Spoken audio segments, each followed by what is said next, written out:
Understanding Life. Alfred Adler. Chapter 1. Individual Psychology. The Science of Living. Only a science that is directly related to life, said the great philosopher William James, is really a science. It might also be said that in a science directly related to life, theory and practice become almost inseparable. Such a science, precisely because it models itself on the dynamics of life, becomes a science of living. These considerations apply especially strongly to the science of individual psychology. Individual psychology attempts to see individual lives as a whole and regards each single reaction, each action and impulse as an expression of an individual's attitude towards life. Such a science is of necessity practical and pragmatic, for with the aid of knowledge we can change and correct our attitudes. Individual psychology thus not only predicts what will happen, but, like the prophet Jonah, it predicts what might happen in order that it does not happen. The science of individual psychology developed out of an effort to understand the mysterious creative power of life, the power expressed in the desire to develop, to strive and to achieve, and to compensate for defeats in one area by striving for success in another. This power is teleological. It expresses itself in the striving for a goal, and in this striving every physical and psychological attribute cooperates. It is absurd, therefore, to study either physical or mental conditions abstractly without relating them to the individual as a whole. For example, in criminal psychology, we often pay more attention to the crime than to the criminal. But it is the criminal, not the crime, who counts. And no matter how much we contemplate the criminal act, we shall never understand its nature unless we see it as an episode in the life of a particular individual. The important thing is to understand the context for the individuals involved, the goal of their lives, which directs all their actions and impulses. If we can understand this goal, we can understand the hidden meaning behind each separate act. We see them as parts of a whole. And when we study the parts, provided we study them as parts of a whole, we get a better sense of the whole. Striving towards a goal. My interest in psychology developed out of my medical practice. Medicine provided the teleological or purposive viewpoint necessary for the understanding of psychological manifestations. In the body, all organs strive to develop towards definite goals. They have precise forms to be achieved upon maturity. Moreover, in cases where there are physical defects, we always find nature making special efforts to overcome the deficiency, or else to compensate for it by developing another organ to take over the functions of the defective one. Life always seeks for survival, and the life force never yields to external obstacles without a struggle.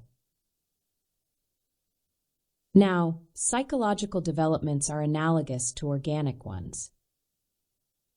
Each mind forms a conception of a goal or ideal, a means to get beyond the present state and to overcome present deficiencies or difficulties by formulating a particular aim for the future. By means of this particular aim or goal, individuals can think and feel themselves superior to present difficulties because they have future success in mind. Without this sense of a goal, individual activity would be meaningless. All evidence points to the fact that the fixing of this goal must take place early in life, during the formative period of childhood. A prototype or model of a mature personality begins to develop at this time. We can imagine how the process takes place. Children, being weak, feel inferior and find themselves in situations they cannot bear. Hence they strive to develop, and to do so in a direction fixed by the goal they have formulated. It is difficult to say how this goal is fixed, but it is obvious that such a goal exists and that it dominates a child's every action. Indeed, little is understood about impulse, reason, ability, or disability in early childhood. As yet, there is really no key to understanding, for the direction is definitely established only after children have fixed their goals. Only when we see the direction in which a life is tending can we guess what steps will be taken in the future. To have a goal is to aspire to be like God. But to be like God is, of course, the ultimate goal, and educators should be cautious in attempting to educate themselves and their children to want to be like God. Children substitute a more concrete and immediate goal and look for the strongest person around them to make into their model or the embodiment of their goal. It may be the father, or perhaps the mother, or any other person. When children conceive such a goal, they attempt to behave, feel, and dress like the person they have perceived to be powerful, and take on all the characteristics consistent with their goal. Later on, the ideal to be reached may be embodied in the doctor or the teacher, for the teacher can punish the child, and thus he arouses respect as a strong person. And the goal of being a doctor is fashioned around the godlike desire of being a master over life and death. Here the goal is constructive because it can be realized through service to society. Ways of seeing the world. When the prototype, that early personality embodying a goal, is formed, the individual becomes oriented towards a certain direction. This enables us to predict what will happen later in life. Individuals' apperceptions are from then on likely to fall into the pattern they have established for themselves. Children will perceive situations according to personal schemes of apperception, that is to say, they will see the world through the prejudice of their own goals and interests. At 4 or 5 years of age, the prototype is already built up, and so to understand it we have to look for impressions made on children before or during that time. These impressions can be quite varied, far more varied than we imagine from an adult's point of view. It has been discovered that children with physical defects connect all their experiences with the functioning of the defective organ. For example, children with stomach trouble show an abnormal interest in eating, while those with defective eyesight are more preoccupied with visible things. This preoccupation is in keeping with the private scheme of apperception which, we have said, characterizes everyone. It might be suggested, therefore, that in order to find out where a child's interest lies, we need only ascertain which organ is defective, but things do not work out quite so simply. Children do not necessarily experience physical handicaps or deficiencies in the way that an external observer sees them,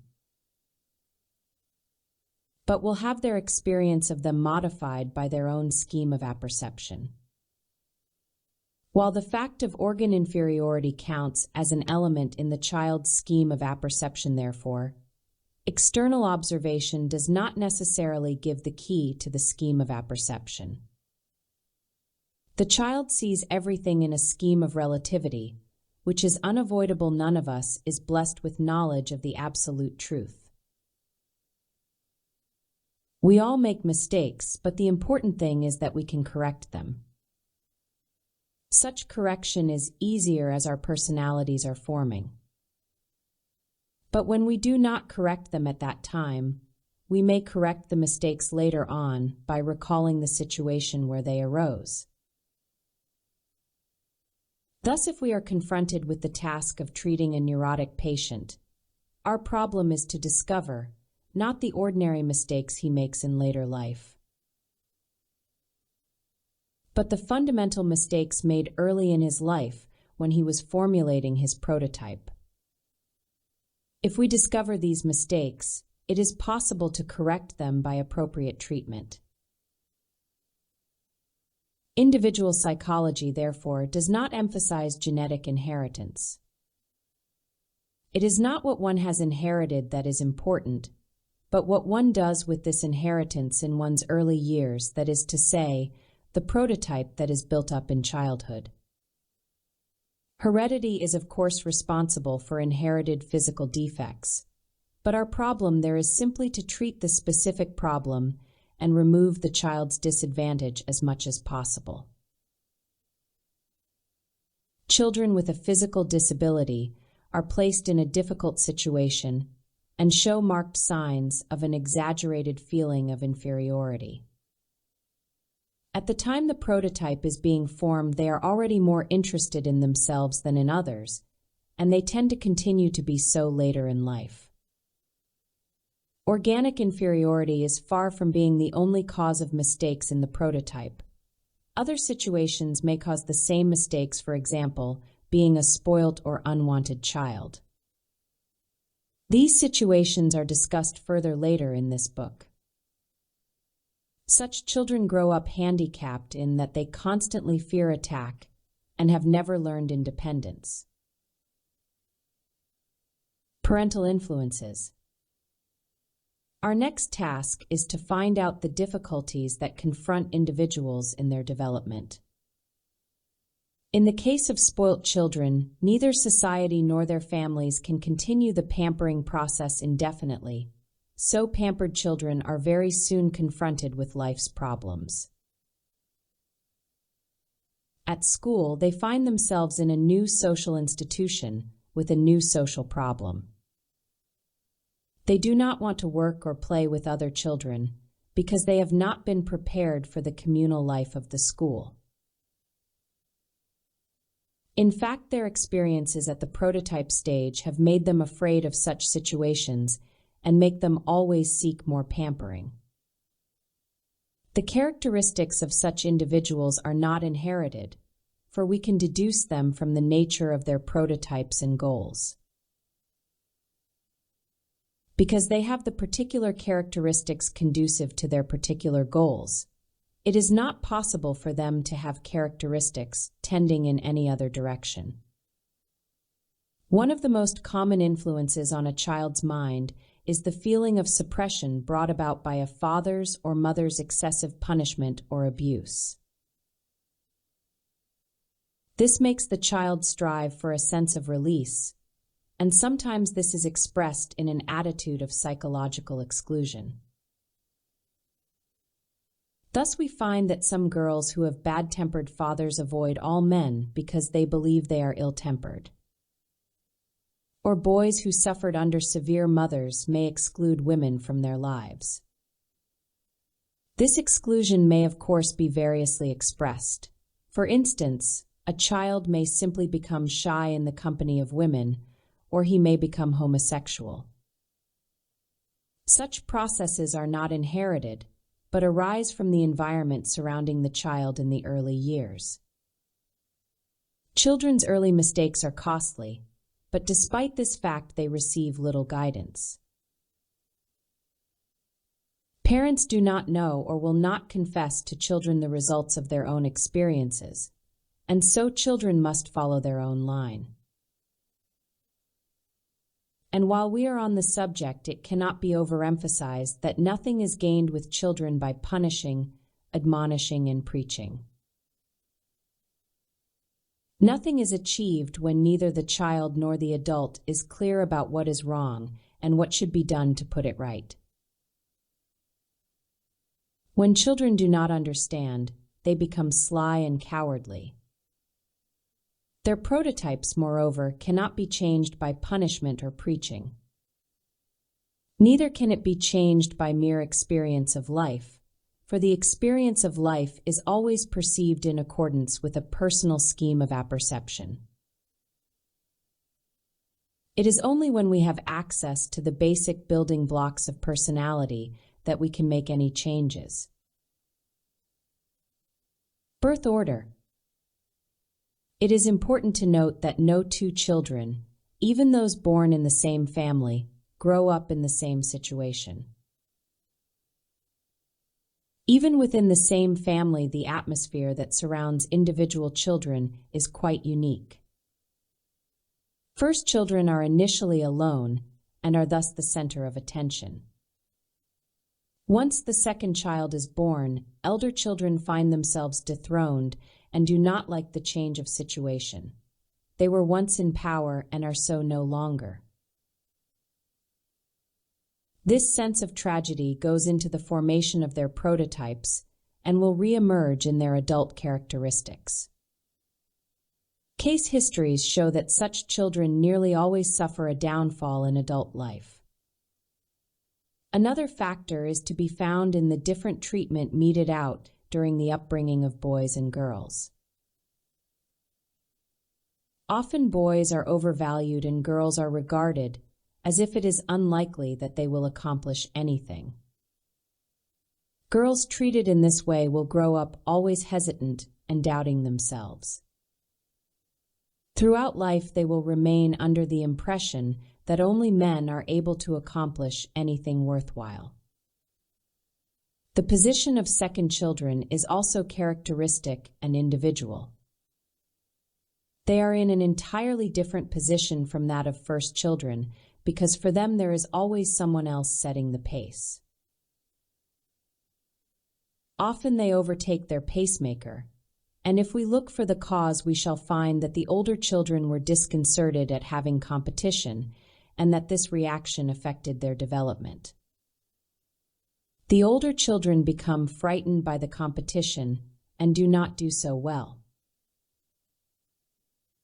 They sink more and more in the estimation of their parents, who begin to appreciate the second child more and more. On the other hand, second children always have a pacemaker and are always in a race. All their characteristics will reflect this peculiar position in the family. They tend to be rebellious and do not recognize power or authority.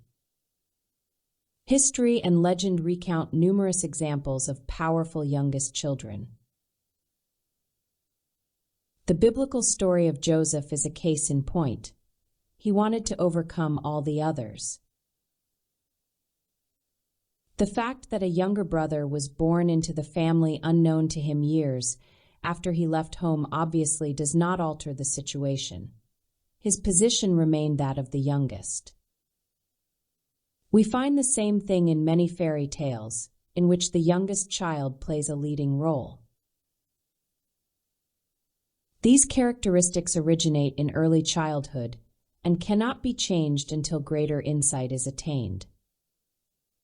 In order to help people, you must make them understand what happened in their early childhood.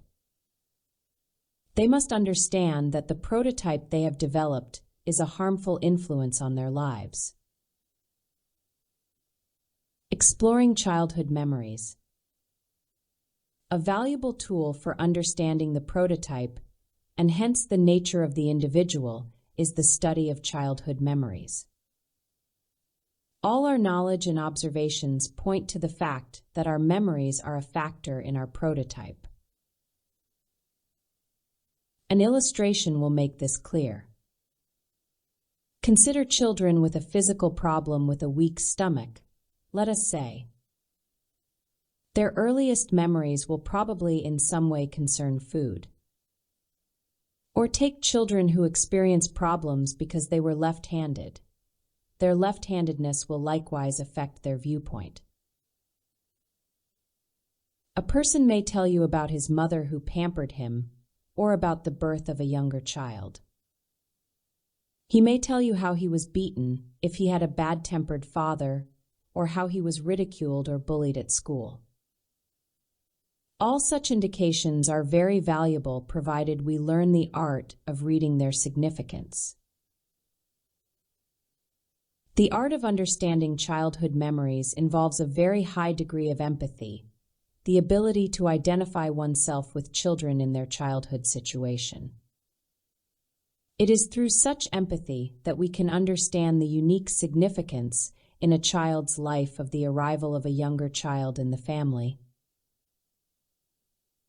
or the impression made on a child's mind by the abuse of an ill-tempered father. Private logic.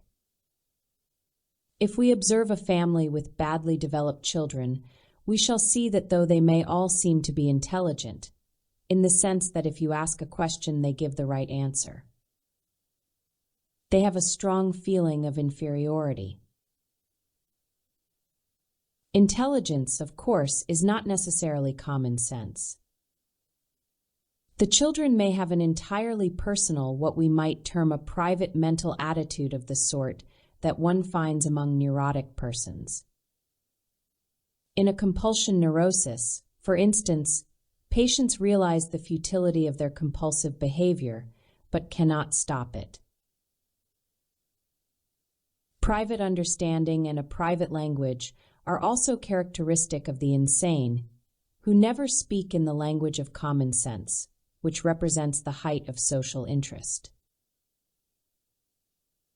If we contrast the judgment of common sense with private logic, we shall find that the judgment of common sense is usually nearer the truth. We use common sense to distinguish between good and bad, and while we often make mistakes in a complicated situation, the mistakes tend to correct themselves. But those who are always looking out for their own private interests cannot distinguish between right and wrong as readily as others. In fact, they often betray this inability, since all their actions are transparent to the observer. Consider how crimes are committed. If we inquire about the intelligence, the understanding, and the motive of criminals, we shall find that they always look upon their crimes as both clever and heroic. They believe that they have achieved a goal of superiority, namely, that they have been more clever than the police and are able to get the better of others. They are thus heroes in their own minds and do not see that their actions indicate something quite different, something very far from heroic. Their lack of social interest, which makes all their activity harmful or socially useless, is connected with a lack of courage, with cowardice, but they do not know this. Those who turn to the useless side of life are often afraid of failure, darkness, and isolation. They wish to be with others. This is cowardice and should be labeled as such. Indeed, the best way to stop crime would be to convince everybody that crime is nothing but an expression of cowardice. It is well known that some criminals, when they approach the age of 30 or 40, will change their ways. They will take a job, marry, and become good citizens. Why? Consider burglars. How can 40-year-old burglars compete with 20-year-old burglars? The latter are quicker and more powerful. Moreover, at the age of 30 or 40, criminals are forced to live differently from the way they lived before. So, because it does not bring them the things they need, crime no longer pays and they find it convenient to retire. Another fact to be borne in mind in connection with criminals is that if we make punishments more severe, far from frightening individual criminals, we merely help to reinforce their belief that they are heroes. We must not forget that criminals live in a self-centered world, a world in which one will never find true courage, self-confidence, a sense of community, or understanding of common values. It is not possible for people in this state to play a useful role in society. Neurotics seldom start a club, and this would be an impossible feat for persons suffering from agoraphobia or for the criminally insane. Problem children rarely make friends, a fact for which the reason is seldom given. There is a reason, however. They rarely make friends because their early life took a self-centered direction. Their prototypes were oriented towards false goals, and a private system of logic, so they followed a direction leading to the negative side of life. The importance of social interest. The concept of social interest or social feeling is a vital one. It is the most important part of our education, of our treatment, and of our cure. Only people who are courageous, self-confident, and at home in the world can benefit from both the problems and the advantages of life. They are never afraid. They know that there are always difficulties in life, but they also know that they can overcome them.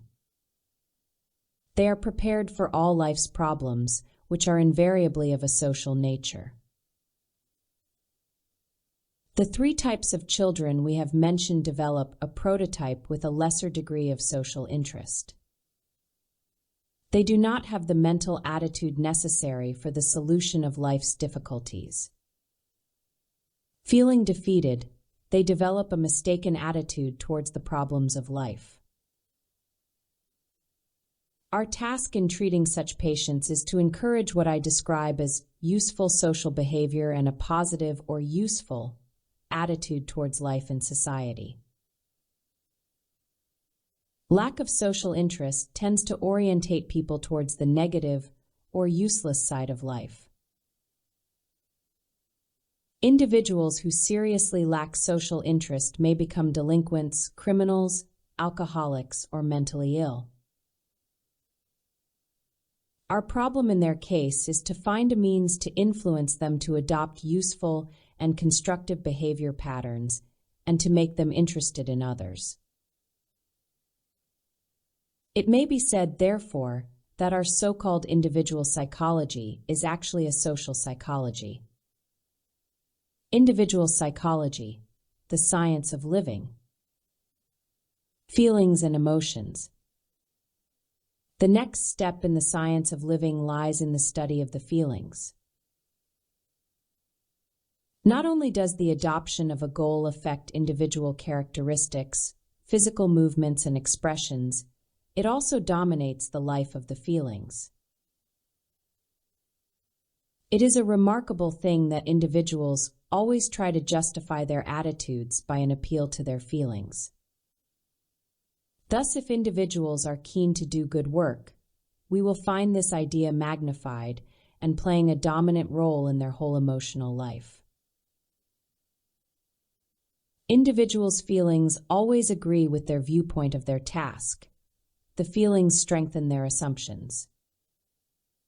We always do what we would do anyway, and our feelings are simply an accompaniment to our acts. We can see this quite clearly in dreams, the study of which is perhaps one of the greatest achievements of individual psychology. Every dream has a purpose, although this was never clearly understood before. The purpose of a dream, in general, is to create a certain feeling or emotion, which in turn furthers the object of the dream. We dream in the way that we would like to behave. Dreams are an emotional rehearsal of plans and attitudes for our waking behavior, a rehearsal, however, for which the actual play may never come off. In this sense, dreams are deceptive. The emotional imagination gives us the thrill of action without the action. This characteristic is also found in our waking life. We always have a strong inclination to deceive ourselves. Emotionally, we always want to persuade ourselves to go the way dictated by our prototypes, as they were formed in early childhood. The general approach. This sums up the approach of individual psychology, a science that has traveled a long way in a new direction. There are many psychologies and psychiatries, and no one psychologist believes that the others are right. Perhaps the readers, too, should not rely on belief and faith. Let them study and compare. Chapter 2. The inferiority complex. Consciousness and unconsciousness. The use of the terms consciousness and unconsciousness to designate distinctive entities is considered incorrect in individual psychology. The conscious and the unconscious mind work together in the same direction and are not in opposition or in conflict, as is so often believed. What is more, there is no definite line of demarcation between them. The important thing is to discover the purpose of their joint efforts. It is impossible to decide on what is conscious and what is not until the whole context has been understood. This is revealed in the prototype, that pattern of life that we analyzed in the last chapter. A case history will serve to illustrate the intimate connection between conscious and unconscious life.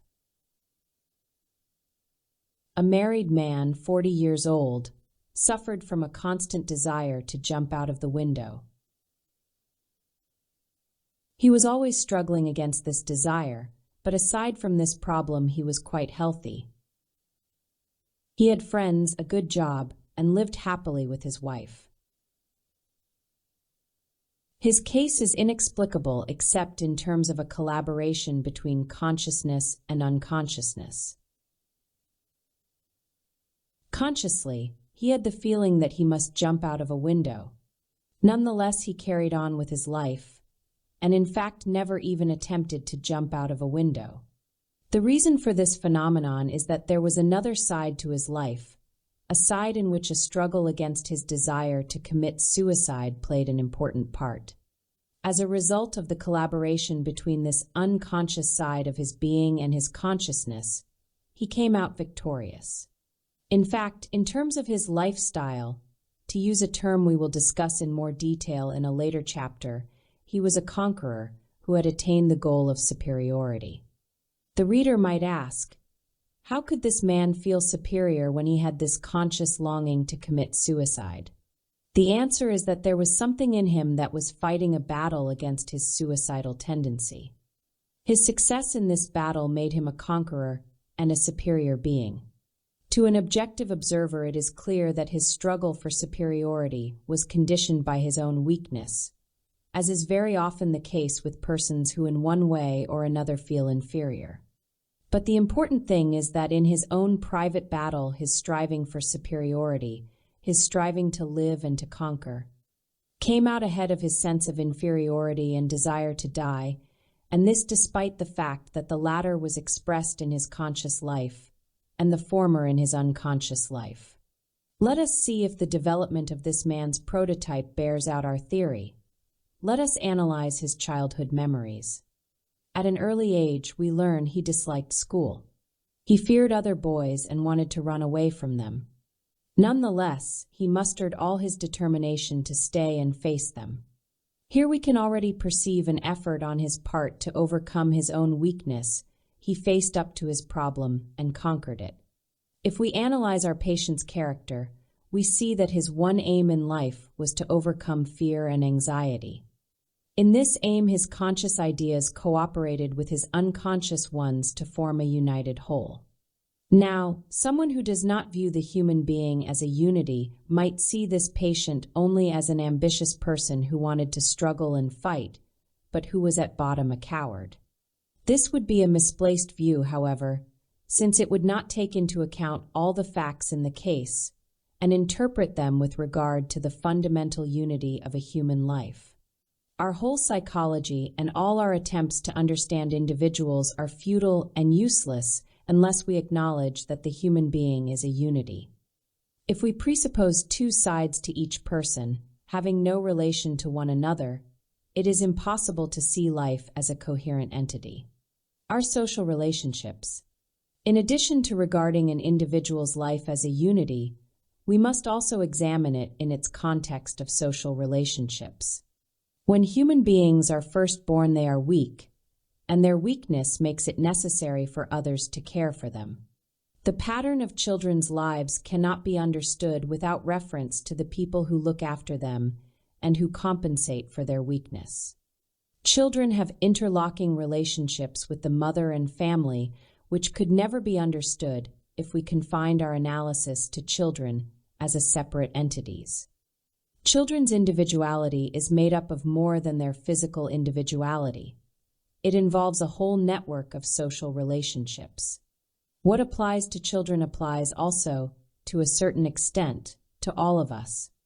The weakness that makes it necessary for children to live in a family group is paralleled by the weakness that drives people to live in communities. Everyone feels inadequate in certain situations. They feel overwhelmed by the difficulties of life and incapable of meeting them single-handed. Hence, one of the strongest tendencies in humanity has been the movement to form groups in order to live as members of a community and not as isolated individuals. This social life has without doubt been a great help to us in overcoming our feelings of inadequacy and inferiority. In animals, too, the weaker species always live in groups so that their combined powers might help to meet their individual needs. Thus, a herd of buffalo can defend themselves against wolves, whereas one buffalo alone would find this impossible. On the other hand, gorillas, lions, and tigers can live in isolation because nature has given them the means of self-protection. A human being does not have their great strength, their claws, or their teeth, and so cannot live apart. The beginning of social life lies, therefore, in the weakness of the individual. Because of this, we cannot expect to find that the abilities of all human beings are equal. But a society that is organized appropriately will support the varying abilities of the individuals it encompasses. This is an important point to grasp, since otherwise we would be led to suppose that individuals have to be judged entirely on their inherited abilities. As a matter of fact, individuals who might be deficient in certain faculties, if they lived in an isolated condition, could well compensate for their shortcomings in a well-organized society that encouraged them to contribute their particular skills. Let us suppose that our individual insufficiencies are inherited. If so, it becomes the aim of psychology to help people to live well with others in order to decrease the effect of their natural setbacks. The history of social progress is the story of how people have cooperated in order to overcome deficiencies and problems. Language and communication.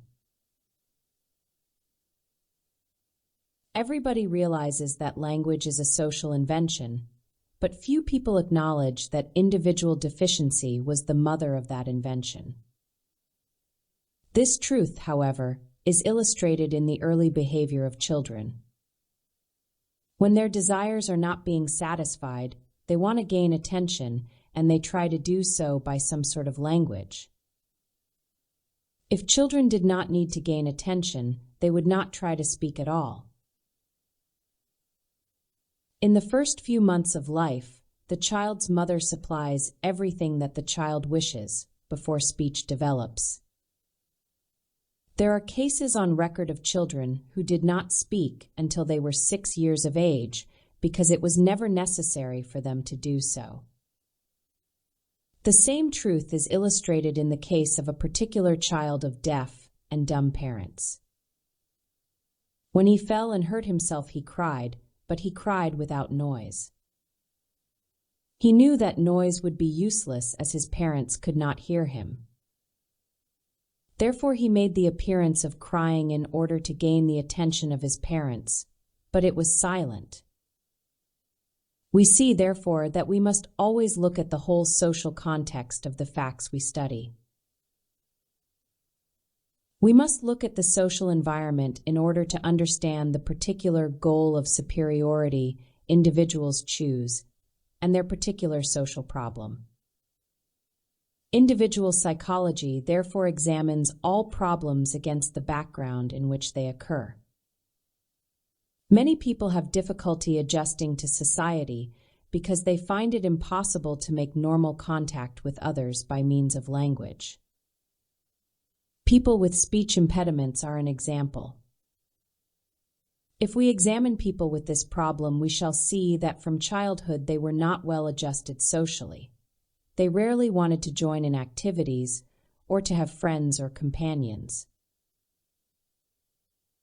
Language development needs association with others, but since they were unwilling to associate, their speech problems continued. There are really two impulses in people with speech problems, one that makes them want to associate with others, and another that drives them to seek isolation. Many adults who do not live a life in which social contact plays an important part find they cannot speak in public and have a tendency to stage fright.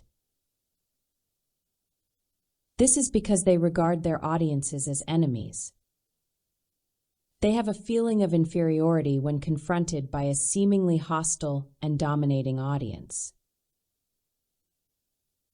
Only when people trust themselves and their audience can they speak well, and only then will they not have stage fright. Social training. The feeling of inferiority and the problem of social training are thus intimately connected. The feeling of inferiority arises from social maladjustment, while social training is the basic method by which we can all overcome our feelings of inferiority. There is also a direct connection between social training and common sense. When we speak of common sense, we have in mind the pooled intelligence of the social group. On the other hand, as mentioned in the last chapter, people who use a private language and a private understanding demonstrate that other people, social institutions, and social norms hold no appeal for them. And yet it is through these things that the road to their salvation lies. In working with such people, our task is to make community life appeal to them. Nervous people always feel justified if they show goodwill, but more than goodwill is needed. We must teach them that it is what they actually accomplish, what they finally give, that matters to society. While the feeling of inferiority and the striving for superiority are universal, it would be a mistake to regard this as an indication that everyone is equal. There are differences in bodily strength, in health, and in external circumstances. For that reason, different mistakes are made by individuals in apparently similar conditions. If we examine children, we see that there is no single absolutely fixed and right manner for them to respond to their circumstances. They respond in their own individual ways. They strive towards a better lifestyle, but they all strive in their own way, making their own mistakes and using their own approximations of success. Overcoming limitations. Let us analyze some of the variations and peculiarities individuals can demonstrate. Let us take, for example, left-handed children. There are children who may never know that they are left-handed because they have been so carefully trained in the use of the right hand. At first they are clumsy with their right hand, and they are scolded and criticized. Left-handed children can be recognized in the cradle because their left hands move more than their right. In later life, they may feel burdened by the weakness of their right hand, and in the effort to overcome this problem often develop a greater interest in drawing, writing, and so on. This is often a great advantage in developing latent artistic talent and ability, and children in such a position are often ambitious and fight to overcome their limitations. Sometimes, however, if the struggle is a serious one, they may become envious of others and thus develop a greater feeling of inferiority. Through constant struggling, children may turn into combative adults, always striving with the fixed idea in mind that they ought not to be awkward and found wanting. Children strive, make mistakes, and develop in different ways according to the prototypes they formed in the first 4 or 5 years of life. Each of them will have a different goal. Some may want to be painters, while others may wish themselves away from this world in which they are uncomfortable.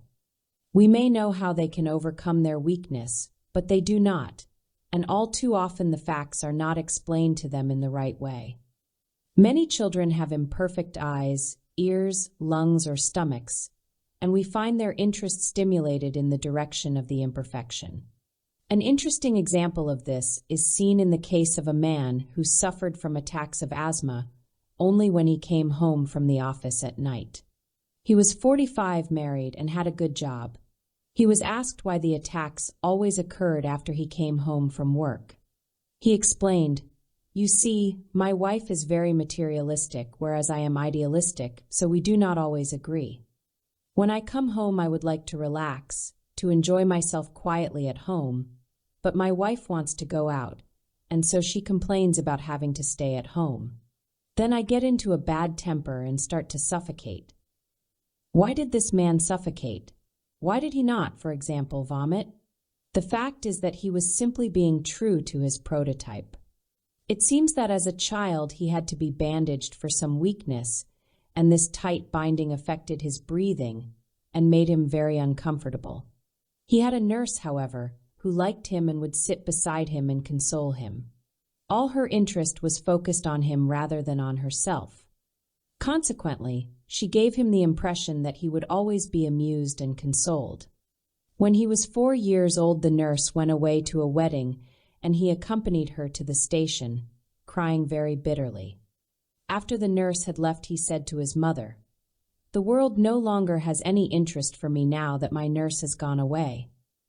Hence we see him in adulthood, just as he was in the early years when he was forming his prototype, looking for an ideal person who would always amuse him and console him and be interested solely in him. His problem lay not in insufficient oxygen, but in the fact that he was not being amused and consoled at all times. Naturally, to find a person who will always amuse you is not easy. He always wanted to control every situation, and to a certain degree it helped him when he succeeded. Thus, when he started to suffocate, his wife stopped wanting to socialize or go to the theater. He had obtained his goal of superiority. On the conscious level, this man was always right and proper, but subconsciously he was driven by the desire to be the conqueror.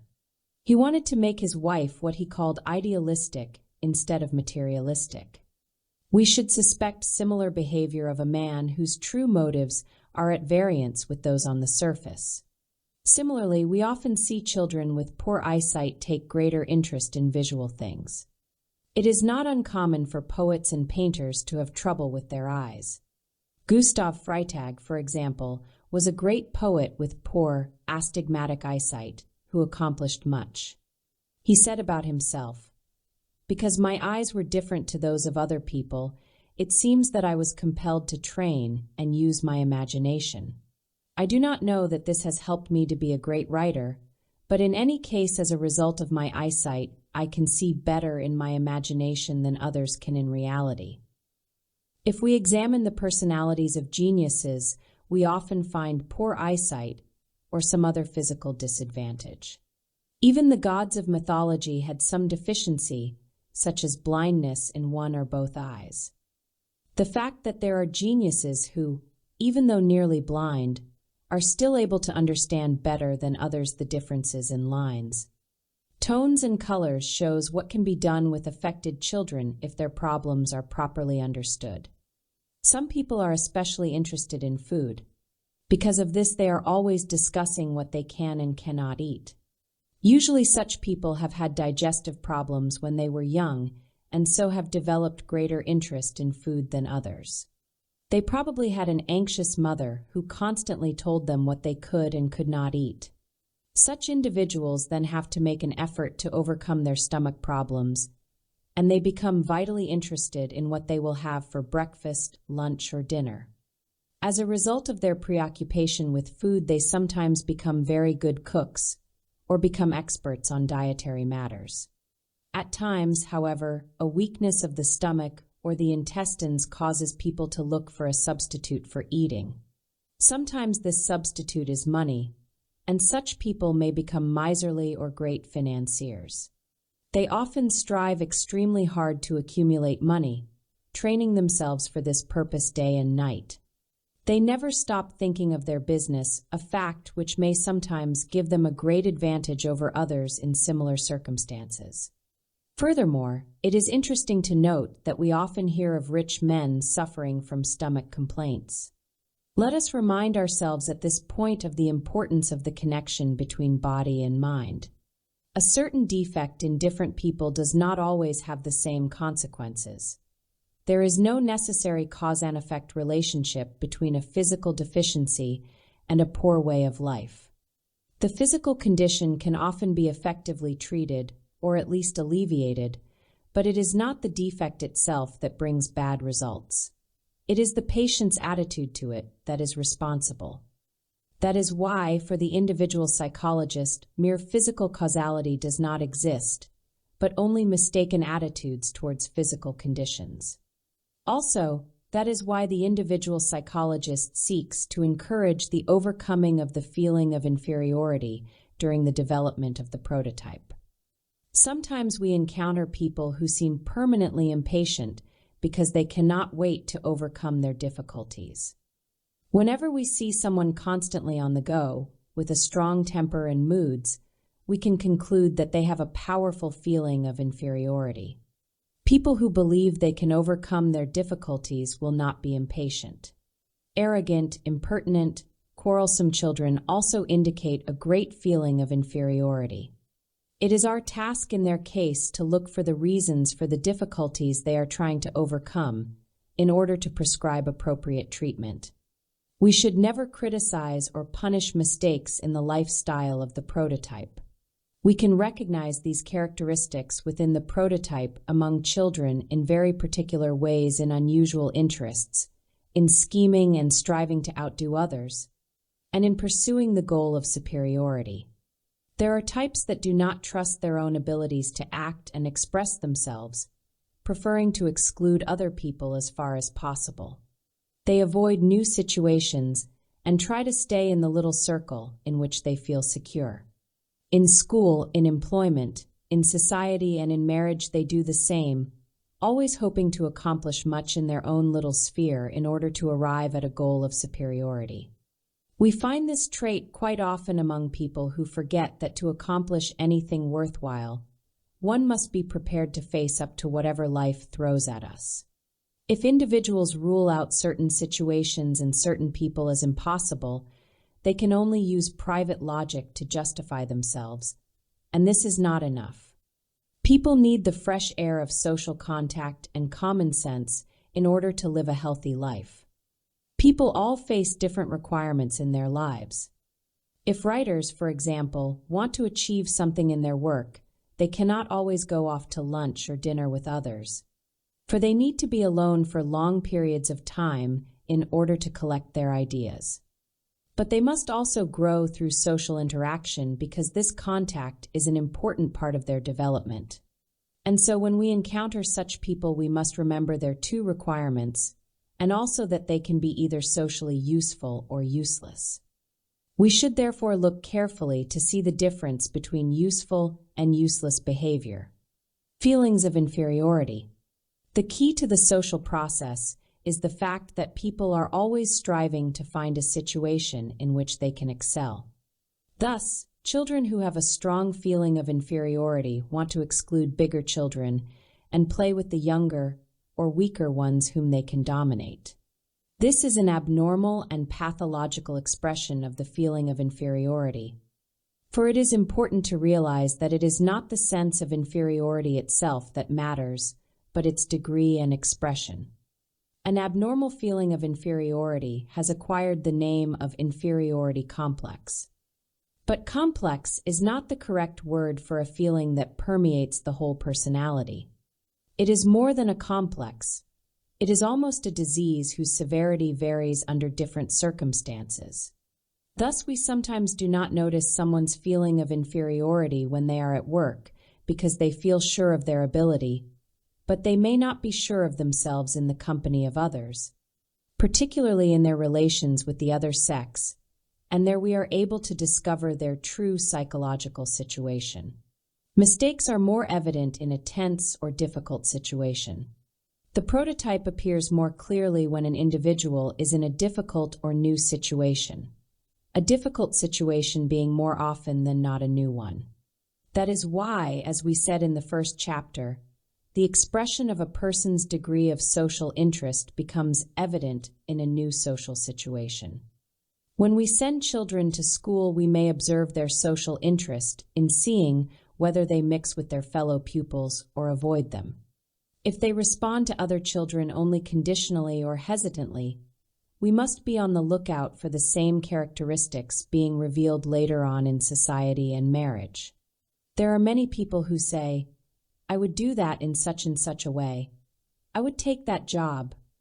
I would take on that man." But all such statements indicate a strong feeling of inferiority, and if we interpret them in this way, we get a new insight into certain emotions, such as doubt. A person who feels in doubt usually remains in doubt and accomplishes nothing. The psychologist can often see hesitations and contradictions in people, which may be considered signs of a feeling of inferiority. But we must also take into account the physical movements of the subjects. Their approach or way of dealing with other people may be poor. Perhaps they approach hesitantly or with an awkward bodily posture. This hesitation will often be expressed in other situations in life. Many people habitually take one step forward and one step backward, quite literally. Our whole task is to train people away from this hesitant attitude.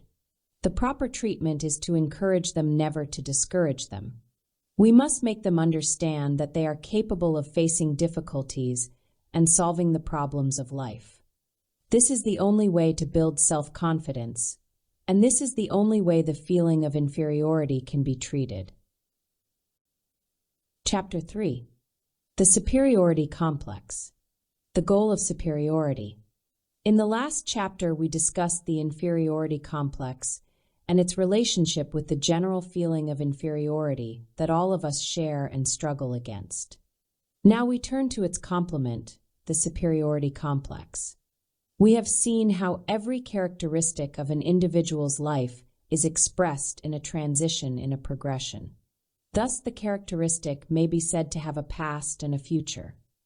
The future is tied up with our striving and our goal, while the past represents the state of inferiority or inadequacy that we are trying to overcome. That is why, in the case of an inferiority complex, we are interested in its beginning, while in a superiority complex we are more interested in its progression, in the transition itself. Moreover, the two complexes are naturally related. We should not be astonished if, in cases where we see an inferiority complex, we also find a hidden superiority complex. On the other hand, if we inquire into a superiority complex and study its continuity, we can always find a more or less concealed inferiority complex. We do not strive to be superior and to succeed if we do not feel a certain deficiency in our present condition. The striving for superiority never ceases. It is essential to the mind, to the psyche of the individual. As we have said, life is the attainment of a goal or ideal form, and it is the striving for superiority that sets it in motion. If we look at lazy children and see their lack of activity, their lack of interest in anything, we may say that they do not seem to be progressing in any direction. Nonetheless, we find in them a desire to be superior, a desire that makes them say, "If I were not so lazy, I could be president." They are progressing and striving conditionally, so to speak. They hold a high opinion of themselves and take the view that they could accomplish much, if only.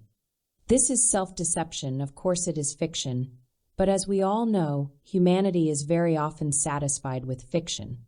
And this is especially true of people who lack courage. They do not feel very strong, and so they always make detours around difficulties, always trying to escape them.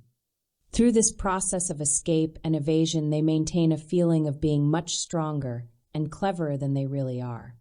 Avoiding real solutions. Children who steal suffer from a feeling of superiority. They believe they are deceiving others, that others do not know they are stealing, and that they have become richer with little effort. This same feeling is very pronounced among criminals who have the idea that they are heroes. We have already spoken of this trait from another point of view, as a manifestation of a private logic. It is not common or social sense. If murderers think themselves heroic, that is a private idea. They are in fact lacking in courage, since they want to arrange matters in a way that avoids the necessity of applying real solutions to the problems of life. Criminality is thus the expression of a superiority complex, not of a fundamental or original wickedness. We see similar symptoms appearing in neurotic people. For example, they may suffer from insomnia and so do not feel strong enough to fulfill the demands of their jobs on the following day. Because of their sleepless nights, they feel they should not be required to work, because they are not up to completing the tasks they should accomplish. "What could I not achieve if I could only get some sleep?" they wail. We see this also among depressed people suffering from anxiety. Their anxiety turns them into tyrants over others. They use it to rule others, for they must always have people around them, they must be accompanied wherever they go, and so on. Their companions are made to live their whole lives in accordance with the needs and demands of the depressed person. Depressed, ill people are always the center of attention in a family. In them we see the power wielded by the inferiority complex. They complain that they feel weak, are losing weight, and so on, but often they are the strongest of all in that they dominate the healthy members of the family. This should not surprise us, for in our culture weakness can be quite a powerful weapon. Superiority and inferiority. Let us study the connection between the superiority complex and inferiority. For example, if we study problem children with a superiority complex children who are impertinent and arrogant, we shall find that they always want to appear bigger than they are. We all know how children with temper tantrums try to control others. Why are they so demanding and impatient? Because they are not sure they are strong enough to attain their goal, they feel inferior. It is as if they were constantly on tiptoes in an effort to appear bigger than they really are, and thus to gain success, pride, and superiority. We have to find methods of treatment for such children. They act in that way because they do not understand the natural order of things. We should not censure them, but in a friendly manner explain to them the common sense point of view and help them gradually to understand it. If people show off, it is only because they feel inferior and do not feel strong enough to compete with others in a more positive way. They are not in harmony with society. They are not socially well adjusted and do not know how to solve the social problems of life. We usually find that there was a struggle between such people and their parents and teachers during their childhood. We see the same combination of inferiority and superiority complexes in neurotic illnesses. Neurotics often express their sense of superiority, but do not acknowledge their inferiority complex. The case history of a girl suffering from compulsion neurosis is very illuminating in this regard. This young girl was very close to her elder sister, who was very charming and popular. This fact is significant, for if one person in a family is outstanding in some way, the others will suffer. This is always so, whether the favored individual is the father, one of the children, or the mother. A very difficult situation is created for the other members of the family, and sometimes they feel they cannot bear it. The girl in question grew up without the favored status of her sister and felt restricted. If she had been interested in other people and had understood what we now understand, she could have followed another path. But she was always suffering from the tension of an inferiority complex caused by comparing herself with her preferred sister. When she was 20, her sister married, and so she began to seek marriage herself in order to compete with her sister. She was drifting further and further from the healthy, useful side of life. She began to develop the idea that she was a wicked person, and then the notion that she possessed magic power that could send people to hell. We see this feeling of magic power as an expression of a superiority complex, but she complained about having this gift. Just as we sometimes hear rich people complain of how hard a fate it is to be rich. Not only did she feel that she had the godlike power of sending people to hell, but at times she got the impression that she could and ought to save these people. By means of this fictitious system, she assured herself that she possessed a power higher than her sisters. Only in this way could she overcome her sister. And so she kept complaining that she had this power, for the more she complained about it, the more plausible it would seem that she actually possessed it. Only by complaining could she feel happy with her lot. The elder sister had been very much favored, for at one time she was the only child, much pampered, and the center of attention. 3 years later, the arrival of the younger sister changed the whole situation for the elder girl. Formerly, she had always been alone, the center of attention. Now she was suddenly thrown out of this position, and as a result, she became an aggressive child. But there can be aggression only where there are weaker companions, and aggressive children are not really courageous, they fight only weaker adversaries. If there is no opportunity for this, children may become peevish instead, and in either case are therefore likely to be less appreciated at home. The elder child then feels she is not as dearly loved as before, and sees this as a confirmation of her view about the younger child. She considers her mother the most guilty person, inasmuch as it is she who brought the new baby into the home. Thus we can understand her directing her attacks towards her mother. The baby, of course, has to be watched and cared for as all babies do, and is thus in a favorable position. She does not need to exert herself. She does not need to fight.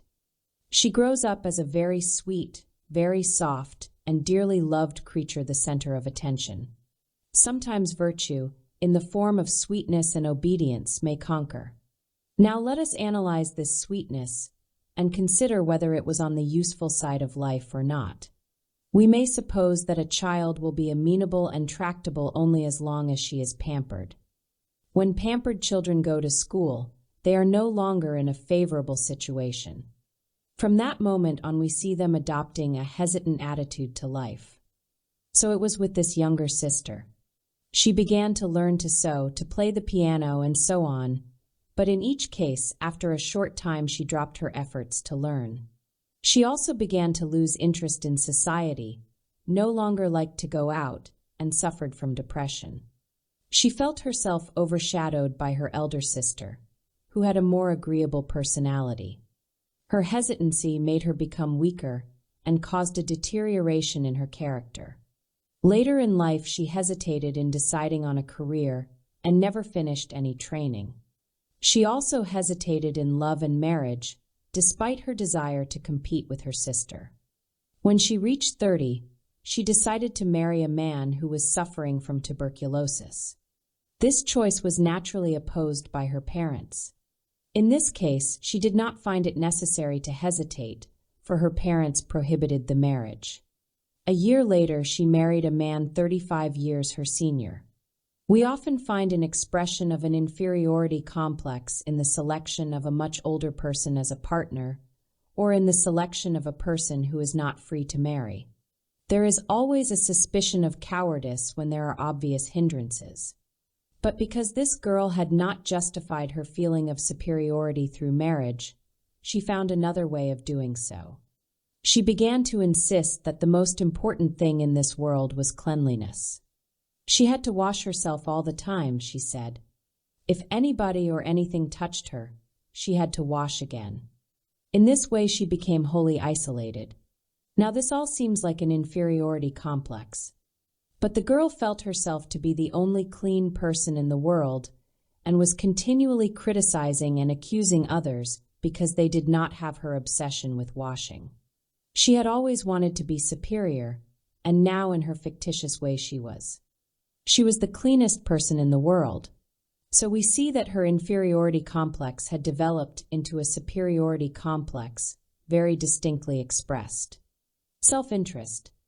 So long as people are interested not only in themselves but in others, they will solve the problems of life satisfactorily.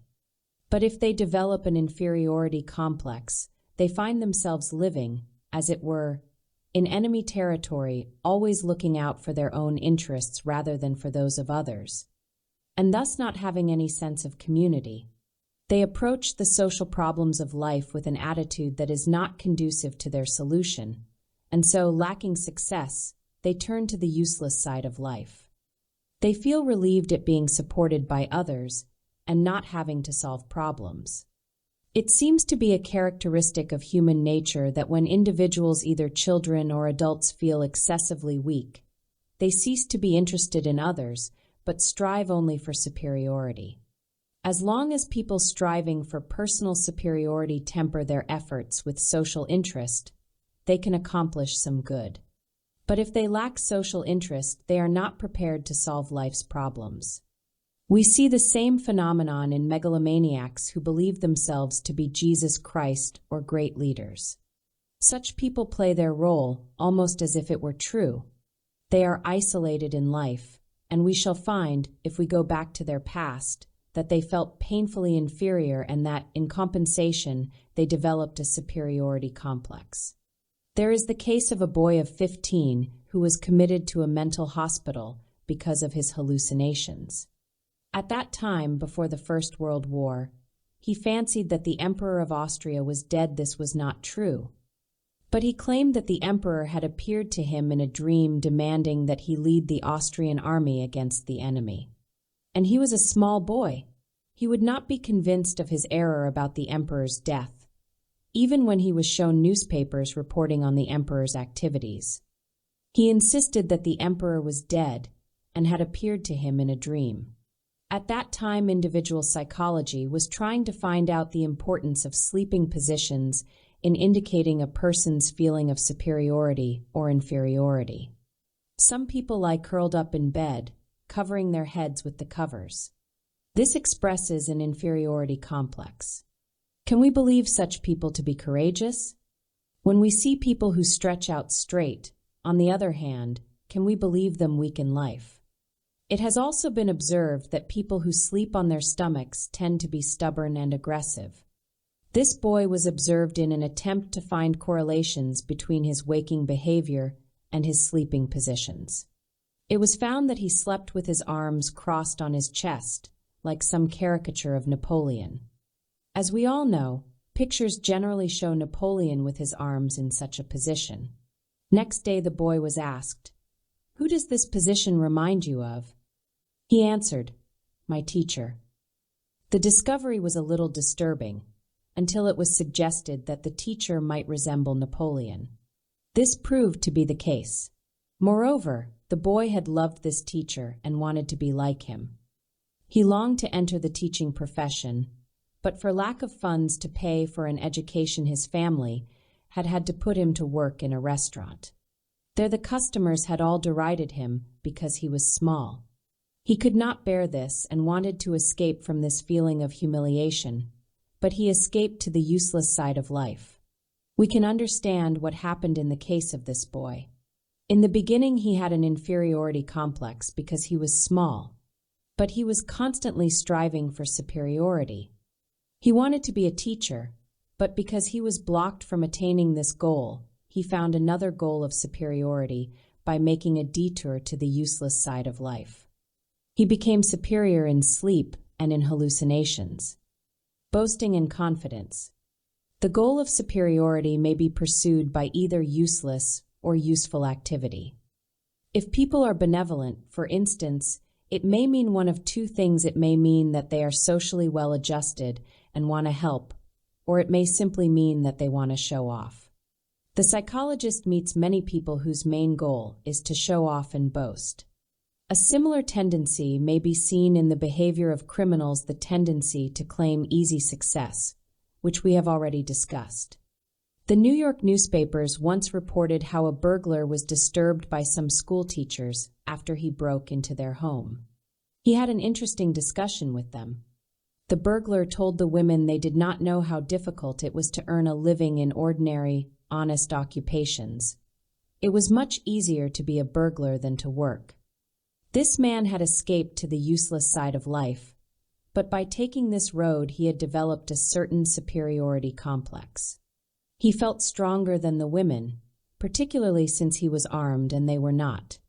But did he realize that he was a coward? On the contrary, he thought himself a hero. Some types turn to suicide and seek to throw off the whole world with all its difficulties. They do not seem to care for life and so feel superior, although they are really cowards. We see that a superiority complex is a secondary development. It is a compensation for the inferiority complex. We must always try to find the organic connection, the connection that may seem to be a contradiction, but which is quite in accordance with human nature, as we have already shown.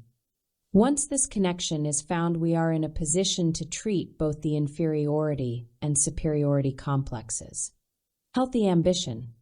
We should not conclude the general subject of inferiority and superiority complexes without saying a few words about the relationship between these complexes and normal impulses, for everyone, as we have said, has a feeling of inferiority.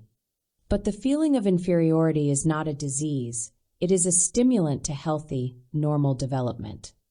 It becomes a pathological condition only when the sense of inadequacy overwhelms individuals, and instead of stimulating them to useful activity, makes them depressed and incapable of development. The superiority complex is one of the ways people who feel inferior try to escape from their difficulties. They persuade themselves that they are superior when they are not, and this false success compensates them for the state of inferiority that they cannot bear. Normal people do not have a superiority complex. They do not even have a sense of superiority. They have ambition to be successful, but so long as this striving is constructively expressed, it does not lead to false values, which lie at the root of mental illness. Chapter 4. The lifestyle. Recognizing lifestyle. A pine tree growing in the valley grows differently from one on top of a mountain. The same kind of tree has two distinct lifestyles. Its style on top of the mountain is different from its style when growing in the valley. The lifestyle of a tree is the individual expression of a tree molding itself to its environment. We recognize a style when we see it set against a background different from the one we would expect. For then we realize that every tree has its own life pattern, and its growth is not merely a mechanical reaction to the environment. It is much the same with human beings. We see the lifestyle under certain conditions, and it is our task to analyze its exact relation to existing circumstances, inasmuch as the mind changes with any alteration in the environment. As long as people are in a favorable situation, we cannot see their lifestyles clearly. In new situations, however, where they are confronted with difficulties, the lifestyles appear clearly and distinctly. A trained psychologist could perhaps understand a lifestyle of a human being even while in a favorable situation. But it becomes apparent to everybody when the subject is put into unfavorable or difficult circumstances. Since life is something more than a game, it is always full of difficulties. There are inevitably circumstances in which human beings find themselves confronted with problems, and it is while subjects are confronted with these difficulties that we must study them and find out their different responses and characteristic features. As we have said, the lifestyle is a unity because it has grown out of the difficulties of early life and out of the striving for a goal. But we are interested not so much in the past as in the future, and in order to understand someone's future, we must understand their lifestyle. Even if we understand instincts, stimuli, drives, and so on, we cannot predict what will happen. Some psychologists try to reach conclusions based on observing instinctive behavior or evidence of trauma. But on closer examination, it will be found that all these elements presuppose a consistent lifestyle. Thus, whatever stimulus is received, it only serves to reinforce a lifestyle. We have seen how human beings with physical deficiencies, because they face difficulties and feel insecure, suffer from a feeling of inferiority. But as human beings cannot endure this for long, the inferiority feeling stimulates them, as we have seen, to action, and this results in the formulation of a goal.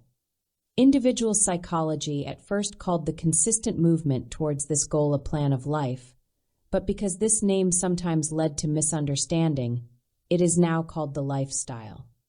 Because individuals have lifestyles, it is sometimes possible to predict their future just on the basis of talking to them and asking questions. It is like looking at the fifth act of a drama where all the mysteries are solved. We can make predictions in this way because we know the usual phases, difficulties, and questions of life. Thus, from experience and the knowledge of a few facts, we can predict what will happen to children who always keep away from others, who are looking for support, who are pampered, and who hesitate in approaching new situations. What happens in the case of people whose goal is to be always supported by others? Hesitating, they stop seeking or escape from the solution to the questions of life. We know that they can hesitate, stop, or escape because we have seen the same thing happen 1,000 times. We know that they do not want to cope alone but want to be pampered, to stay away from the basic problems of life and occupy themselves with irrelevant things rather than struggle with important matters. They lack social interest and as a result may develop into problem children, neurotics, criminals, or become suicidal, the final escape. All these things are now better understood than formerly. We realize, for instance, that in looking for the lifestyle of a human being, we may use a normal lifestyle as a basis for measurement. We use the socially well-adjusted human being as a reference, and we can then measure variations from this reference. The normal lifestyle. At this point, perhaps it would be helpful to show how we determine the normal lifestyle and how we go on from there to recognize mistakes and peculiarities. Human beings cannot be divided into types because every human being has an individual lifestyle. Just as one cannot find two leaves of a tree that are absolutely identical, one cannot find two human beings who are absolutely alike. Nature is so rich, and the possibilities for stimuli are so numerous that it is not possible for two persons to be identical. If we speak of types, therefore, it is only as an intellectual device to identify the similarities between individuals. We can draw clearer conclusions if we postulate an intellectual classification and study its special peculiarities. But in doing so, we do not commit ourselves to using the same classification at all times. We use the classification that is most useful for bringing out a particular similarity. People who take types and classifications too seriously tend to put people in pigeonholes and then fail to see how they can be put into any other classification. An illustration will make my point clear.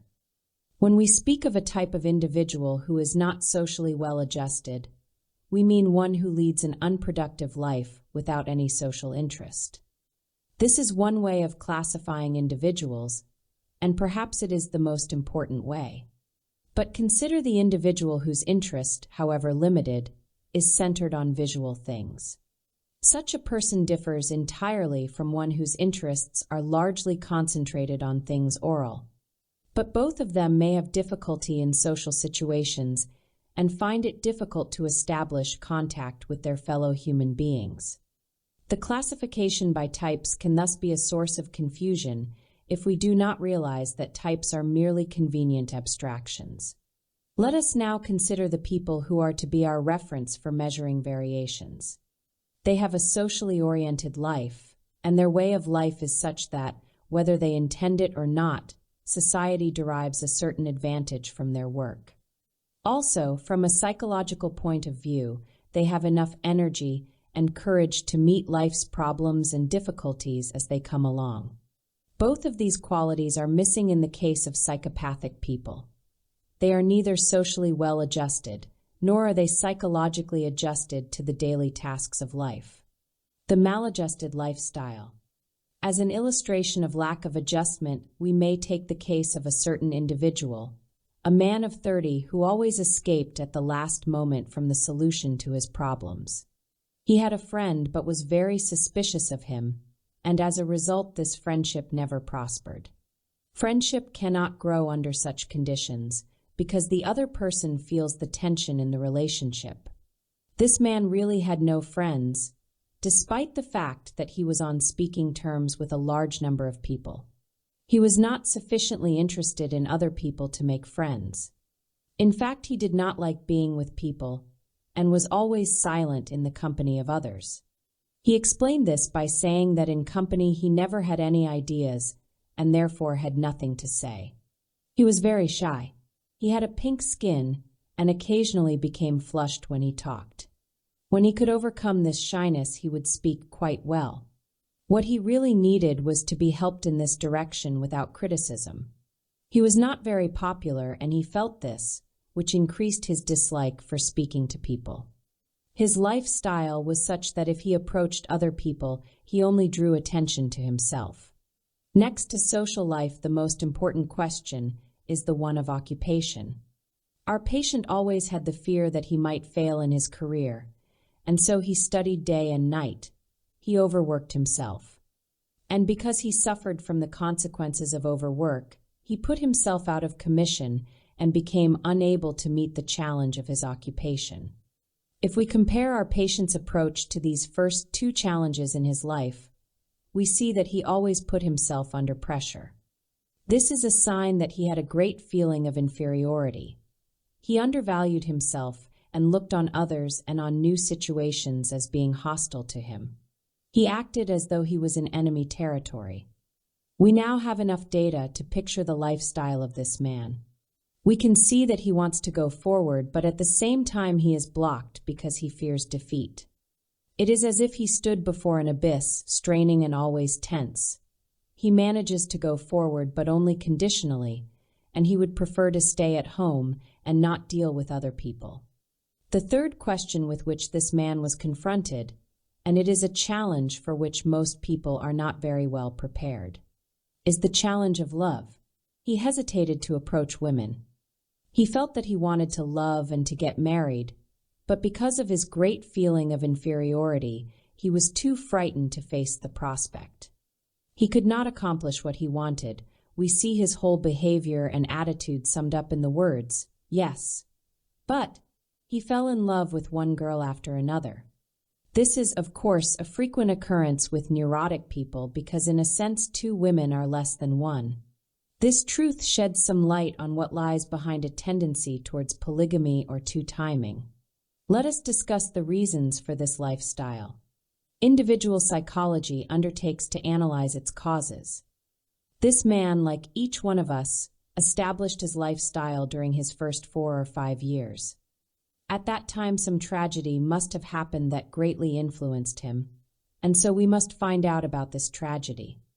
Something made him lose his normal interest in others and gave him the impression that life is simply one big problem, and that it is better not to go on at all rather than to be always confronting difficult situations.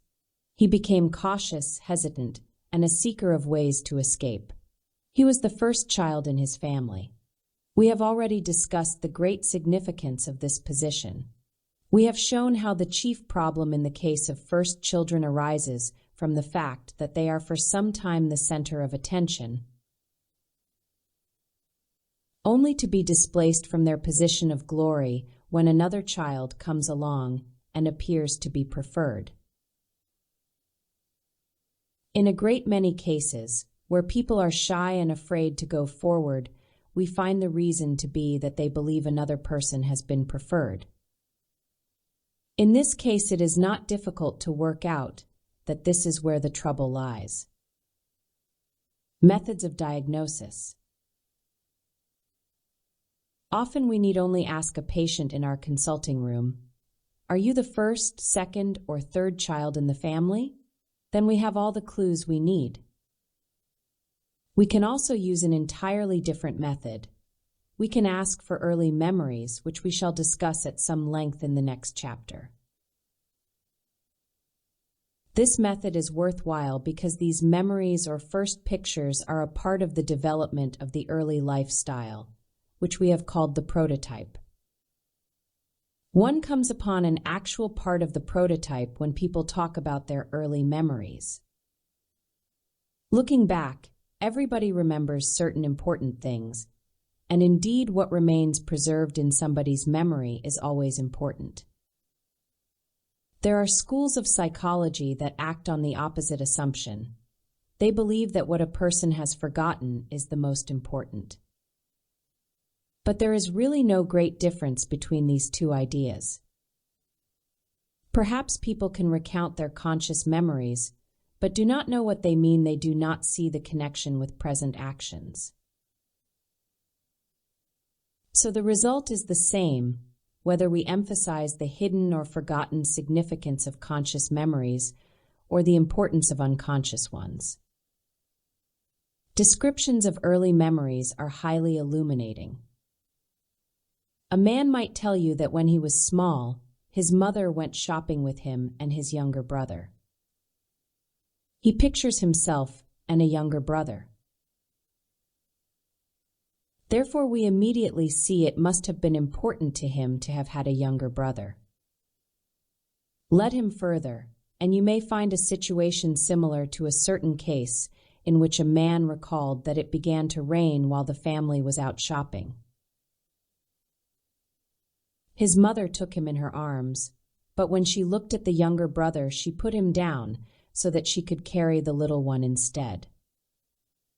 Thus we can picture his lifestyle. He always has the expectation that another person will be preferred. We can understand, therefore, why he cannot speak in the company of others, for he is always looking around to see if another will not push him out of the limelight. The same is true with friendship. He is always thinking that another will be preferred by his friend, and as a result he can never establish true friendship. He is constantly suspicious, looking out for little things that he can interpret as betrayal or rejection. We can also see how the tragedy he has experienced has hindered the development of his social interest. He recalls that his mother took the younger brother in her arms, and we see that he feels that this baby had more of his mother's attention than he did. He is convinced that the younger brother is preferred and is constantly looking for confirmation of this idea.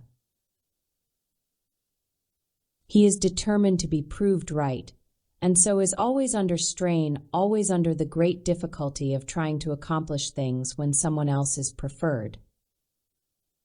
The only solution apparent to such suspicious people is complete isolation, so that they will not have to compete at all with others and will be, so to speak, the only human beings on earth.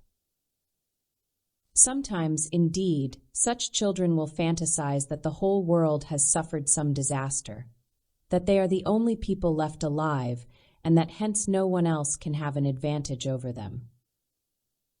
We see how they tap all possibilities to comfort themselves, but they do not go along the lines of logic, common sense, or truth, rather along the lines of suspicion or private logic.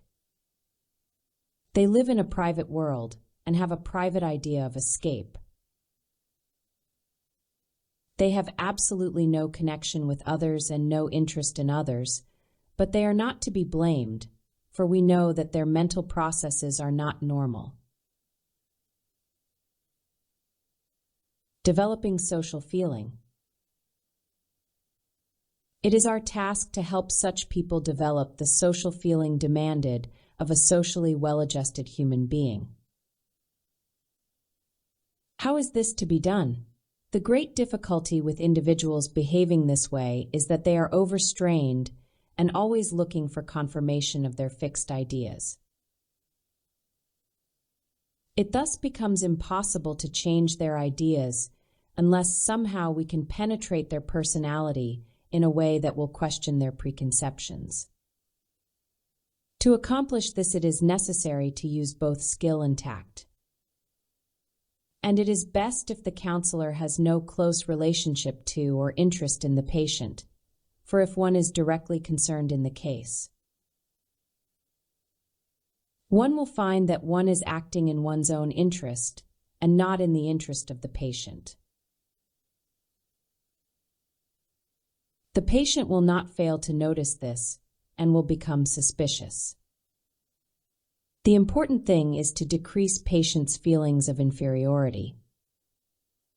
These cannot be eliminated entirely, and in fact we do not want to do so because feelings of inferiority can serve as useful foundations on which to build. What we have to do is to change patients' goals. We have seen that their goal has been one of escape because someone else is preferred, and it is around this complex of ideas that we must work. We must decrease their feelings of inferiority by showing them that they really undervalue themselves. We can show them the mistakes in their actions and explain to them their tendency to be over-tense, as if they were standing before a great chasm or as if they were living in enemy territory. In constant danger, we can indicate to them how their fear that others may do better than them is standing in the way of their doing their best work and making the best impression.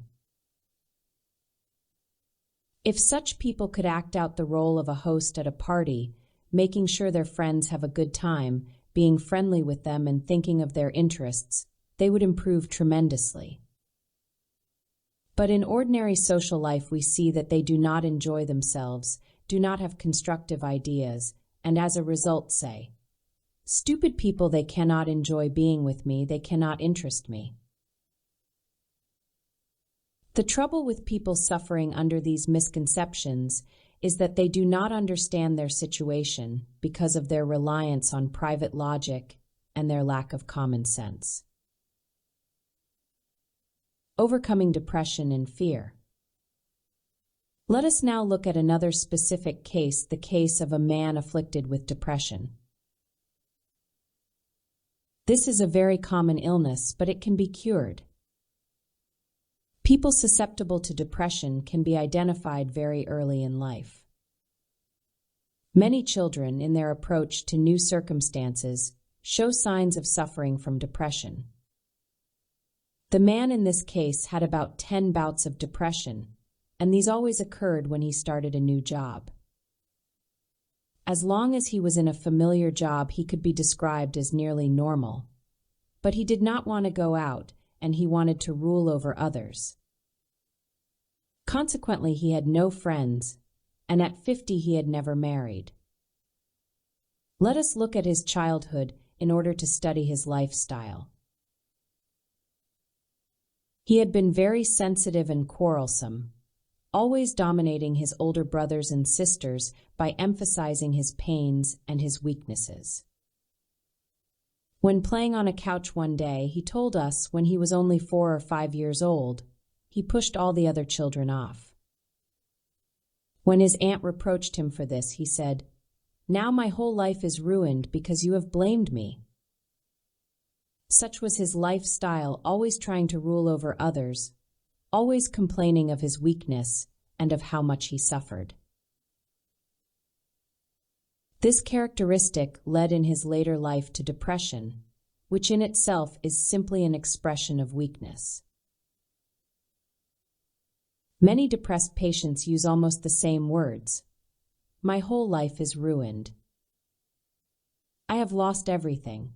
Frequently, such people have once been pampered and are so no longer, and this influences their lifestyle. For the most part, human beings have a tendency to be afraid. This timidity, when expressed in a social situation, is one of the most frequent causes of poor social adjustment. There was a man from an aristocratic family who never wanted to exert himself, but always wished to be supported and looked after. He appeared weak, and of course he could not find a job. His brothers turned against him, saying, "You are so stupid that you cannot even find a job. You don't understand anything." So he turned to drink. After some months, he was a confirmed alcoholic and was put in a treatment center for 2 years. The treatment helped him but did not benefit him permanently, for he was sent back into the community without any preparation. He could find no work except as a laborer, even though he was a scion of a well-known family. Soon he began to have hallucinations. He thought a man appeared before him to tease and torment him so that he could not work. First, he could not work because he was an alcoholic, and then because he had hallucinations. And so we can see that it is not appropriate treatment merely to make alcoholics stop drinking. We must find and correct the errors in their lifestyle. This man had been a pampered child, always wanting to be helped. He was not prepared to work alone. We must help all children to become independent, and this can be done only if we get them to understand the mistakes in their lifestyles. In this case, the child should have been trained to do some useful work, and then he would not have had to be ashamed before his brothers and sisters. Chapter 5. Childhood. Memories. Discovering the prototype. Having analyzed the significance of an individual's lifestyle, we turn now to the topic of childhood memories, which are perhaps the most important means for understanding a lifestyle. By looking back through childhood memories, we are able to uncover the prototype, the core of the lifestyle, better than by any other method. After we have heard a little about a patient's complaints, we ask him for his childhood memories and then compare them with the other facts he has given. For the most part, the lifestyle never changes. There is always the same person with the same personality, a unity.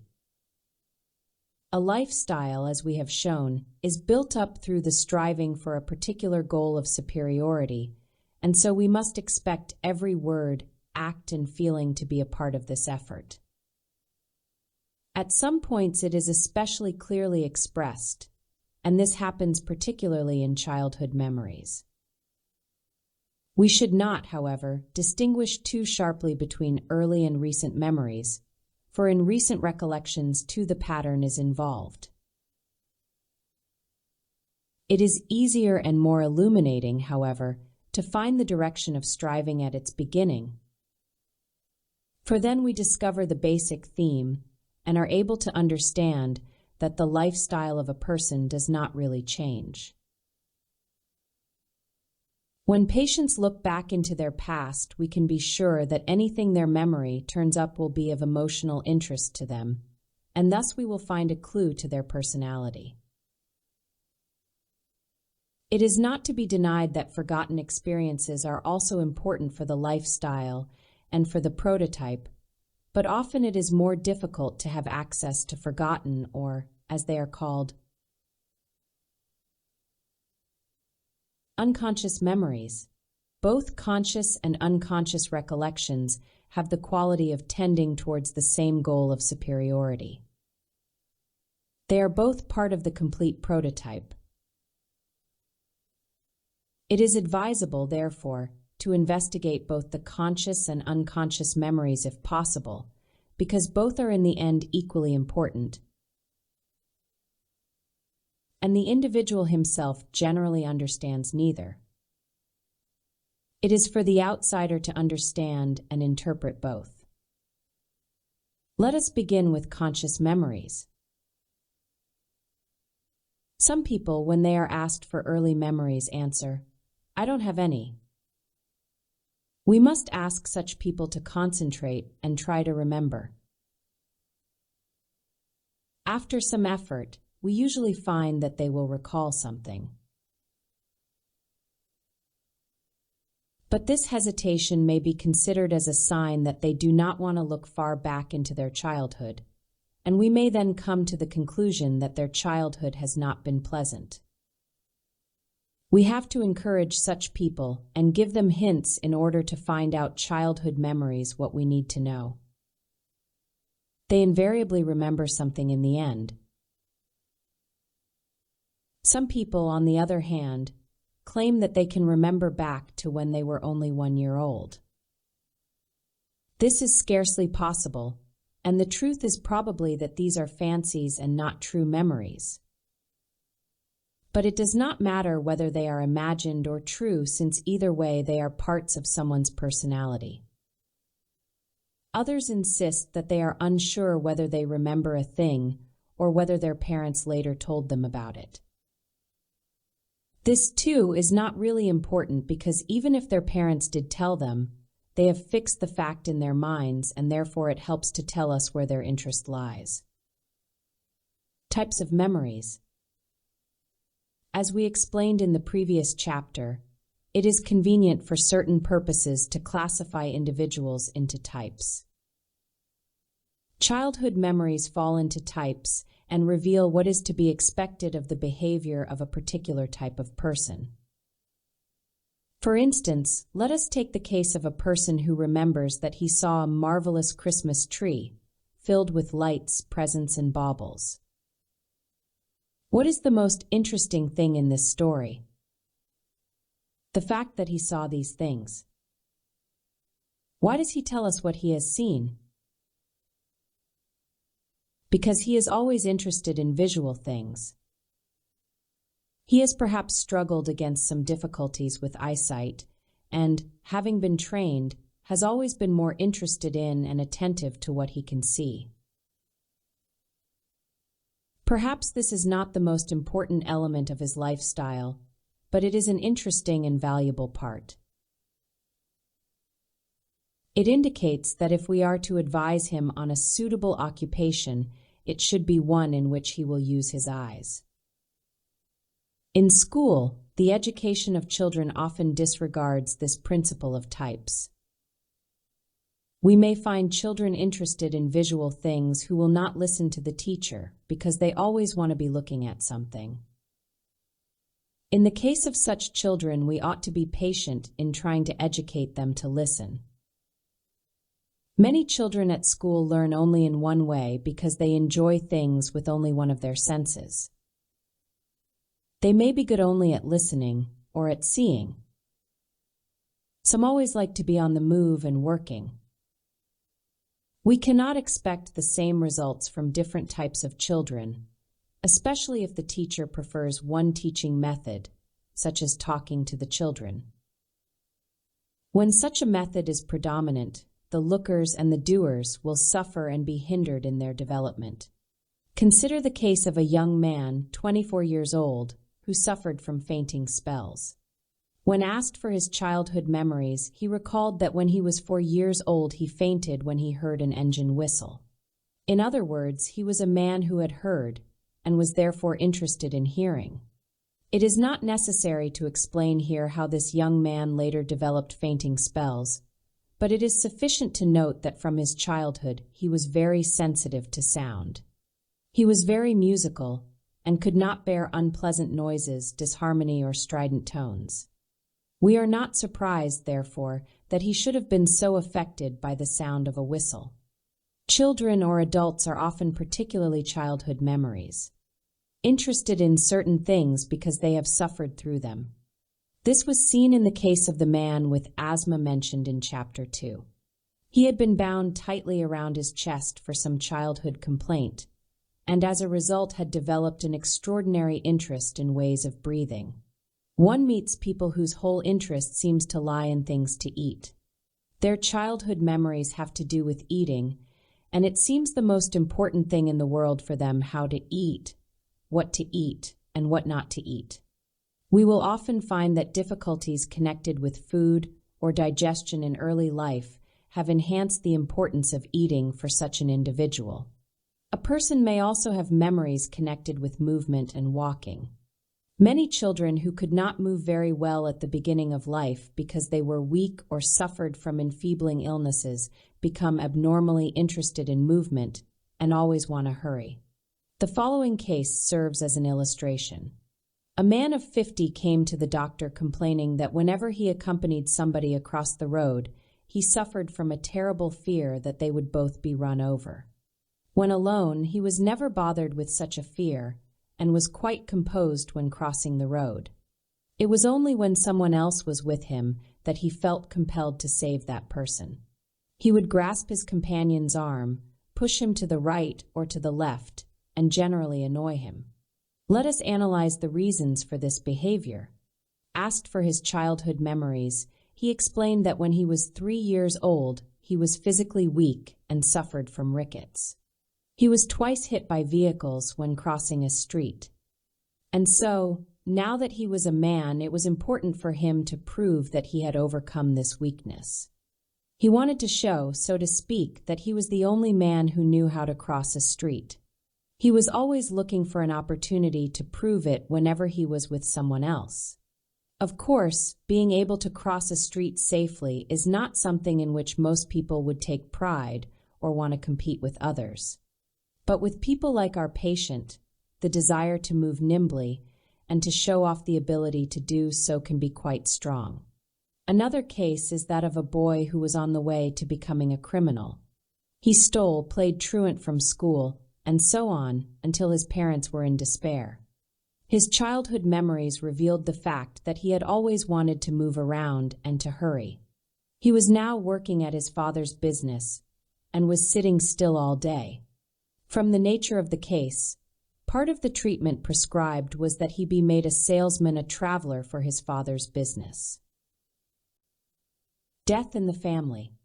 One of the most significant types of childhood memories is the death of someone close during early childhood. When children see someone die, the effect on their minds is very marked. Sometimes such children become morbid. Sometimes, without becoming morbid, they devote their whole lives to the problem of death and are always occupied in struggling against illness and death in some way. We may find many of these children interested in medicine later in life, and they may become physicians or pharmacists. Such a goal, of course, is on the useful side of life. They are not only engaged in a private struggle against death, but help others. Sometimes, however, the prototype develops in a very egotistical way. A child who was very much affected by the death of an elder sister was asked what he wanted to be. The answer expected was that he would be a physician. Instead, he replied, "A gravedigger." When asked why he wanted to follow this occupation, he answered, "Because I want to be the one to bury the others and not the one who is buried." This goal, we see, is not constructive, for the boy is interested only in himself. The memories of pampered children. Let us turn now to consider the memories of those who were pampered as children. The early recollections mirror the characteristics of these people very clearly. Children of this type often mention their mothers, which is perhaps natural, but can also be a sign that they have had to struggle for a favorable situation. Sometimes the memories seem quite innocuous, but they repay careful analysis. For instance, a man may tell you, "I was sitting in my room and my mother stood by the cabinet." This appears unimportant, but the mention of his mother is a sign that this has been a matter of interest to him. Sometimes the mother is more hidden and the study becomes more complicated. We have to guess about the mother. Thus the man in question may tell you, "I remember making a journey." If you ask who accompanied him, you will discover it was his mother. Or if children tell us, "I remember I was in the countryside one summer," we can guess that the mother was with the children and see the hidden influence of the mother. In studying many memories, we can see a struggle for preferment. We can see how a child in the course of his development begins to value the attention his mother gives him, and his memories concern the presence or absence of such attention. This is important for our understanding because if children or adults tell us about such memories, we may be sure that they always feel that they are in danger of losing something or that another will be preferred to them. We see a tension indicating that in later life such persons will be of a jealous disposition. Specific memories. Sometimes people express interest in one point above all others. For instance, one patient's earliest memory was, "I had to watch my little sister one day, and I wanted to protect her as well as I could. I put her near the table, but the cover caught and she fell down." The child was only 4 years old at the time, which is of course an early age at which to permit a child to watch over a younger one. We can see what a tragedy this was in the life of the child, who was doing everything possible to protect the younger sister. This patient grew up and married a kind, we might almost say, obedient husband. But she was always jealous and critical, always afraid that her husband would prefer another. We can easily understand how the husband tired of her and concentrated on the children. Sometimes tension is more directly expressed, and people remember that they actually wanted to hurt other members of their family, even to kill them. Such people are interested in their own affairs exclusively, and do not like other people. They feel a certain rivalry towards them. This feeling is already present in the prototype. There are some people who can never finish anything because they fear someone else will be preferred as a friend or colleague, or because they suspect other people are always trying to surpass them. They can never really become a part of the community because of the fear that others might outshine them and be preferred. In every situation, they are extremely tense, and this attitude is especially evident in connection with love and marriage. We come now to the hated or unwanted child. This type, fortunately, is rare.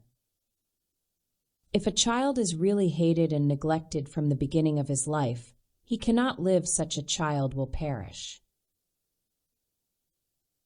Usually children have parents who pamper them to some extent and satisfy their desires, but we do find children who feel unwanted or hated, and we often see these children becoming depressed.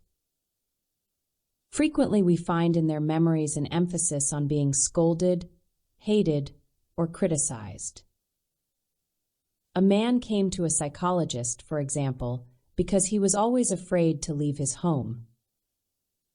His earliest memory was of running away because his mother constantly scolded and punished him. He then fell into a pond and almost drowned. We see from this memory that he left home once and met with great danger. Thereafter, he constantly looked for danger when he went out. He had been a bright child, but always feared that he might not gain first place in examinations, so he hesitated and could not go on. When he at last got to university, he feared that he would not be able to compete with the other students. We see how all this may be traced back to his old memories of danger. Another case that illustrates this is of an orphan whose parents died when he was only about a year old. He was not cared for properly in the orphanage. Nobody looked after him, and in later life it was very difficult for him to make friends or work with colleagues. Looking back to his early memories, we see that he always felt others were preferred. This feeling played an important part in his development. He always felt hated, and this hindered his approach to all life's problems. He was excluded from all the normal situations of life, such as love, marriage, friendship, work, all the situations that required contact with his fellow human beings, because of his feeling of inferiority. A further interesting case is that of a middle-aged man who was always complaining of sleeplessness. He was about 46, married, and had children.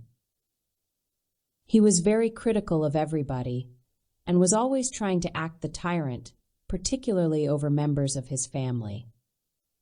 His behavior made everyone feel miserable. When asked for his childhood memories, he explained that he had grown up in a home with quarrelsome parents who were always fighting and threatening each other, so that he was afraid of them both. He went to school dirty and uncared for. One day his usual teacher was absent, and a substitute took her place. This woman was interested in her job and saw that it was good and noble work. She saw potential in this unkempt boy and went out of her way to encourage him.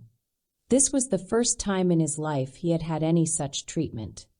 From that time on he began to develop well, but it was always as if he were pushed from behind. He did not really believe he was able to do well, and so he worked all day and half the night too. In this way he grew up believing that he must use half the night for his work, or else not sleep at all, but spend the time thinking about what he had to do. He believed it was necessary to be awake almost all night in order to accomplish anything worthwhile. Later, his desire to be superior was expressed in his attitude towards his family and in his behavior towards others. His family being weaker than he was, he could play the role of a conqueror with them. Inevitably, his wife and children suffered much through this behavior. Summing up the character of this man as a whole, we may say that he had a goal of superiority, and that it was the goal of a person with a great feeling of inferiority. His tenseness was a sign of his doubt of his own success, and this doubt in turn was covered up by a pose of superiority. A study of childhood memories can thus be shown to reveal the situation in its true light. Predictive analysis. If we can analyze childhood memories, we can predict, as we have said, what will happen later in the life of our patients. Memories are signs of what happened in a person's life and how development took place.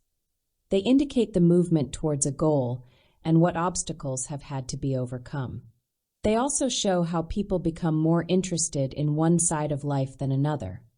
We see that they may have suffered what we call a trauma in a sexual matter, for instance. Therefore, they may be more interested in such matters than in others. We cannot be surprised if, when we ask for early memories, we hear of some sexual experiences. Some people are more interested in sex than others at an early age. Naturally, it is part of normal human behavior to be interested in sex, but, as I have said before, there are many varieties and degrees of interest. We often find that in a case where people tell us about sexual experiences, they later put emphasis on this aspect of life.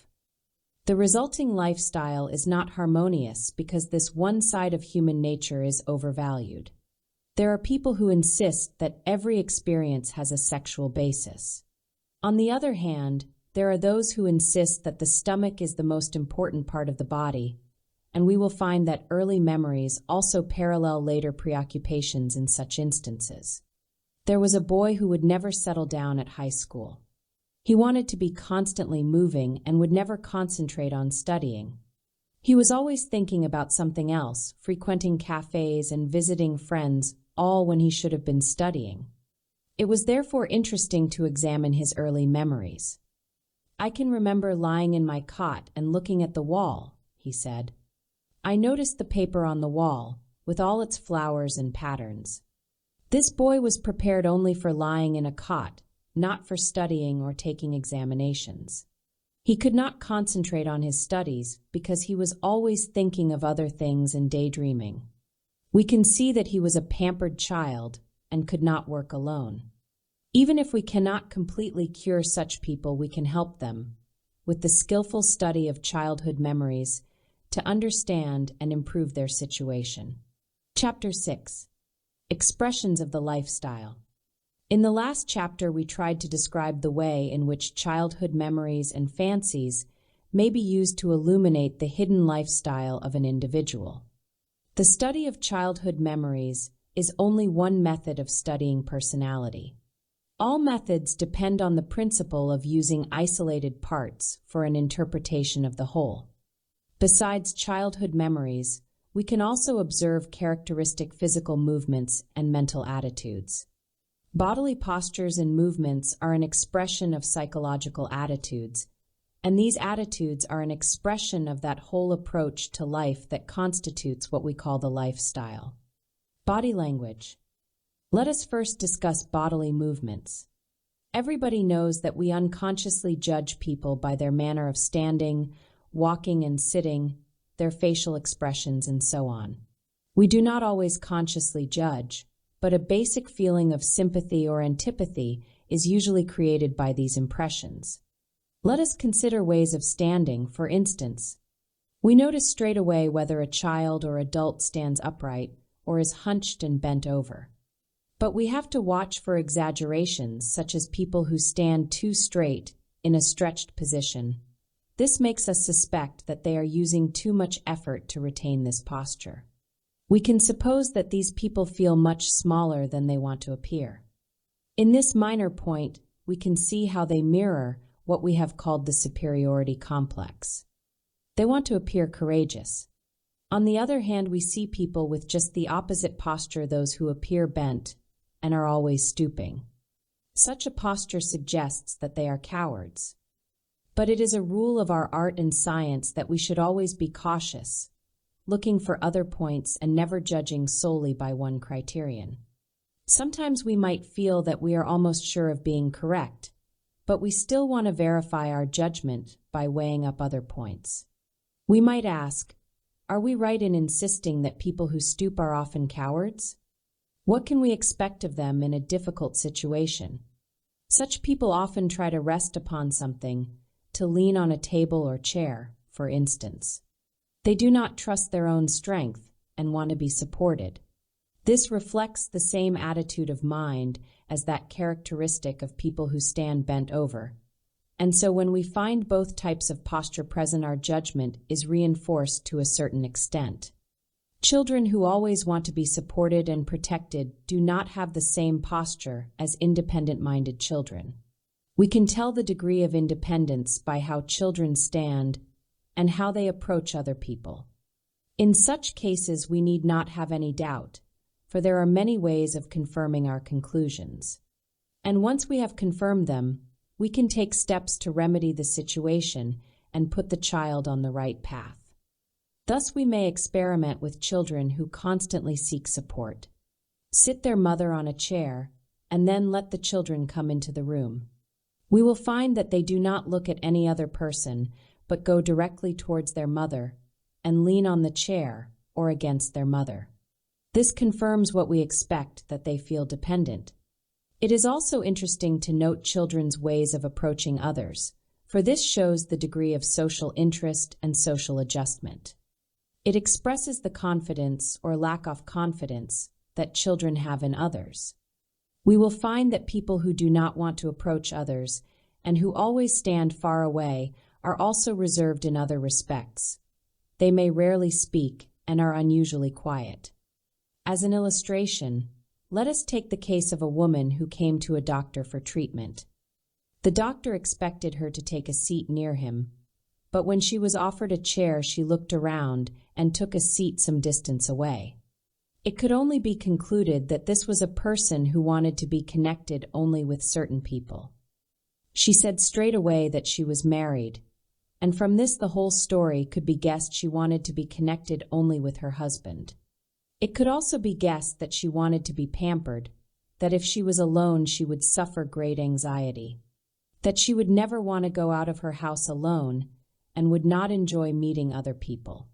In short, from her one physical movement we could arrive at a good guess about the whole story. But there are other ways of confirming our theory. She may tell us, "I am suffering from anxiety." We know that anxiety can be used as a weapon with which to rule another person. If an adult or child suffers from anxiety, we can guess that there is another person who supports them. There was once a couple who insisted that they were free thinkers. Such people believe that everybody can do what he or she wants in marriage, so long as each one tells the other what happens. Consequently, the husband had some love affairs and told his wife all about them. She seemed perfectly content, but later on she began to suffer from anxiety. She would not go out alone. Her husband always had to go with her. We can see then how she used her anxiety or phobia to modify this aspect of their relationship. Timidity. Let us analyze the prototype of a timid and hesitating person. There was a boy who came to school seeming very shy.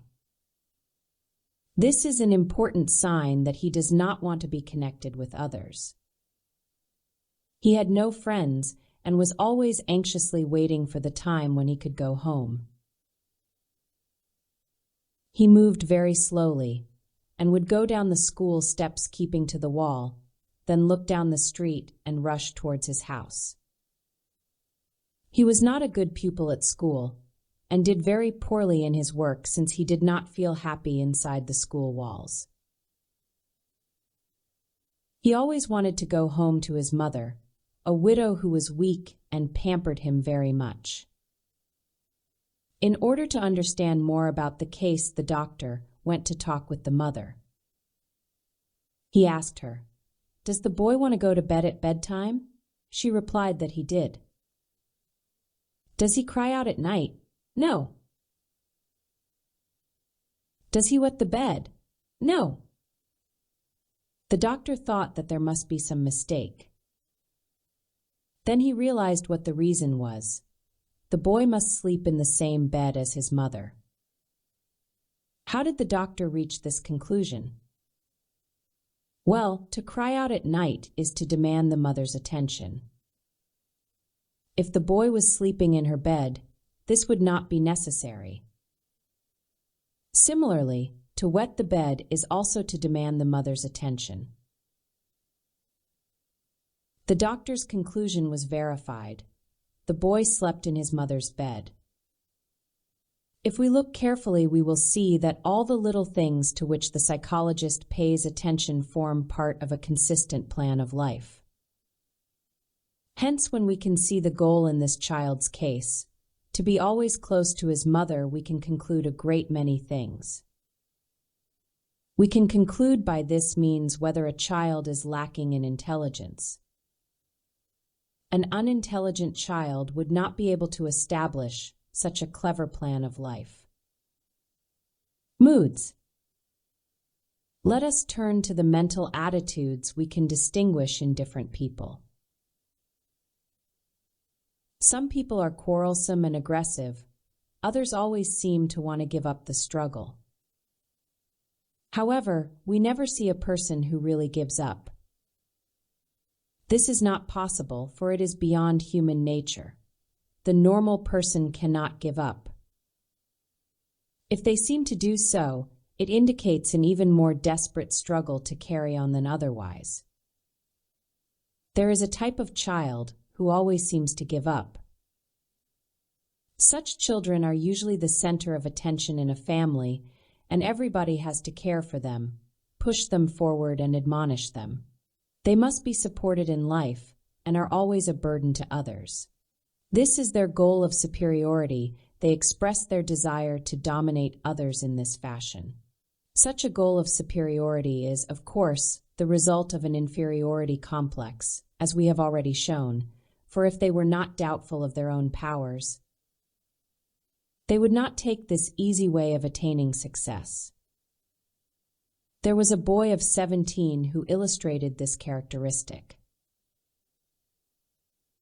He was the eldest in the family. We have already seen how the eldest child often experiences a tragedy when the coming of another child dethrones him from his place at the center of family affections. This was the case with this boy. He was very depressed and peevish and had no job. One day he tried to commit suicide. Soon after that, he visited a doctor and explained that he had had a dream before his suicide attempt. He dreamed he had shot his father. We see how such a person depressed and inert has all the time the possibility of dramatic action present in his mind.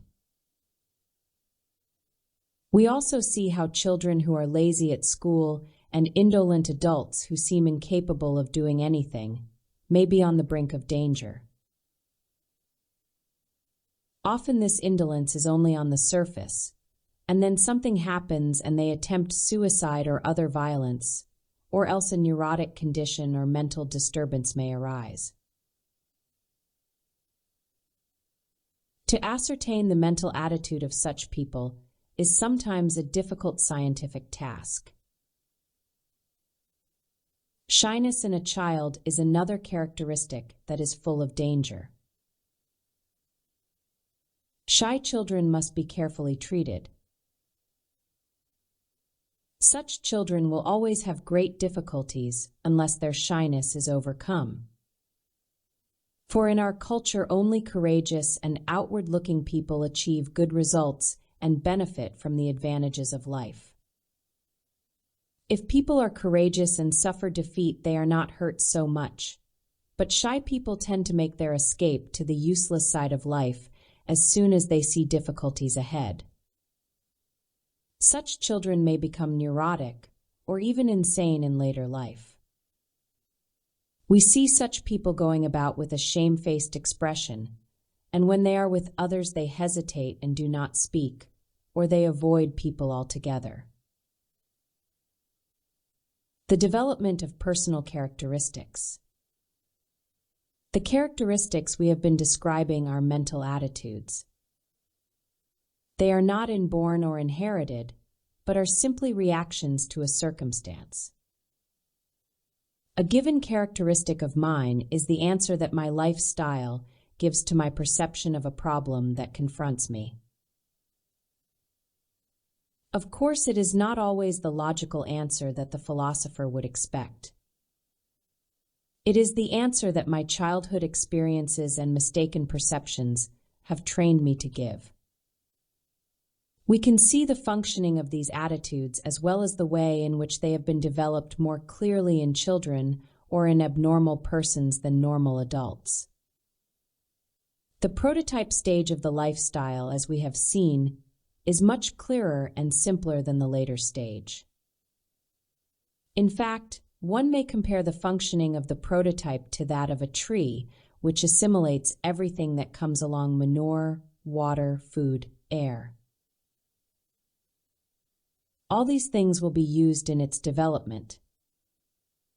The difference between the prototype and the lifestyle is like the difference between a tree with unripe and one with ripe fruit.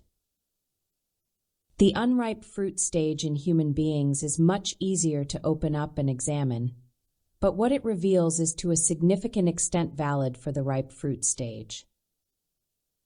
We can see, for example, how children who are cowardly at the beginning of life express this cowardice in all their attitudes. A world of differences separates cowardly children from aggressive ones. Aggressive children always have a certain degree of courage, a natural outgrowth of what we have called common sense. Sometimes, however, very cowardly children may appear heroic in certain situations. This happens whenever they are deliberately trying to attain first place. This is clearly illustrated in the case of a boy who could not swim. One day he went into the water with other boys who had asked him to join them. The water was very deep, and the boy nearly drowned. This, of course, is not real courage, and could be described as on the useless side of life. The boy merely did what he did because he wanted to be admired. He ignored the danger he was in and hoped that others would save him. Masters of our own fate. The question of courage and timidity is psychologically closely related to the belief in predestination. The belief in predestination affects our capacity for useful action. There are people who have such a feeling of superiority that they feel they can accomplish anything. They know everything and do not want to learn anything. We have all seen the end result of such ideas. Children who feel this way in school usually get poor marks. There are other people who always want to try the most dangerous sports. They feel that nothing can happen to them, that they cannot suffer defeat. Very often the outcome is a bad one. We commonly find this sense of privileged destiny among people to whom something terrible has happened, and yet they have remained unhurt. For instance, they may have been involved in a serious accident and escaped uninjured. As a result, they feel that they are destined for higher things. There was once a patient who had had such a feeling, but after going through an experience whose outcome differed from his expectation, he lost courage and became depressed. His most important support had fallen away. When asked for his childhood memories, he related a very significant experience. He was once about to go to a theater in Vienna, but had to attend to something first. When he finally arrived at the theater, it had burned down. Everything was destroyed, but he was saved. One can well understand how such a person felt himself privileged and destined for higher things. All went well until he suffered defeat in his relationship with his wife, and then he broke down. Much could be said and written about the significance of such a belief in fatalism. It affects whole peoples and civilizations, let alone individuals, but I wish to point out only its connection with the sources of psychological activity and the lifestyle. The belief in predestination is in many ways an escape from the task of striving and working in a useful activity. For that reason, it will prove a false support. Envy and jealousy. One of the basic mental attitudes that most affects our relations with our fellow human beings is that of envy. To be envious is a sign of a feeling of inferiority. We all have a certain amount of envy in our makeup, and a small amount does no harm. We must, however, ensure that envy serves a useful purpose.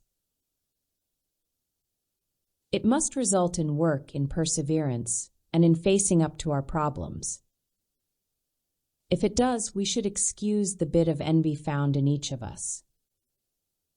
On the other hand, sexual jealousy is a much more difficult and dangerous mental attitude because it cannot be made useful. There is no single way in which a jealous person can be useful. Moreover, we see in jealousy the fruit of a deep feeling of inferiority. A jealous person is afraid of his or her inability to keep his or her partner. And so at the very moment when one partner wishes to influence the other most, he or she betrays his or her weakness by expressions of jealousy. If we look at the prototype of such a person, we shall see a sense of defeat. He or she is probably a person who has once been dethroned and expects to be dethroned again. The masculine protest. From the general problem of envy and jealousy, we may pass to the consideration of a very particular type of envy, the envy of the female sex for the social position of the male sex. We find many women and girls who want to be male. This attitude, which I have termed the masculine protest, is quite understandable, for if we look at things impartially, we can see that in our culture men are all too often in the lead, more appreciated, valued, and esteemed than women. Morally, this is inexcusable and ought to be corrected. Girls see that in the family the men and boys are privileged and less burdened with the smaller cares of life, which are left to the females. Men are freer in many ways, and this perceived freedom makes girls dissatisfied with their role. They therefore try to act like boys. Girls' imitation of boys may appear in various ways. We see them, for instance, trying to dress like boys, and in this they are sometimes supported by their parents. But there are some destructive attitudes, as when a girl insists on being called by a boy's name and not by her own name. Such girls get very angry if others do not call them by the name they have chosen. This attitude is very dangerous if it reflects something profound and is not a mere prank. In such a case, it may reappear later in life as a dissatisfaction with the feminine role and a distaste for marriage, or, when married, a distaste for the sexual role of a woman. It is appropriate for women to develop like men in many ways, and to have a profession like men. But it is dangerous for them to be dissatisfied with their feminine role and try to adopt the vices of men. This dangerous tendency first makes its appearance in adolescence, for it is then that the prototype becomes affected. Immature girls become jealous of the privileges enjoyed by the boys. They react with the desire to imitate boys. This is a superiority complex and a departure from proper development. Anyone who believes that the basis of relationships between the sexes should be the principle of equality should not encourage this masculine protest on the part of women. The equality of the sexes can be fitted into the natural scheme of things, while the masculine protest is a blind revolt against reality and is thus a superiority complex. Through this masculine protest, all the sexual functions can be disturbed. Many serious symptoms can be produced, and if we trace them back, we shall see that the condition started in childhood. Not so frequently as in the case of girls who want to be boys, we also encounter boys who wish to be like girls. They want to imitate not the ordinary girls, but those who flirt in an exaggerated manner. Such boys may use face powder, wear flowers, and try to act like frivolous girls. This is also a form of superiority complex. We find, in fact, that in many such cases, such boys have grown up in an environment in which a woman was at the head of the family. Thus, the boys grew up imitating the characteristics of the mother, not of the father.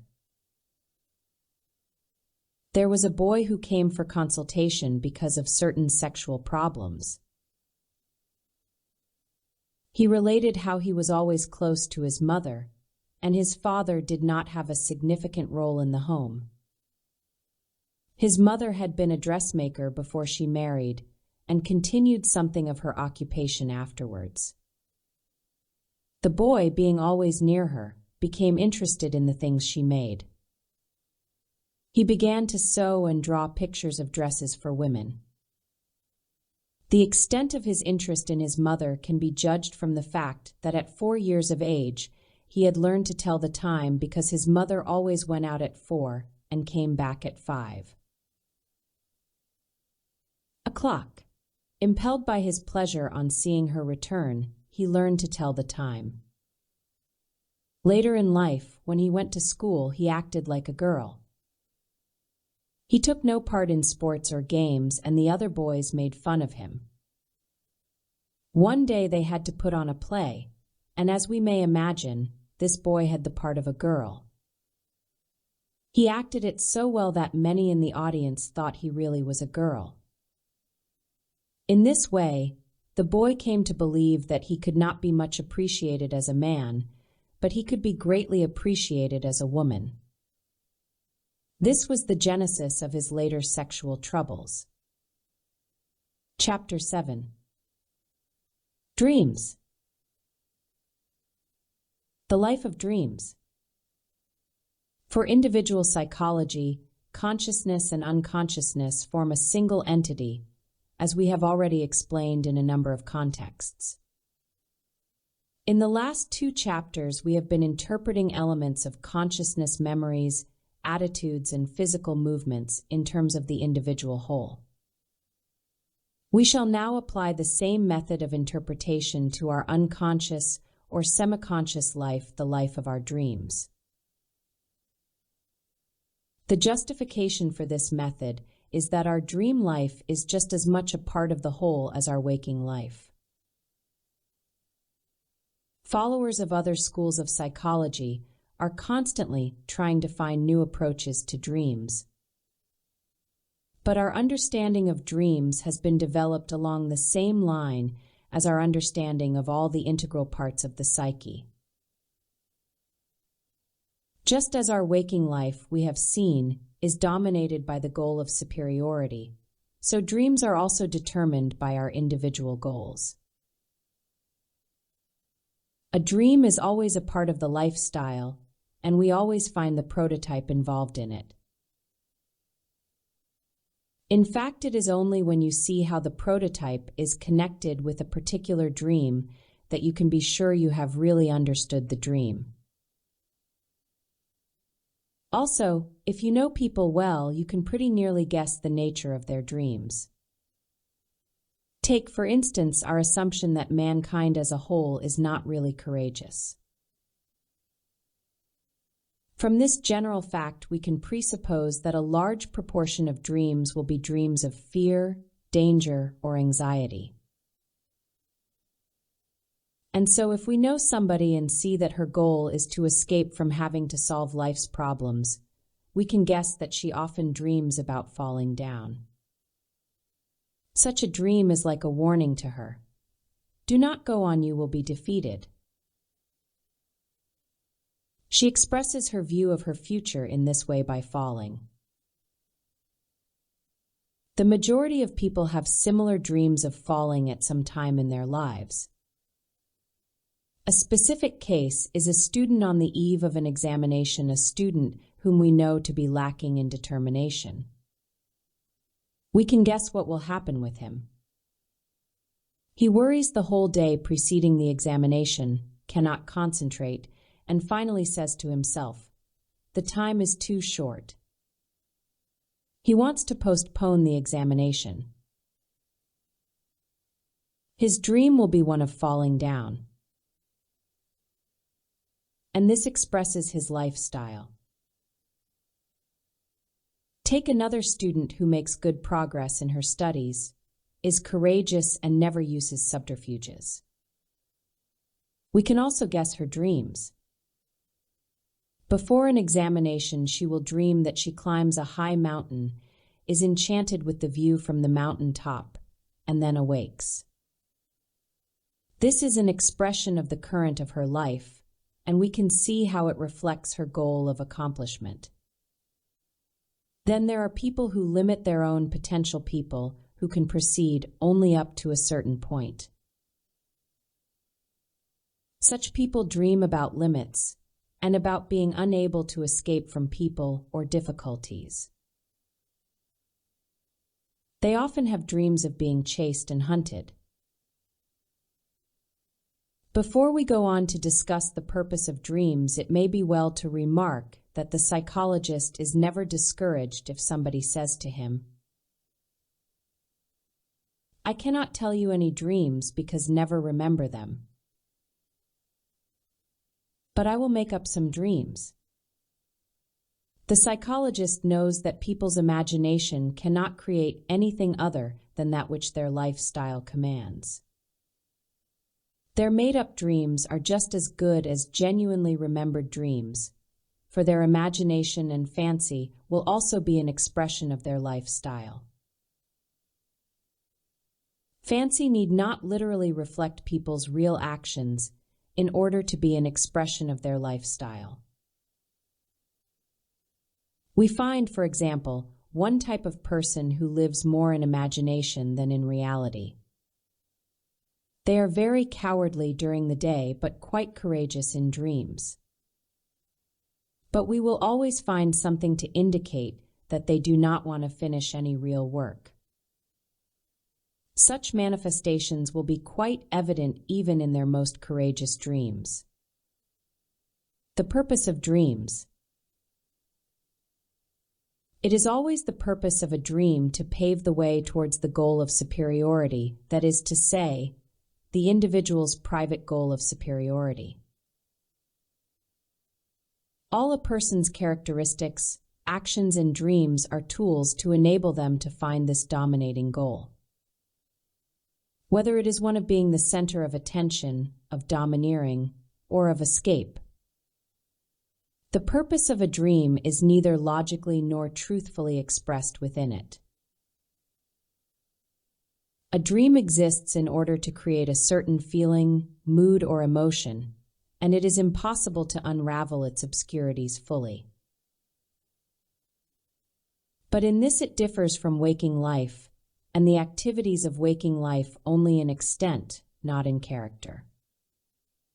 We have seen that the answers the psyche gives to life's problems are relative to the individual's scheme of life. They do not fit into a pre-established frame of logic, although it is our aim, for the purposes of improved social communications, to make them do so more and more. Once we relate it firmly to waking life, dream life loses its mystery. It becomes a further expression of the same attitudes and the same mixture of fact and emotion that we find in waking life. Historically, dreams have always appeared very mysterious, with many peoples giving them a prophetic interpretation. Dreams were often regarded as prophecies of events to come, and in this there was a half-truth. It is true that dreams are bridges connecting the problems confronting dreamers with the goal they wish to attain. In this way, dreams will often come true, because dreamers will be training for their part during the dream, and will be thus preparing for it to come true. Similarly, there is the same interconnectedness revealed in dreams as in our waking life. If people are perceptive and intelligent, they can foresee the future, whether they analyze their waking life or their dream life. What they do is diagnose. For example, if somebody dreams that an acquaintance has died and the person does actually die, this might be no more than what a doctor or close relative could foresee. What the dreamer does is to think in his sleep rather than in waking life. The prophetic view of dreams, precisely because it contains a certain half-truth, is a superstition. It is generally clung to by people who are superstitious by nature, or promoted by people who seek importance by giving the impression that they have special powers. To dispel the prophetic superstition and the mystery that surrounds dreams, we have to explain why most people do not understand their own dreams. The explanation is to be found in the fact that few people know themselves even in waking life. Few people have the power of reflective self-analysis which permits them to see where they are headed, and the analysis of dreams is, as we have said, a more complicated and obscure affair than the analysis of waking behavior. It is thus no wonder that the analysis of dreams should be beyond the scope of most people, and it is also no wonder that in their ignorance of what is involved they should turn to charlatans. Dream logic. It will help us to understand the logic of the dream if we compare it, not directly with normal waking life, but with the type of phenomena we have described in previous chapters as a manifestation of private logic. The reader will remember how we described the attitudes of criminals, problem children, and neurotics. They create a certain feeling, temper, or mood in order to convince themselves of a certain fact. Thus, murderers may justify themselves by saying, "Life has no use for this person, therefore we must kill him." By emphasizing in their own mind the view that their victim is unwanted, they create a certain feeling that prepares them for murder. Such people may also reason that so-and-so has a nice car and they do not. They put such value on this that they become envious.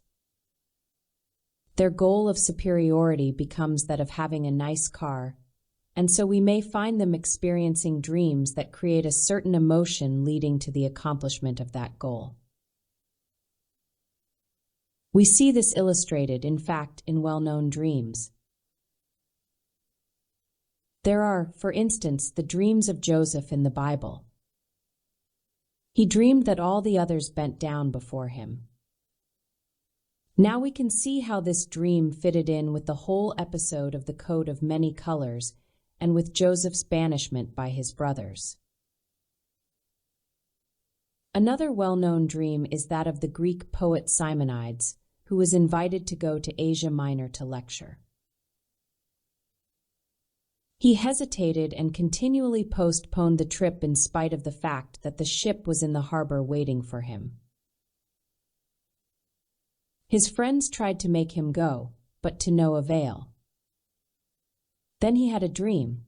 He dreamed that a dead man whose body he had found and for whom he had arranged burial appeared to him and said, "Because you cared enough to give me a decent burial, I now warn you not to go to Asia Minor." Simonides said, "I will not go," and the ship on which he was to have sailed was lost with all aboard. He believed the dream had saved him. But he had already been inclined not to go before he ever had the dream. He simply created a certain feeling or emotion to back up a conclusion that he had already reached, although he did not understand his own dream. It is clear that one can create a fantasy for the purposes of self-deception, which results in a desired feeling or emotion. Frequently, this feeling is all that is remembered of the dream. In considering Simonides' dream, we come to another point. What should be the procedure in interpreting dreams? Firstly, we must bear in mind that a dream is part of a person's creative power. Simonides, dreaming, used his fancy and built up a story. He selected the incident of the dead man. Why should this poet pick the incident of the dead man from out of all his other experiences?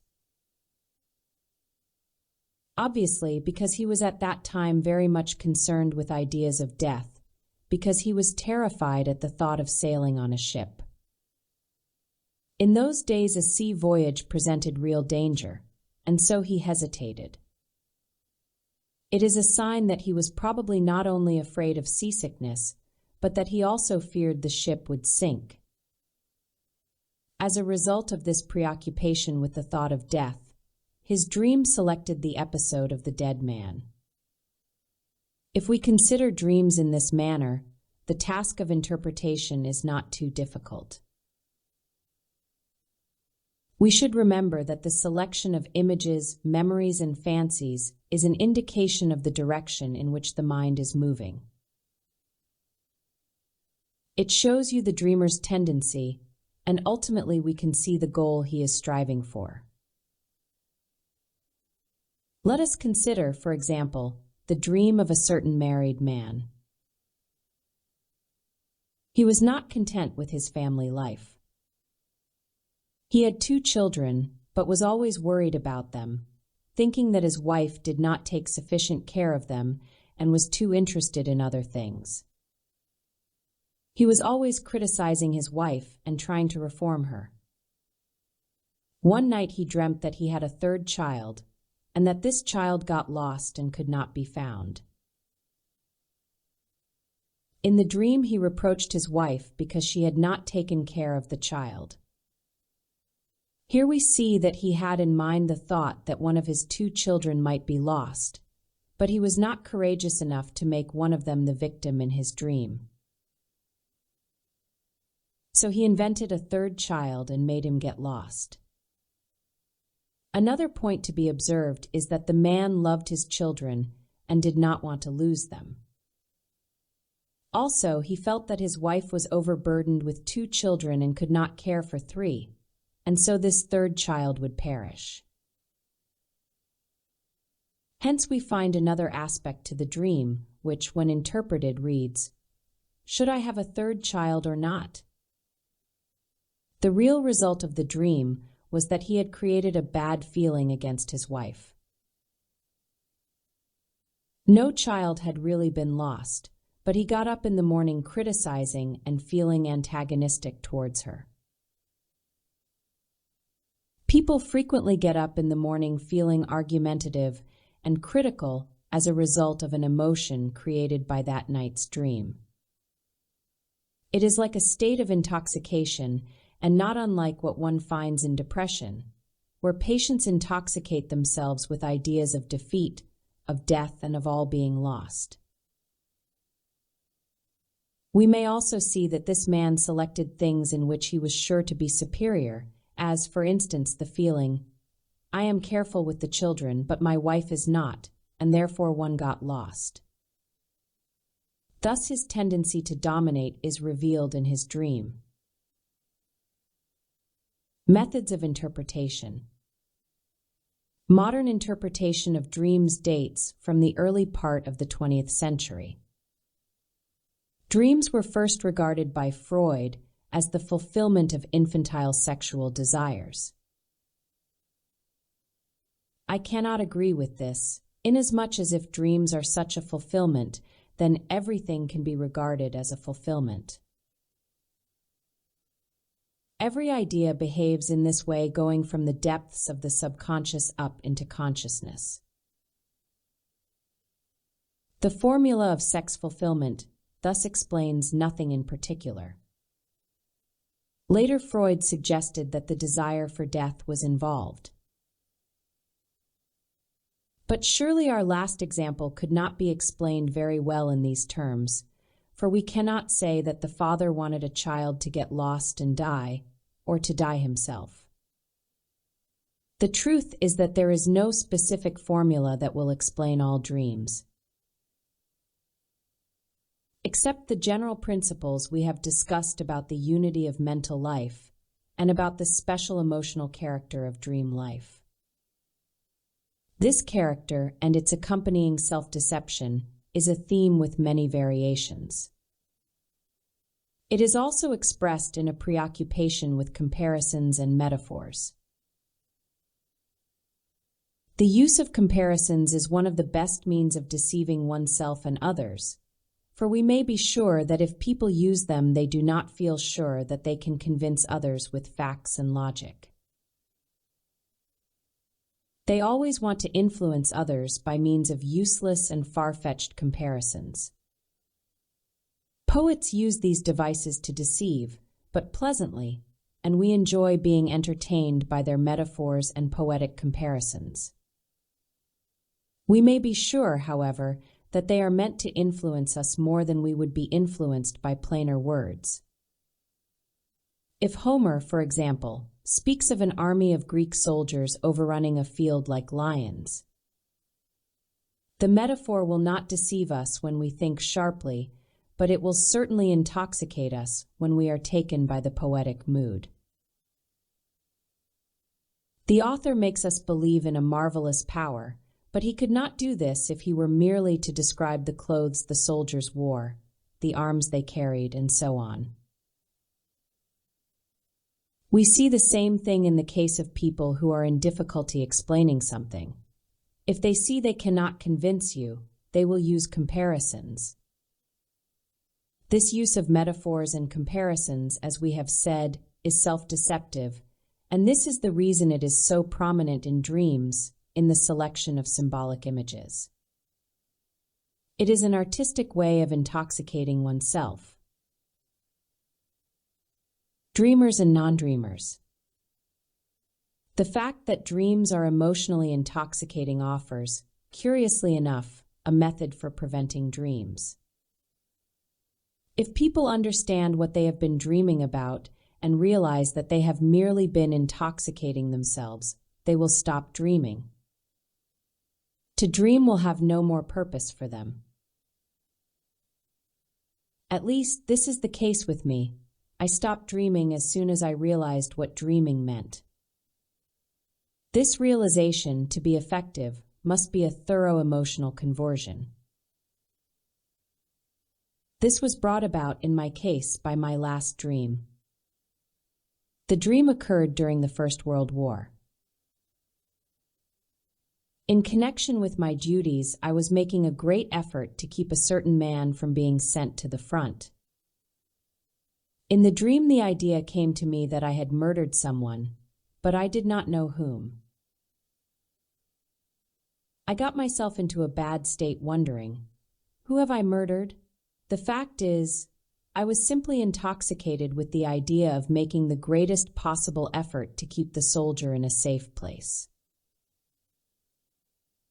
The dream emotion was meant to be conducive to this idea, but when I understood the subterfuge of the dream, I gave up dreaming altogether. Since I did not want to deceive myself in order to do the things that, for reasons of logic, I should either do or leave undone. This may be taken as an answer to the question that is frequently asked: why do some people never dream? These are people who do not want to deceive themselves. They are concerned with action and logic and want to face up to problems. People of this sort, if they dream, often forget their dreams very quickly, so quickly, in fact, that they believe they have not been dreaming. There is a theory that we always dream but forget most of our dreams. If we accepted such a theory, it would shed a different light on the fact that some of us never dream. We would become people who always forget their dreams. I do not accept this theory. I rather believe that there are people who never dream, and there are also dreamers who sometimes forget their dreams. In the nature of the case, such a theory is hard to refute, but perhaps the burden of proof should be put on the propounders of the theory.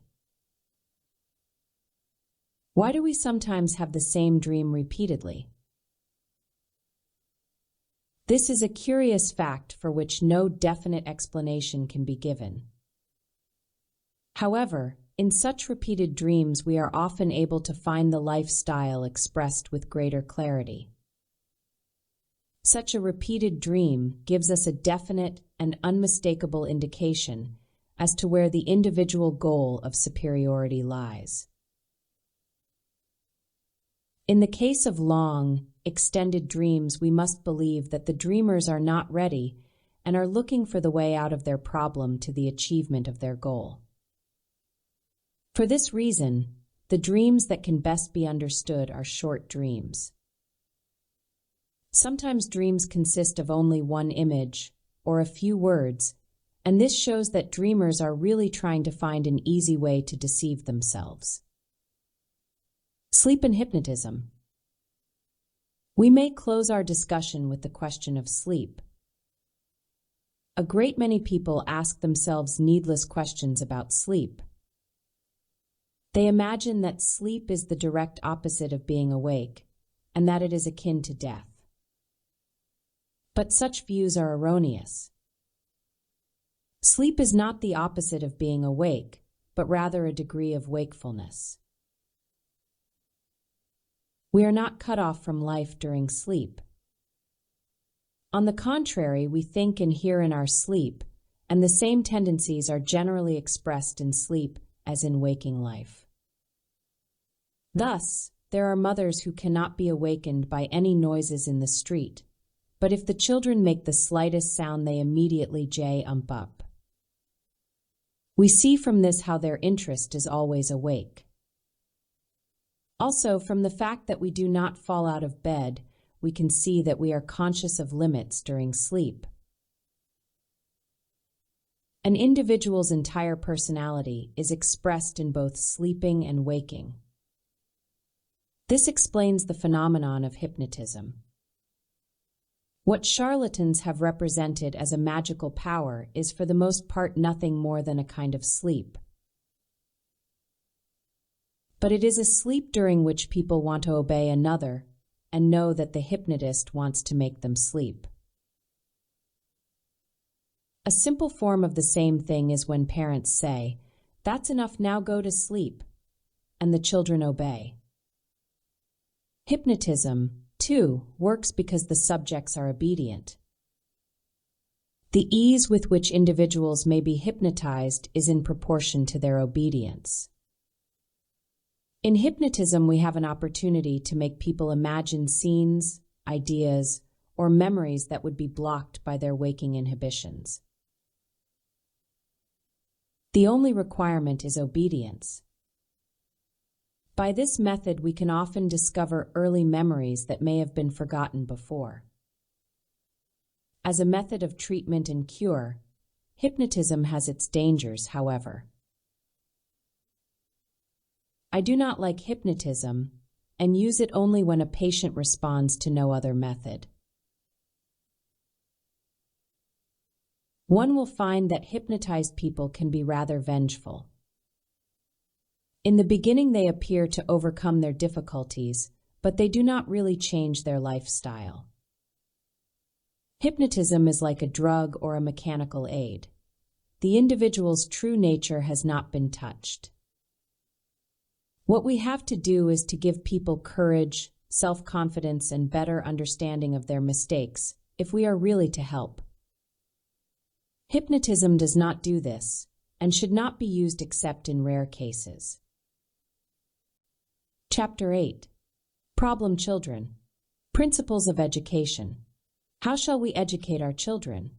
This is perhaps the most important question in our present social life, and it is a question to which individual psychology has a great deal to contribute. Education, whether carried on in the home or at school, is an attempt to bring out and direct the personalities of individuals. The science of psychology is thus a necessary basis for proper educational technique. We may look upon all education as a branch of that vast psychological art of living. Let us begin with certain preliminaries. The most general principle of education is that it must be consistent with the later life that individuals will be called upon to face. This means that it must be consistent with the ideals of the nation.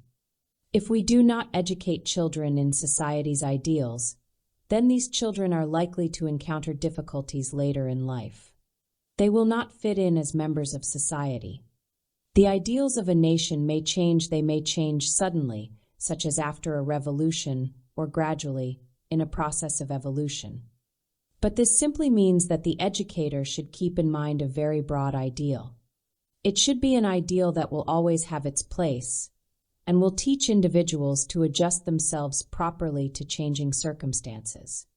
The connection of education with social ideals is influenced by its connection with the rule of government, and it is in the government's interest that national ideals should be reflected in the school system. The government cannot readily reach the parents or the family, but it monitors what is happening in schools. Historically, schools have reflected different ideals at different periods. In Europe, schools were originally established for aristocratic families and were aristocratic in spirit. Later on, schools were taken over by the church, and only priests were teachers. Then the nation's demands for more knowledge began to increase. More subjects were taught, and a greater number of teachers was needed than the church could supply. So others besides priests and clergymen entered the teaching profession. Until quite modern times, teachers were rarely exclusively teachers, but followed another trade, such as shoemaking, tailoring, and so on. Many of them knew how to teach only by using the rod. Their schools were not the sort of places in which children's psychological problems could be solved. The beginning of the modern spirit of education came in Europe in Johann Heinrich Pestalozzi's time. Pestalozzi was a Swiss educational reformer and the first teacher to promote methods other than the rod and punishment. He showed the great importance of proper methods in schools.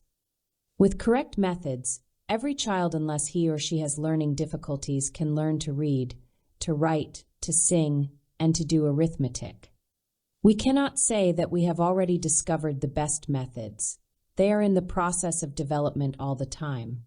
As is right and proper, we are always searching for new and better methods. Formerly in Europe, only aristocrats were influential, and there was a demand only for officials on the one hand and for laborers on the other. Those who had to be prepared for higher station went to school. The rest had no education at all. The educational system reflected the ideals of the time. Today, the school system responds to a different set of national ideals.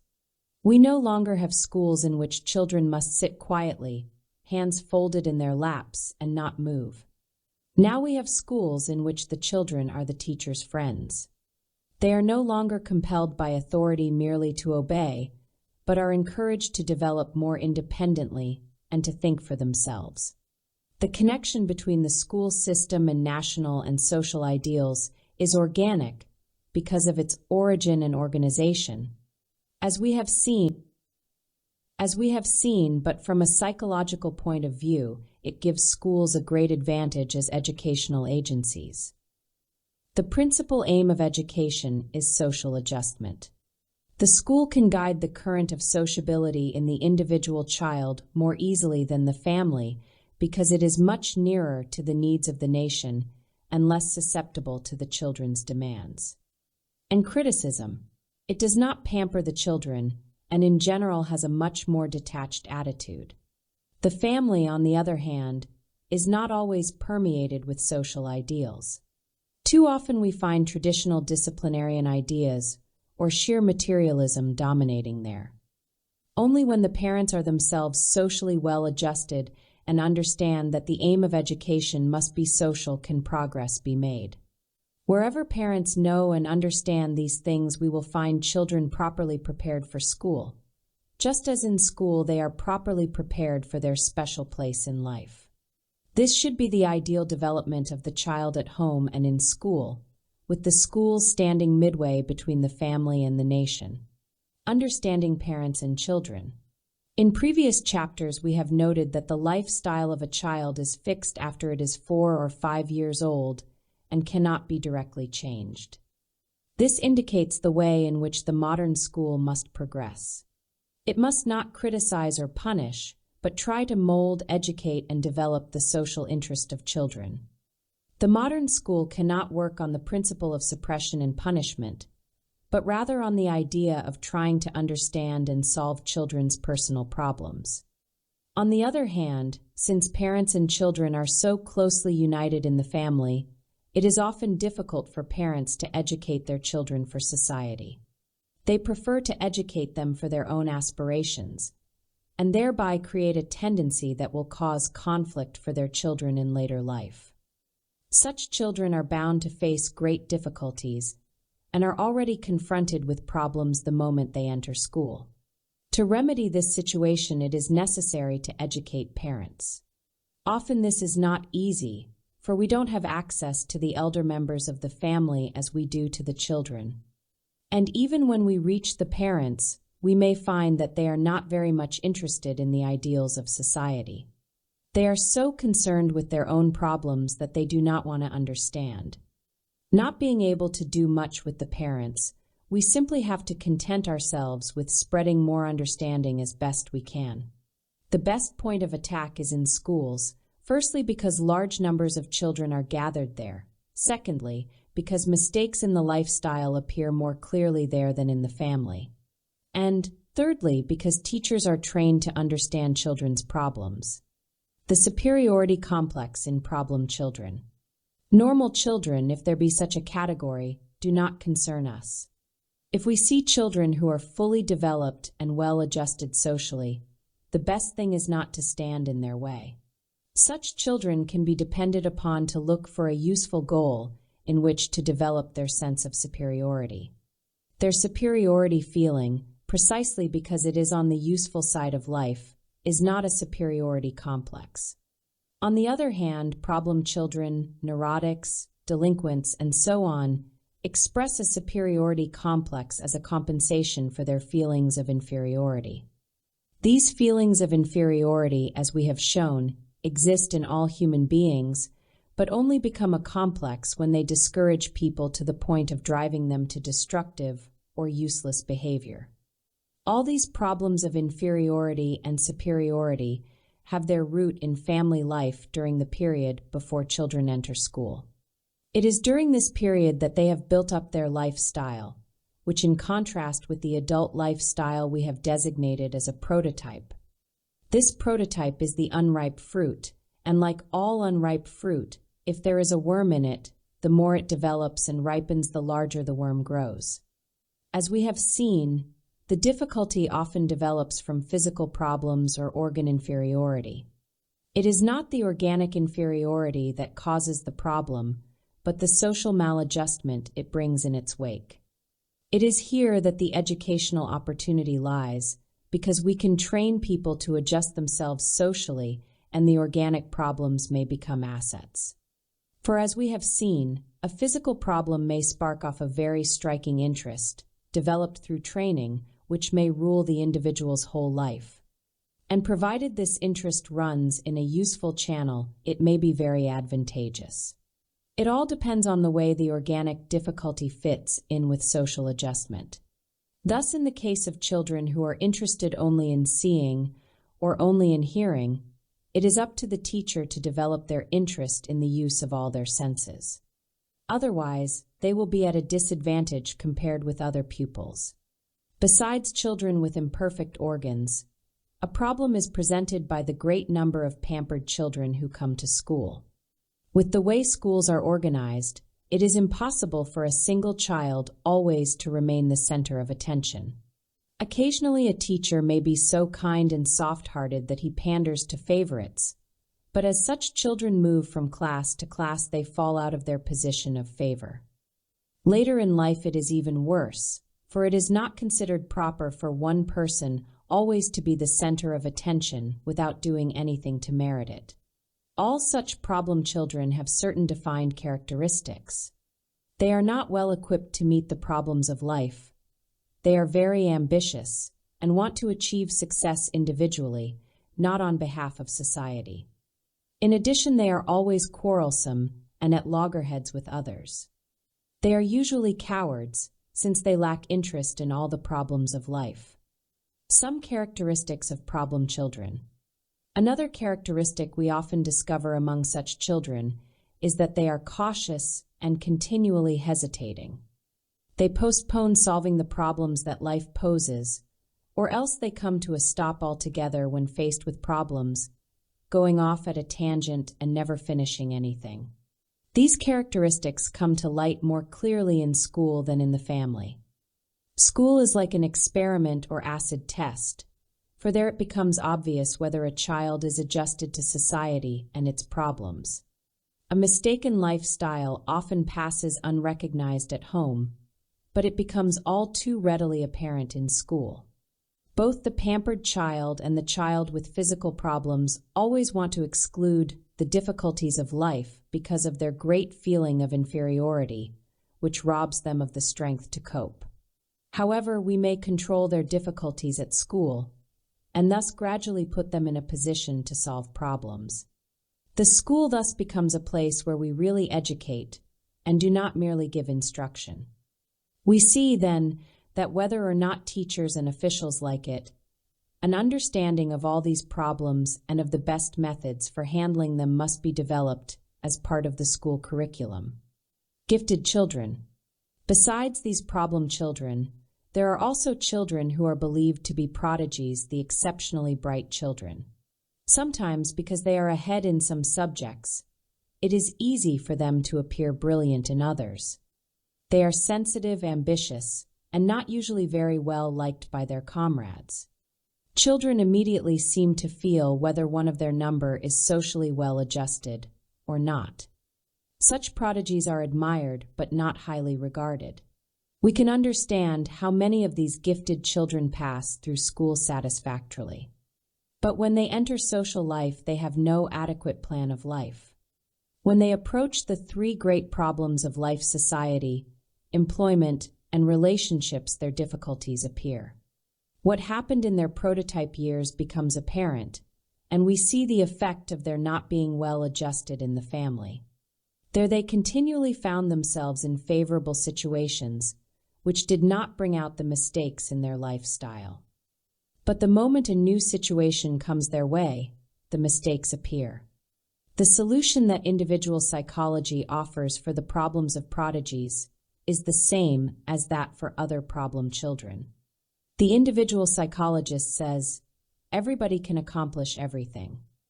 This is a democratic maxim that takes the pressure off prodigies, who are always burdened with expectations, are always pushed forward, and become too much interested in themselves. People who adopt this maxim can have very brilliant children who do not become conceited or too ambitious. They understand that what they have accomplished was the result of training and good fortune. If their good training is continued, they can accomplish much.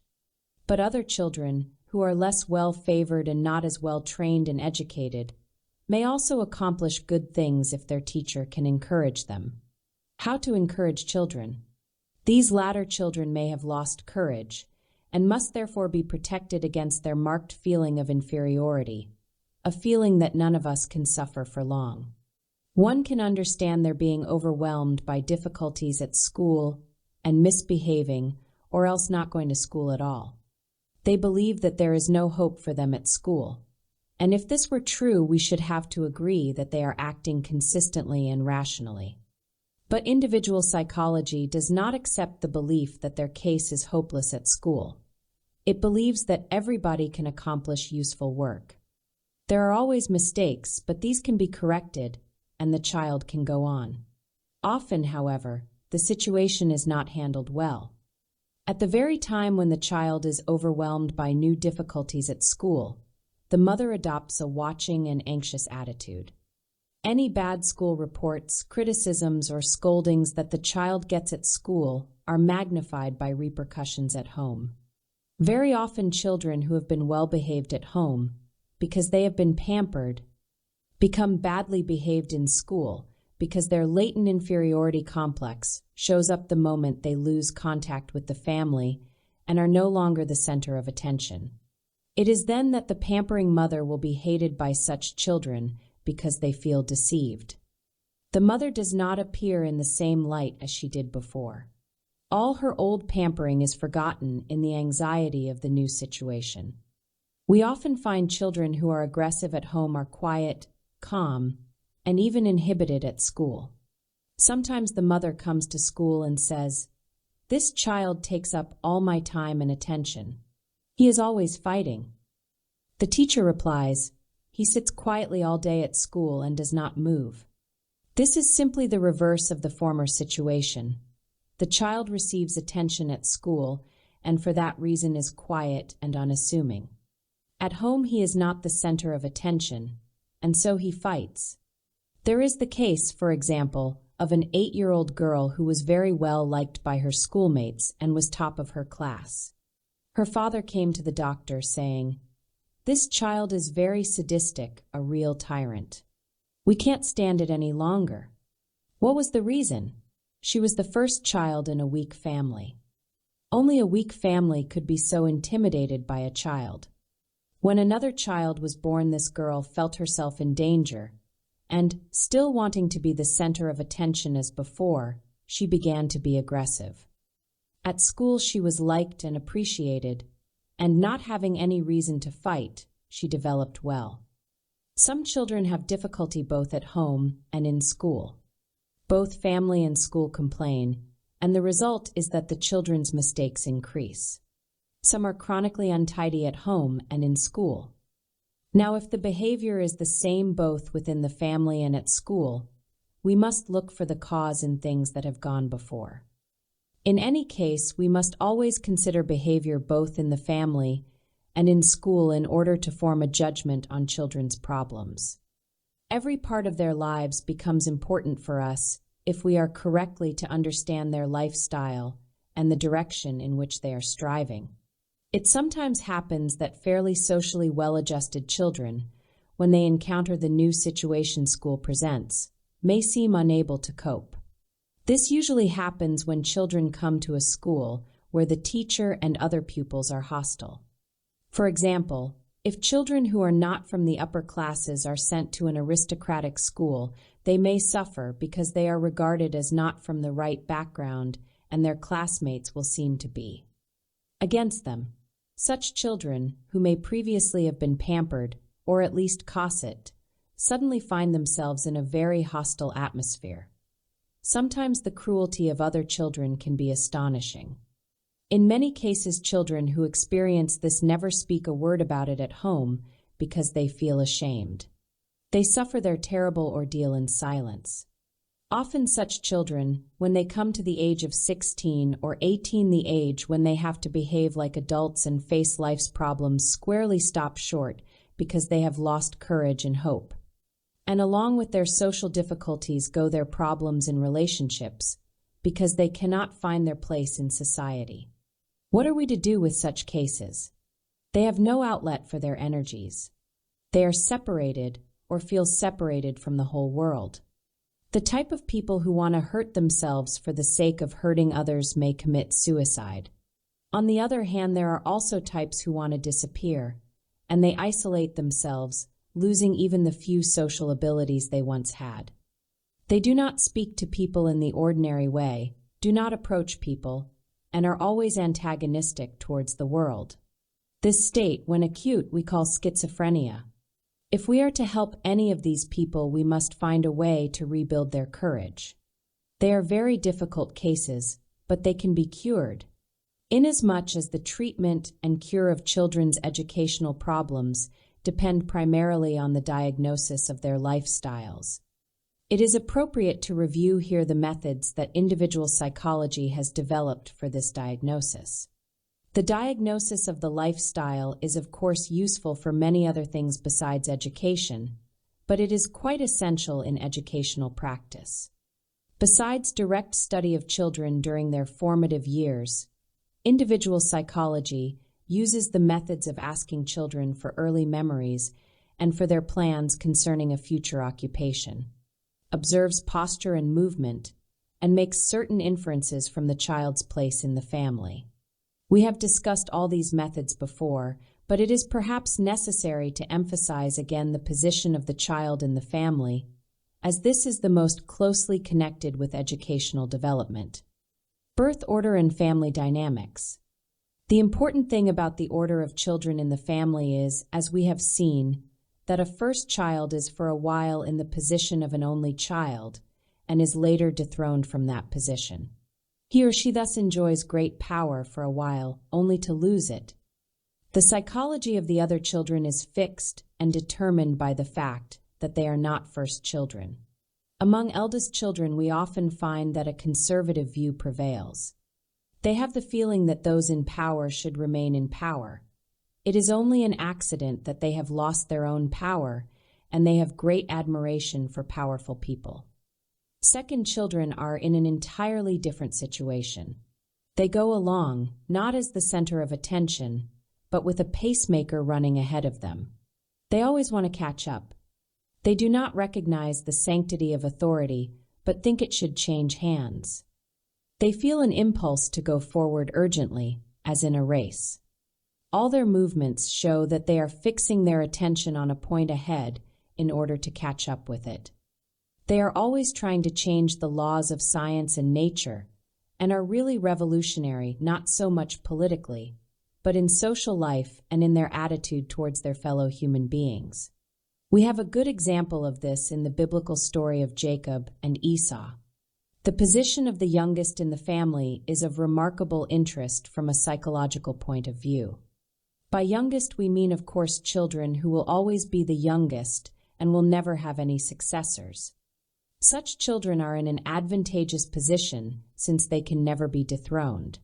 Second children may be dethroned, and sometimes they experience the same tragedy as first children, but this can never happen in the life of youngest children. They are therefore the most favorably situated, and other circumstances being equal, we find that these children show the best development. They resemble second children in that they are very energetic and try to overcome others. They too have pacemakers. But in general, they take an entirely different path from the rest of the family. If the family includes several scientists, the youngest will probably work in the arts or commerce. If the family runs a business, the youngest may become a poet. Youngest children must always be different, for it is easier to work in another area than to have to compete in the same field of employment, and for that reason youngest children like to follow a different line from the rest. This is also a sign that they are somewhat lacking in courage, for were such children courageous, they would be more willing to compete in the same field. It should be noted that our predictions of character based on the position of children in the family are merely tendencies. There is no certainty about them. And in fact, if a first child is bright, he or she may not at all be conquered by the second, and thus will not suffer any tragedy. Such children are socially well adjusted, and their mother is likely to have encouraged their interest towards others, including the newborn baby. On the other hand, if a first child cannot be conquered, this poses a greater problem for the second, and this second child may experience difficulties. Such second children often lose courage and hope. We know that children competing in a race must always have the hope of winning. When this hope is gone, all is lost. Where there are several children who are nearly grown up before another is born, the last child finds himself in a situation similar to that of an only child. Only children also have their tragedy, for they have been the center of attention in the family throughout their childhood, and their goal in life is always to be at the center. They do not reason along logical lines, but along the lines of their own lifestyle. The position of an only boy among a family of girls is also difficult. It is commonly supposed that such a boy will behave in a girlish manner, but this view is rather exaggerated. After all, most of us are educated and cared for predominantly by women. However, there is a certain amount of difficulty inasmuch as the whole family in such a case is established both for and by women. A boy in such an environment may strive to appear more of a man and exaggerate this feature of his character, or else he may indeed grow feminine like the rest of the household. In short, we will usually find that such a boy is either soft and mild or else very aggressive.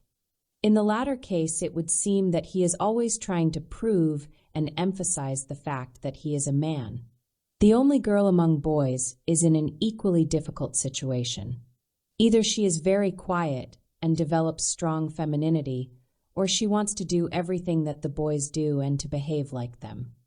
A feeling of inferiority is quite apparent in such a case, since she is the only girl in a situation where boys are felt to be superior. The inferiority complex lies in the feeling that she is only a girl. In this word, only the whole inferiority complex is expressed. We see the development of a compensating superiority complex when she tries to dress like the boys and when later in life she wants to have the kind of sexual relations that she understands men have. We may conclude our discussion of the position and gender of children in a family with the particular case where the first child is a boy and the second a girl. Here there is usually fierce competition between the two. The girl is pushed forward not only because she is the second child, but also because she is a girl. She makes more effort and thus shows very markedly the characteristics of a second child. She is very energetic and independent, and the boy notices how she always seems to be gaining on him in the race. As we know, it is a fact that girls at first develop more rapidly both physically and mentally than boys. A girl of 12, for instance, is much more mature than a boy of the same age. The boy sees this and cannot explain it. Hence he feels inferior and has a longing to give up. He does not progress and starts looking for ways of escape. Sometimes he develops a constructive way of escape, and in other cases he may become neurotic, criminal, or insane. He does not feel strong enough to carry on with the race. This type of situation is a difficult one to solve, even with the attitude that everybody can accomplish everything. The main thing we can do is to show the boy that if the girl seems to be ahead, it is only because she makes more effort, and by working harder, he can find better methods of development. We can also seek to direct the girl and the boy into non-competitive fields as far as possible, so as to diminish the impression that they are running a race. Chapter 9. Social adjustment. The social context. The goal of individual psychology is social adjustment. This may seem a paradox, but if it is a paradox, it is only a verbal one. The fact is that it is only when we pay attention to the concrete psychological life of the individual that we come to realize how all-important the social element is. The individual becomes an individual only in a social context. Other systems of psychology make a distinction between what they call individual psychology and social psychology, but for us there is no such distinction. Our discussions hitherto have attempted to analyze the individual lifestyle, but the analysis has always been from a social point of view and had a social application. We will now continue our analysis with more emphasis on the problems of social adjustment. The principles to be discussed are the same, but instead of concentrating our attention on diagnosing lifestyles, we shall discuss lifestyles in action and the methods for furthering proper action. The analysis of social problems builds directly on our analysis of educational problems, the theme of the previous chapter. The school and nursery are miniature social institutions, and we can study there the problems of social maladjustment in a simplified form. Behavioral problems. Take the behavioral problems of a boy of 5. His mother came to the doctor complaining that her son was restless, hyperactive, and very troublesome. She was always at full stretch trying to control him, and at the end of the day she was exhausted.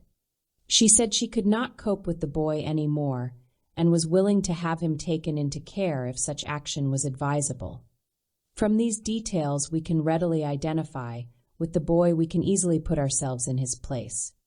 If we hear that a child of 5 is hyperactive, we have no difficulty imagining what his behavior would be like. He would climb over the furniture and would always want to be dirty and getting into trouble. If his mother wanted to read, he would play with the lights, or if his mother and father wanted to talk or listen to music, he would yell. He would have temper tantrums if he did not get what he wanted, and he would always be wanting something. If we note such behavior in a young boy, we may be sure that he wants to fight, and that everything he does is designed to provoke a fight. He is restless day and night, while his father and mother are always tired. The boy is never tired because, unlike his parents, he does not have to do anything against his will. He simply wants to be restless and keep others occupied.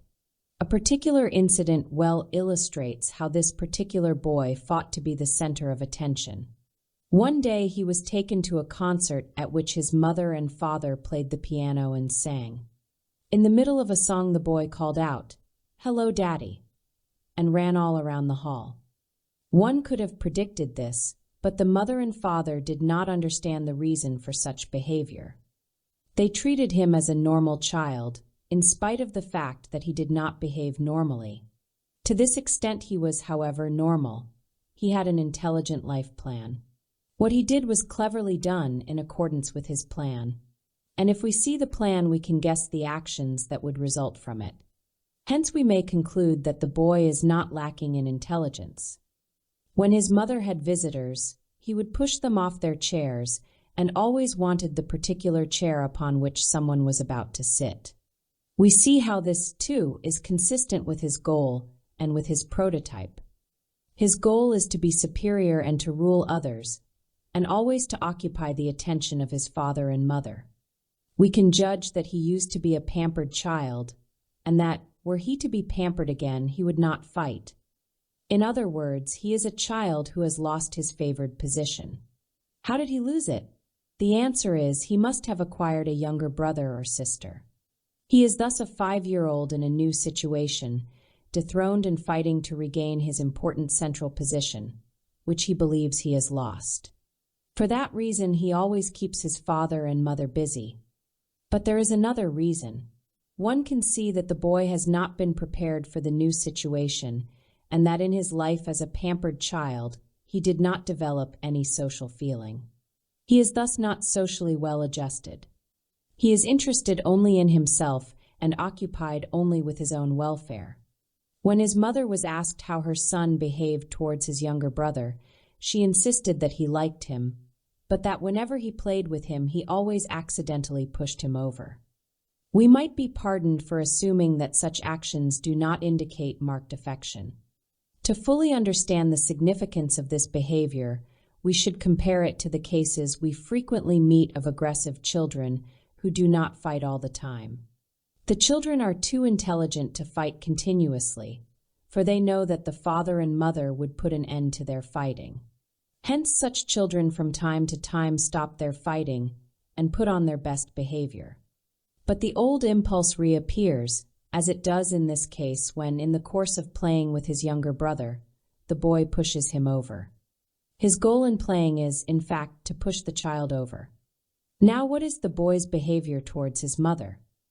If she tries to smack him, he either laughs and insists that the smack does not hurt him, or else, if she hits him a little harder, he becomes quiet for a while, only to begin his fighting again a little later.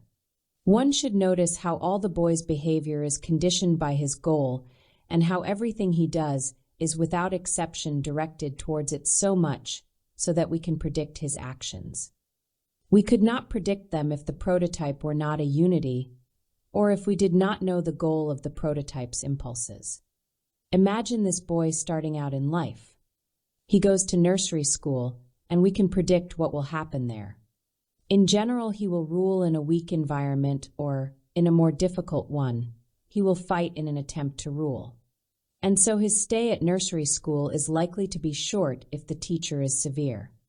In that case, the boy might try to find subterfuges and would be constantly under tension.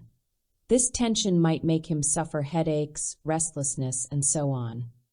The symptoms would appear as the first signs of a neurosis.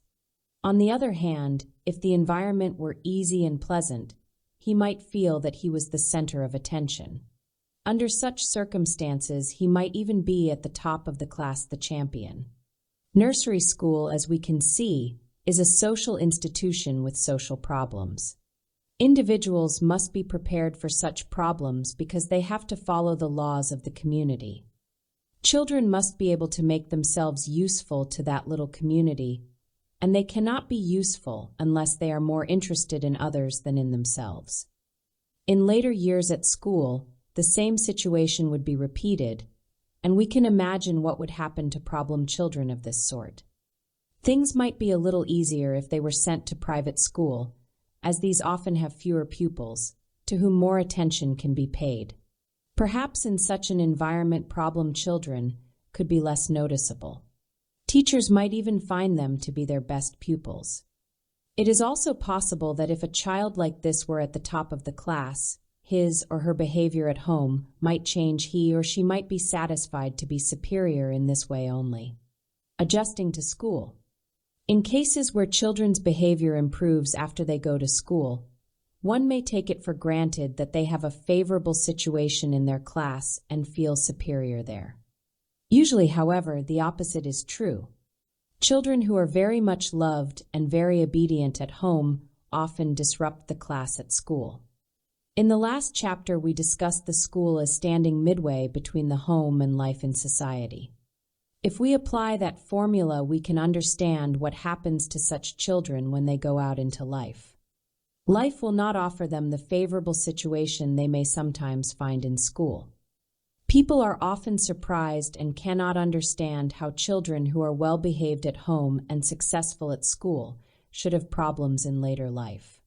We are here dealing with problem adults who have a neurosis that may later become serious. No one understands such cases because the prototype has been concealed by favorable situations until adult life. We must learn, therefore, to recognize the mistaken prototype in a favorable situation, or at least to realize that it may exist, since it is very difficult to understand it in such circumstances. There are a few signs that may be taken as definite indications of a mistaken prototype. Children who want to attract attention and who are lacking in social interest will often be untidy. By being untidy, they occupy other people's time. They will also not want to go to sleep and will cry out at night or wet the bed. They play at anxiety because they have noticed that anxiety is a weapon by which they may force others to obey them. All these signs appear even in favorable situations, and by looking for them one is likely to spot any problems. Facing the 3 tasks of life. Let us consider a boy with such a mistaken prototype later in life, when he is on the verge of maturity, say at 17 or 18. There is a great hinterland of life behind him, a hinterland that is not easily evaluated because it is not very distinct. It is not easy to see the goal and the lifestyle. But as he faces life, he has to meet what I have called the 3 great tasks of life: the task of building successful human relationships, that of pursuing a socially useful occupation, and that of intimate relationships. These tasks arise out of the social relationships bound up in our very existence. The first involves our behavior towards other people, our attitude to humankind and its future. This involves the preservation and the salvation of our species, for human life is so precarious that we can survive only if we pull together. As regards occupation in this case, we can judge from what we have seen of the boy's behavior at school that if he seeks an occupation with the idea of being superior, he will have difficulty in obtaining it. It is difficult to find a position where one will not sometimes be subordinate, or where one will not have to work with others. But as this boy is interested only in his own welfare, he will never get along well in a subordinate position, and moreover, such a person does not prove very trustworthy in business. He can never subordinate his own interests to the interests of the firm. In general, we may say that success in an occupation is dependent on effective social adjustment. It is a great advantage in business to be able to understand the needs of colleagues and customers, to see with their eyes, hear with their ears, and feel as they feel. Such empathetic people will get ahead, but the boy we are studying cannot do so, for he is always looking out solely for his own interests. He can do only a part of what is necessary for progress. Hence, he will often be a failure in his occupation. In most cases, one will find that such people never complete their training for an occupation, or, at least, are late in taking up a career. They are perhaps 30 years old, and still do not know what they intend to do in life. They frequently change from one course of study to another, or from one type of job to another. Sometimes we find girls or boys of 17 or 18 who are striving, but do not know what direction to take. It is important to be able to understand such people and to advise them regarding the choice of a vocation. They can still become interested in something, study it from the beginning, and train properly. But it is rather disturbing to find people of this age not knowing what they want to do in later life. They are too often the type who do not accomplish much. Both at home and at school, efforts ought to be made to interest children in their future occupations long before they reach this age. In school and college, this might be achieved by having discussion groups or giving assignments on possible career options. The last question that young people have to face is that of love, marriage, and intimate relationships in general. Inasmuch as human beings live as 2 sexes, this is an all-important question. It would be very different if there were only one gender. As it is, we have to learn how to behave towards the other sex. We shall discuss the question of love and marriage at length in a later chapter. Here it is only necessary to show the connection between personal relationships and the problems of social adjustment. The same lack of social interest that is responsible for social and occupational maladjustments is also responsible for the common inability to form good relationships with the other sex. A person who is exclusively self-centered does not have the proper preparation for being half of a couple. Indeed, it would seem that one of the chief purposes of the sex instinct is to pull individuals out of their shells and prepare them for social life.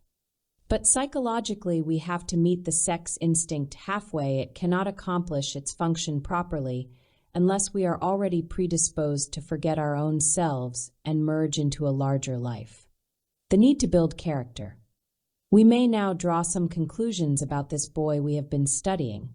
We have seen him confronted by the three great tasks of life, despairing and afraid of defeat. We have seen him with his personal goal of superiority, excluding as far as possible all the questions of life. What then is left for him? He will not join in society. He is antagonistic to others. He is very suspicious and reclusive. And being no longer interested in others, he does not care how he appears to them, and so he will often be untidy and dirty.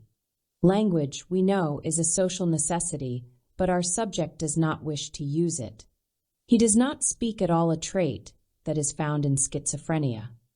Defended by a self-imposed barrier against all the questions of life, our subject is heading straight for the mental hospital. His goal of superiority brings about isolation from others, and it perverts his sex drives. We find him sometimes thinking he is Jesus Christ or the President of the USA. Only in this way can he manage to express his goal of superiority. As we have frequently said, all the problems of life are at bottom social problems. We see social problems expressed in the nursery, the school, in friendship, in politics, in economic life, and so on. It is evident that all our abilities are socially focused and have the benefit of humankind as their end. We know that a deficiency in social adjustment begins in the prototype. The question is how to correct this before it is too late. If the parents could be told not only how to prevent the big mistakes, but also how to recognize the small ones in the prototype and how to correct them, it would be a great advantage. But the truth is that it is not possible to accomplish much in this way. Few parents are inclined to learn and to avoid mistakes.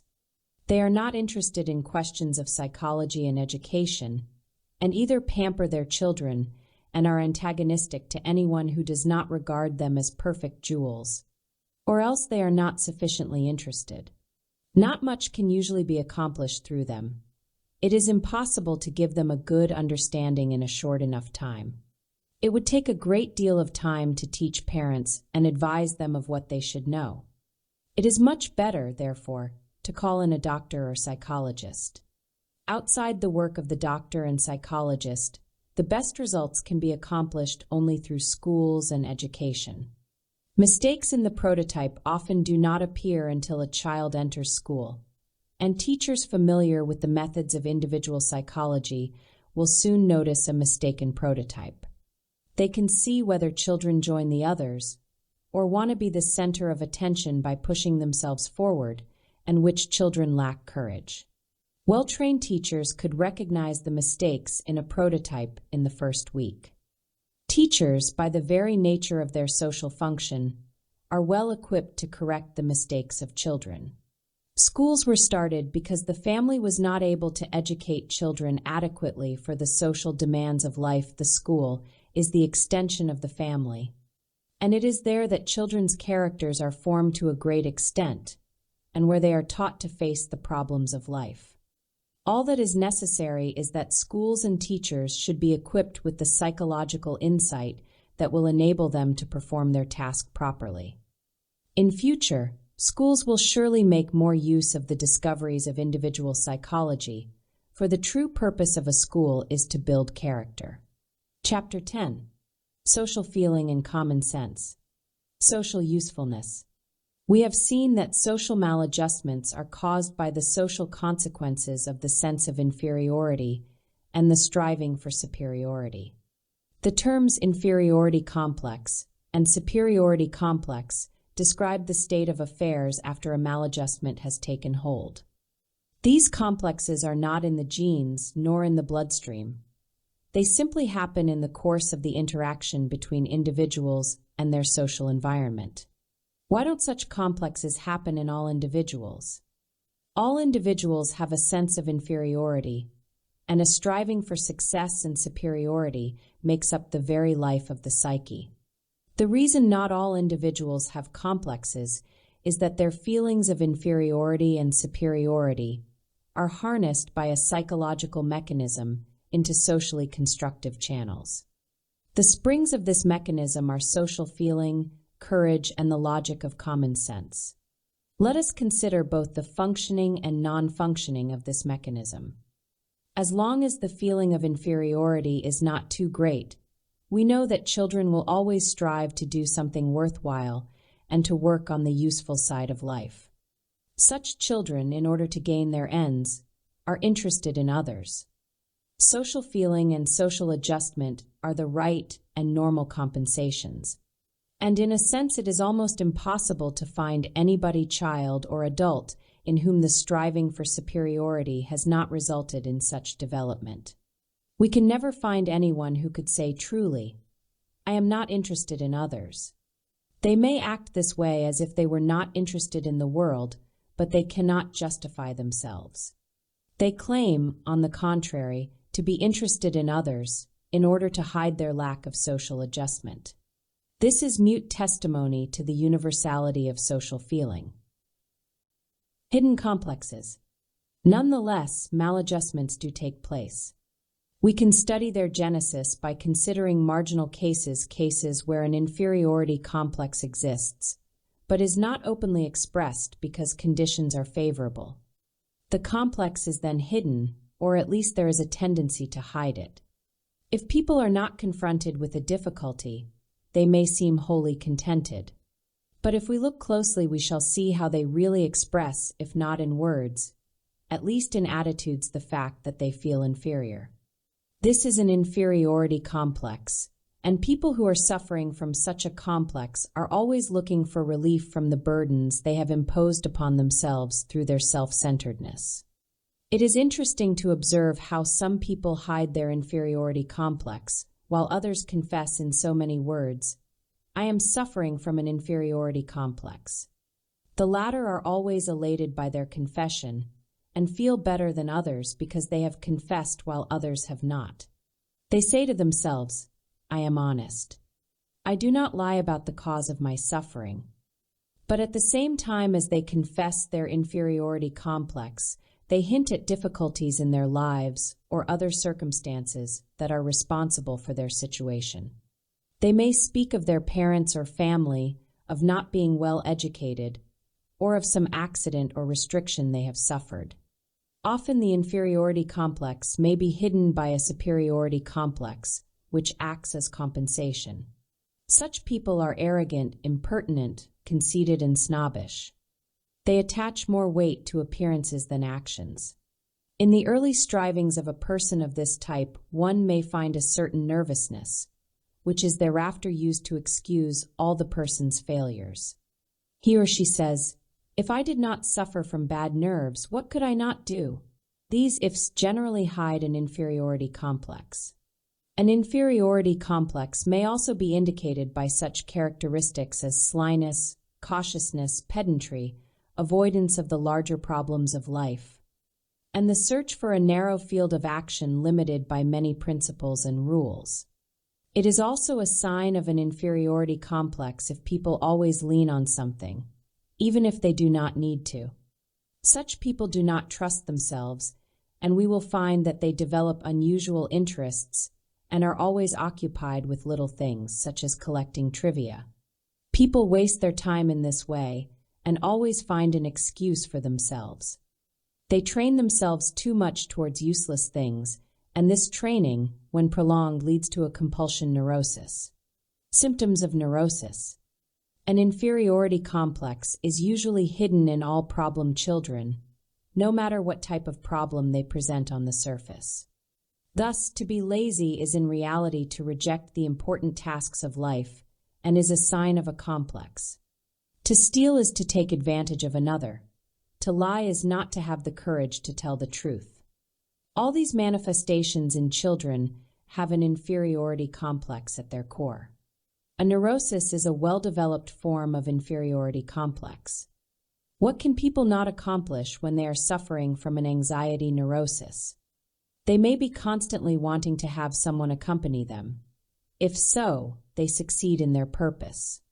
They are supported by others and force others to pay attention to them. Here we see the transition from an inferiority to a superiority complex. Other people must serve. In getting other people to serve them, neurotics become superior. In all such cases where complexes develop, failure to function in social and useful channels is due to a lack of courage. It is this lack of courage that prevents individuals from following a social course.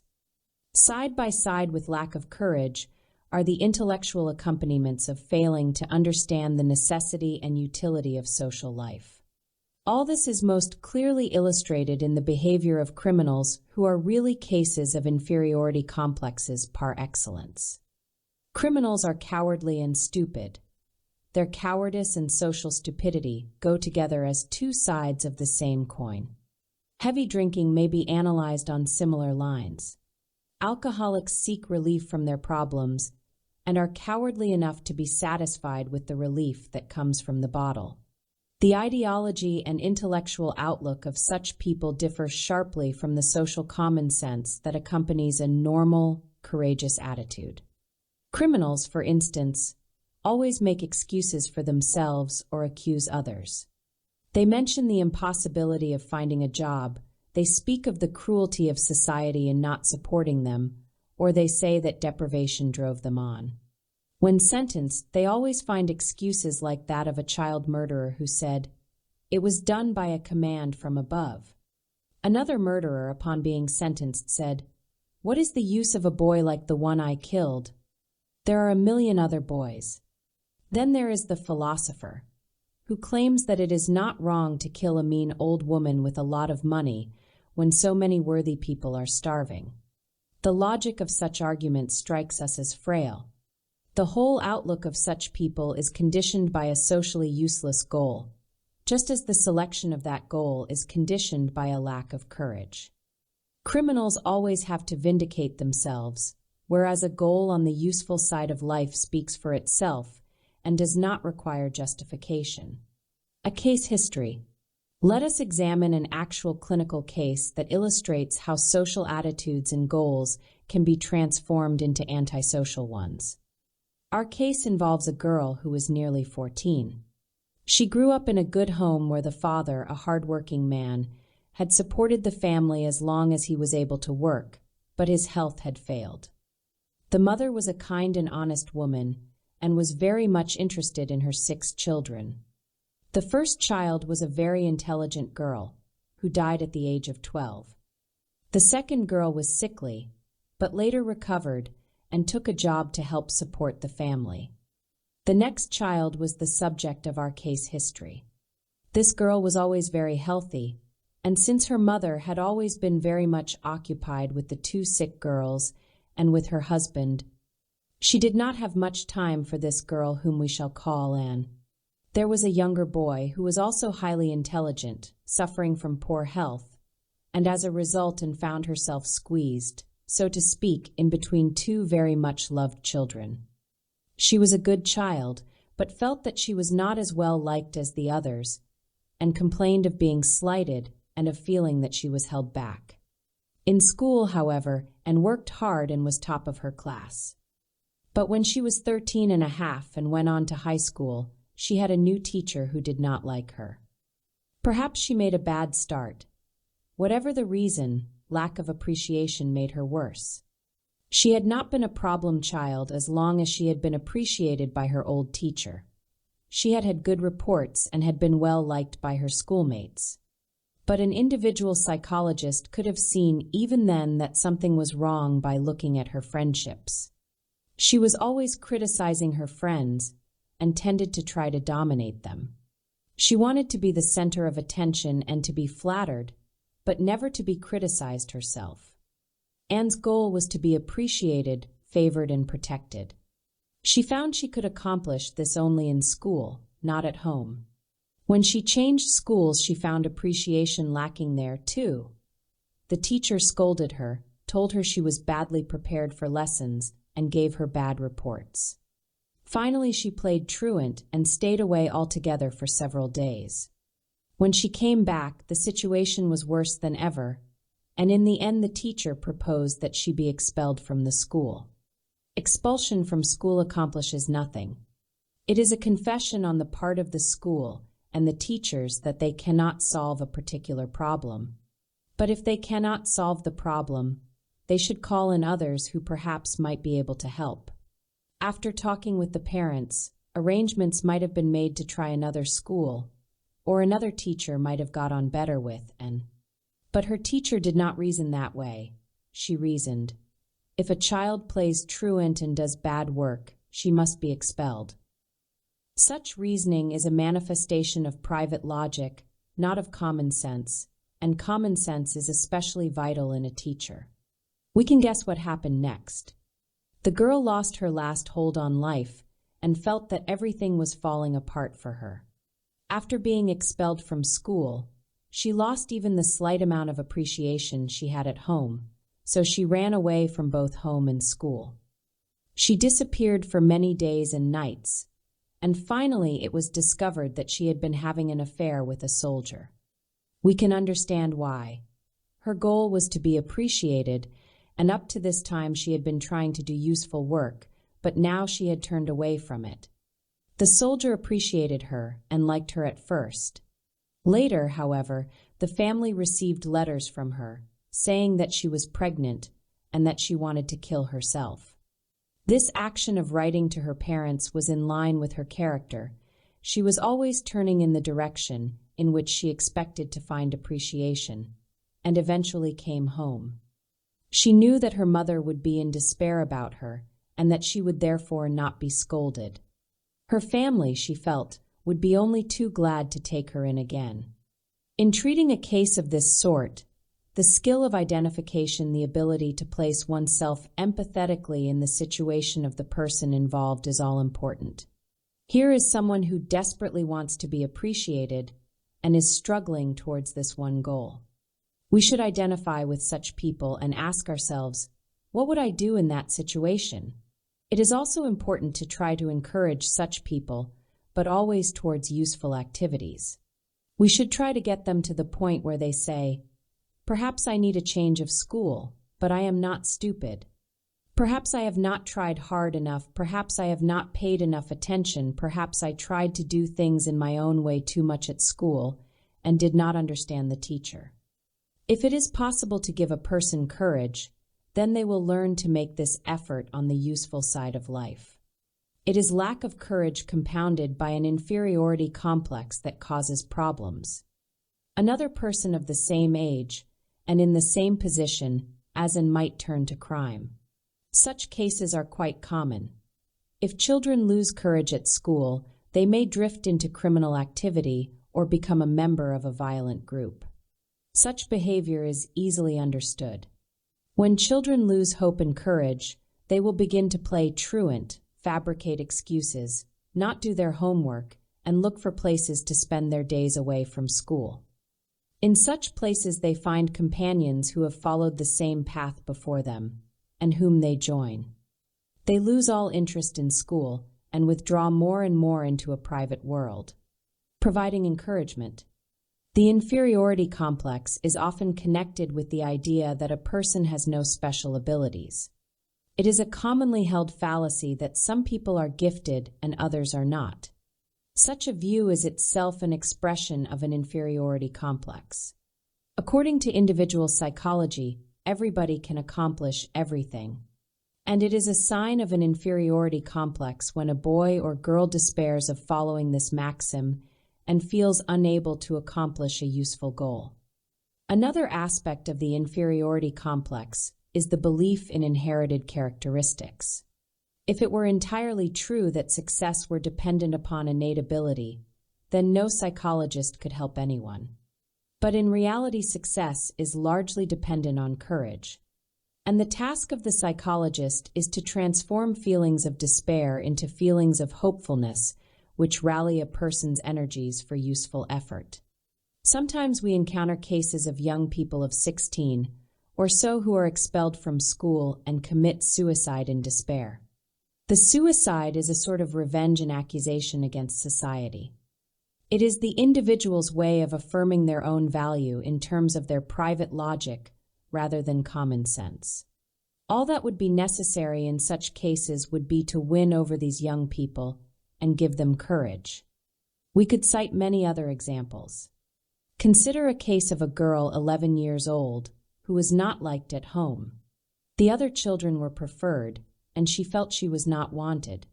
She became peevish, aggressive, and disobedient. It is a simple case to analyze. The girl felt she was not appreciated, and at first she struggled against this, but then she lost hope. One day she stole something from a shop. For the individual psychologist, stealing is not so much a crime as the enactment of a child's impulse to enrich herself. It is not possible to have this impulse unless one feels deprived. The girl's stealing was thus the result of her lack of affection at home and of her feeling of hopelessness. Children only begin to steal when they feel deprived. Such feelings may not reflect the objective facts, but are nonetheless the psychological cause of their action. Another case is that of an 8-year-old boy, an illegitimate, unattractive child who was living with foster parents. The foster parents did not take good care of him and did not discipline him. Sometimes the mother gave him sweets, and this was a bright spot in his life. The foster father was an old man, and the couple's own child, a girl, was his only pleasure in life. He pampered her continually and always brought home sweets for his little girl, but not for the boy. As a result, the boy began to steal the sweets from her. He stole because he felt deprived and wanted to enrich himself. The father beat him for stealing, but he persisted. One might think that the boy showed courage in that he persisted in stealing in spite of the beatings, but that is not true. He always hoped to escape detection. This is a case of a child never experiencing what it means to be a valued member of a family. We have to win him over and give him the opportunity of living as a member of a community. When he learns to identify with others and to put himself in others' shoes, he will understand how his foster father feels when he sees him stealing and how the little girl feels when she discovers her sweets are gone. We see here again how lack of social feeling, lack of understanding, and lack of courage go together to form an inferiority complex. Chapter 11. Intimate relationships. The importance of preparation. The right preparation for intimate relationships, love and marriage, is first of all to be part of a community and to be socially well-adjusted. Along with this, there should be a certain guidance of the sexual instincts, which are apparent from early childhood, to find their expression in marriage and a family. All the necessary attitudes and inclinations for love and marriage can be found in the prototype formed in the first years of life. By observing the traits of the prototype, we are able to put our finger on any difficulties that may appear later in adult life. The problems that we meet in relationships, love and marriage, are of the same character as general social problems. There are the same difficulties and the same tasks, and it is a mistake to regard successful relationships and marriage as a potential paradise in which all things happen according to one's desires. There is always work to do, and this work must be accomplished with the interests of the partner constantly in mind. More than the ordinary problems of social adjustment, marriage in particular requires an exceptional ability to identify with another person. If few people are properly prepared nowadays for family life, it is because they have never learned to see with the eyes, hear with the ears, and feel with the heart of another person. Much of our discussion in the previous chapters has centered on the type of children who grow up interested only in themselves and not in others. Such children cannot be expected to change their character overnight with the onset of physical and sexual maturity. They will be unprepared for relationships in the same way and for the same reasons that they are unprepared for social life. Social feeling is slow to develop and grow. Only those who are really trained in the direction of social interest from early childhood and who are always striving usefully will develop true social feeling. For this reason, it is not particularly difficult to recognize whether a person is well prepared for life with a partner or not. We need only remember what we have already observed, that people must be courageous and have confidence in themselves to face the problems of life and go on to find solutions. They must have colleagues and friends and get along with their neighbors. People who do not have these traits cannot be regarded as prepared for relationships, love, and marriage. On the other hand, we may conclude that people are probably ready for such commitments if they have established themselves in a useful occupation and are progressing in it. We are judging their character by a small sign, but the sign is very significant in that it indicates whether or not people have social feeling. Equality of the sexes. An understanding of the nature of social feeling shows us that the problems of love and marriage can be solved satisfactorily only on the basis of total equality between the sexes. This fundamental give and take is vitally important, much more important than whether one partner esteems the other. Love by itself does not settle the matter, for there are all kinds of love. It is only when there is a proper foundation of equality that love will take the right course and make marriage a success. If either partner wishes to be the boss in a relationship, the results are likely to be fatal. Looking forward to a commitment with such a view in mind is not the right preparation, and subsequent events are likely to prove it. It is not possible to be boss in a situation where there is no place for a dominant partner. The marriage situation calls for an interest in the other person and an ability to put oneself in the other's place. The dynamics of attraction. Let us turn now to the special preparation necessary for a committed relationship. This involves, as we have seen, the training of social feeling in conjunction with the instinct of sexual attraction. As a matter of fact, we know that everyone creates in his own mind from childhood onwards an ideal picture of a partner. In the case of a boy, it is very probable that the mother provides the model for the ideal woman, and that the boy will look for a similar type of partner.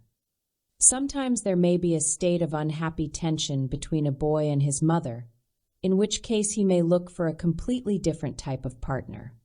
So close is the correspondence between a child's relationship with his mother and the person he afterwards marries that we can observe it in such little details as eye color, figure, color of hair, and so on. We know, too, that if a mother is domineering and represses her son, he may not want to act courageously when the time comes for becoming emotionally involved. For his sexual ideal is likely to be weak and obedient, or if he is aggressive, he will fight and want to dominate his partner. We can see how all the characteristics manifested in childhood are emphasized and magnified when people face the problem of love. We can imagine how people suffering from an inferiority complex will behave in sexual matters. Perhaps because they feel weak and inferior, they will express their feelings by always asking for support from other people. Often such types have the motherly character as an ideal. Or sometimes, by way of compensating for their inferiority, they may take the opposite direction in love and become arrogant and aggressive. Then they may select a stubborn or quarrelsome partner, finding it more honorable to be the conqueror in a difficult battle. Neither sex can act successfully in this way. It is ridiculous to have the sexual relationship reduced to the satisfaction of an inferiority or superiority complex, and yet this happens very frequently. If we look closely, we see that in seeking a partner, many people are really looking for a victim. They do not understand that sexual relationships cannot be exploited for such ends. For if one person seeks to dominate, the other will do likewise. As a result, a shared life becomes impossible. The observation that some people are attempting to satisfy their complexes illuminates certain peculiarities in their choice of a partner, which are otherwise difficult to understand. It tells us why some people choose weak, sick, or old partners. They choose them because they believe they will have an easier time with them. Sometimes they choose someone already married. Here it is a case of never wanting to make a commitment. Sometimes we find people falling in love with two people at the same time because, as I have already remarked, two people are less than one.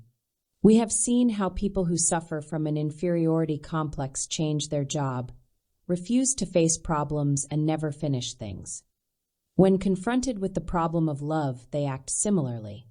Falling in love with a married person or with two people at once is a way of perpetuating habitual indecisiveness. There are other ways, too, such as overlong engagements that never result in marriage. The spoiled child. Spoilt children show up in relationships and marriage true to type. They want to be pampered by their partners. Such a state of affairs may exist without danger in the early stages of a relationship or in the first years of marriage, but later it will bring about complications. We can imagine what happens when two such persons develop a relationship. Both want to be pampered, and neither of them wants to play the pamperer. It is as if they each stood around expecting something from the other and giving nothing. Both have the feeling that they are misunderstood. When people feel misunderstood and thwarted, they feel inferior and want to escape.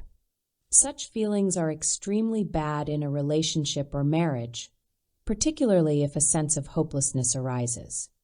When this happens, the desire for revenge begins to creep in. One person wants to disrupt the life of the other. The most common way to do this is to be unfaithful. Infidelity is always an act of vengeance. True, partners who are unfaithful always justify themselves by speaking about love and feelings, but we know the value of such feelings and sentiments. They always agree with the goal of superiority, and should not be regarded as anything but excuses. As an illustration, we may take the case of a certain pampered woman. She married a man who had always felt in the shadow of his brother. The man was attracted by the mildness and sweetness of this girl, an only child, who in turn expected always to be appreciated and the center of attention. The marriage was quite happy until a child came along. We can predict what happened then. The wife still wanted to be the center of attention, but was afraid that the child might take her place, and so she was not very happy. The husband, on the other hand, also wanted to be number one and was afraid that the child would usurp his place. As a result, husband and wife became suspicious of one another. They did not neglect the child and were quite good parents, but they were always expecting that their love for each other would decrease. Such a suspicion is dangerous because if one starts to measure every word and every action, it is easy to find, or to appear to find, a decrease in affection. In this case, both parties found it. The husband went on a holiday to Paris and enjoyed himself while his wife recuperated from childbirth and looked after the baby. He wrote exuberant letters from Paris, telling his wife what a good time he was having, how he was meeting all sorts of people, and so on. The wife began to feel neglected, became depressed, and soon began to suffer from agoraphobia. She could not go out alone anymore. When her husband returned, he had to accompany her everywhere. On the surface, at least, it would seem that she had attained her goal, and that she was now the center of attention. But nonetheless, she had the feeling that if her agoraphobia disappeared, her husband would disappear, too, so she continued to suffer from agoraphobia. During her illness, she found a doctor who gave her considerable attention. While under his care, she felt much better, and all the feelings of friendship she directed towards him. But when the doctor decided that she was better, he stopped seeing her. She wrote him a letter thanking him for all he had done for her, but he did not reply. From this time on, her illness became worse. At this time, she began to have ideas and fantasies about liaisons with other men in order to revenge herself upon her husband. However, her agoraphobia, which meant she could not go out alone, prevented her from being unfaithful to him. Offering advice. We see so many mistakes made in relationships and marriage that the question inevitably arises: is all this necessary? We know that these mistakes originated in childhood, and we know, too, that it is possible to change mistaken lifestyles by recognizing the characteristics of the prototype. One wonders, therefore, whether it would not be possible to establish advisory bodies which could untangle relationship mistakes using the methods of individual psychology.